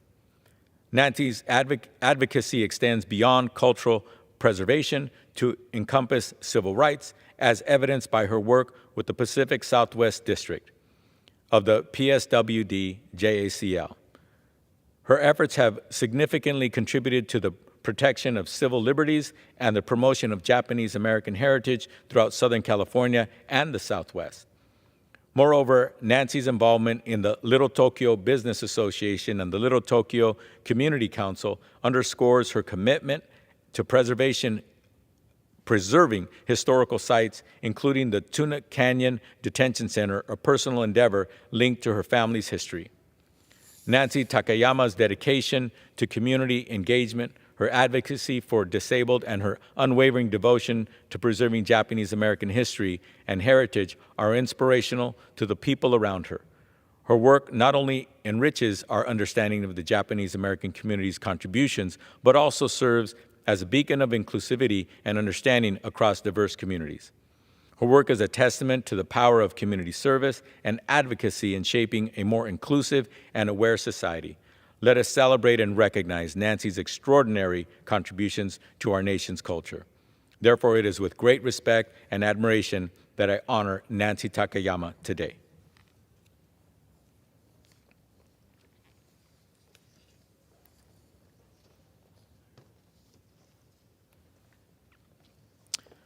I rise to honor and recognize a remarkable individual from Valley Village who has made a big impact on our community, and that is Ginny Hatfield. Ginny's exemplary service and dedication to her community, her tireless advocacy for women's rights, and her commitment to public safety make her a distinguished figure worthy of celebrating. Ginny Hatfield's journey began with the Neighborhood Council of Valley Village, where Ginny played a crucial role in writing the bylaws and obtaining certification with the City of Los Angeles.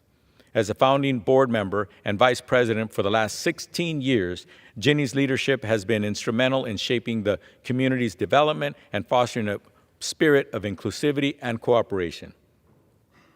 Beyond her local community, Ginny has been a dedicated member of the American Association of University Women for over 30 years. Her contributions at both the state and local levels, especially in public policy and advocacy for women's rights, underscores her commitment to advancing equality and empowerment. Ginny's leadership in chairing the annual Lobby Day and her role as the president of the San Fernando Valley AAUW branch demonstrates her ability to inspire action and drive meaningful change.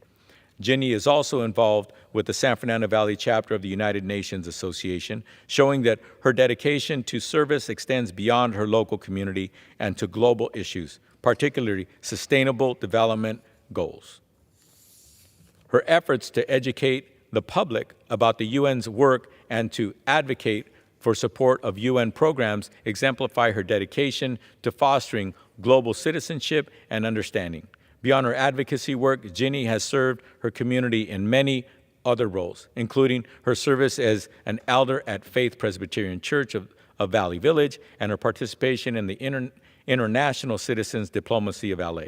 Her efforts to promote person-to-person connections, her work with immigrants through the San Fernando Valley Interfaith Council, is a testament to her compassion and commitment to service.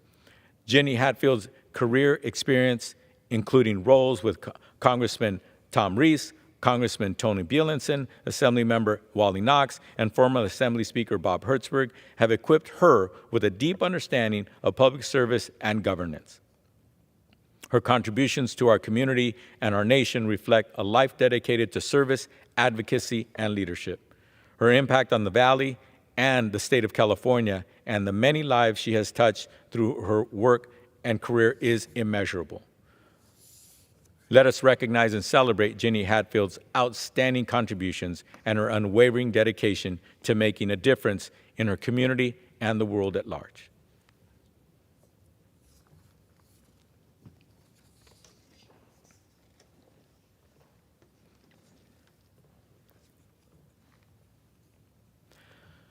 I rise today to honor a group of extraordinary young women from Sun Valley. This high school in California who recently accomplished a feat never seen in their school's long history.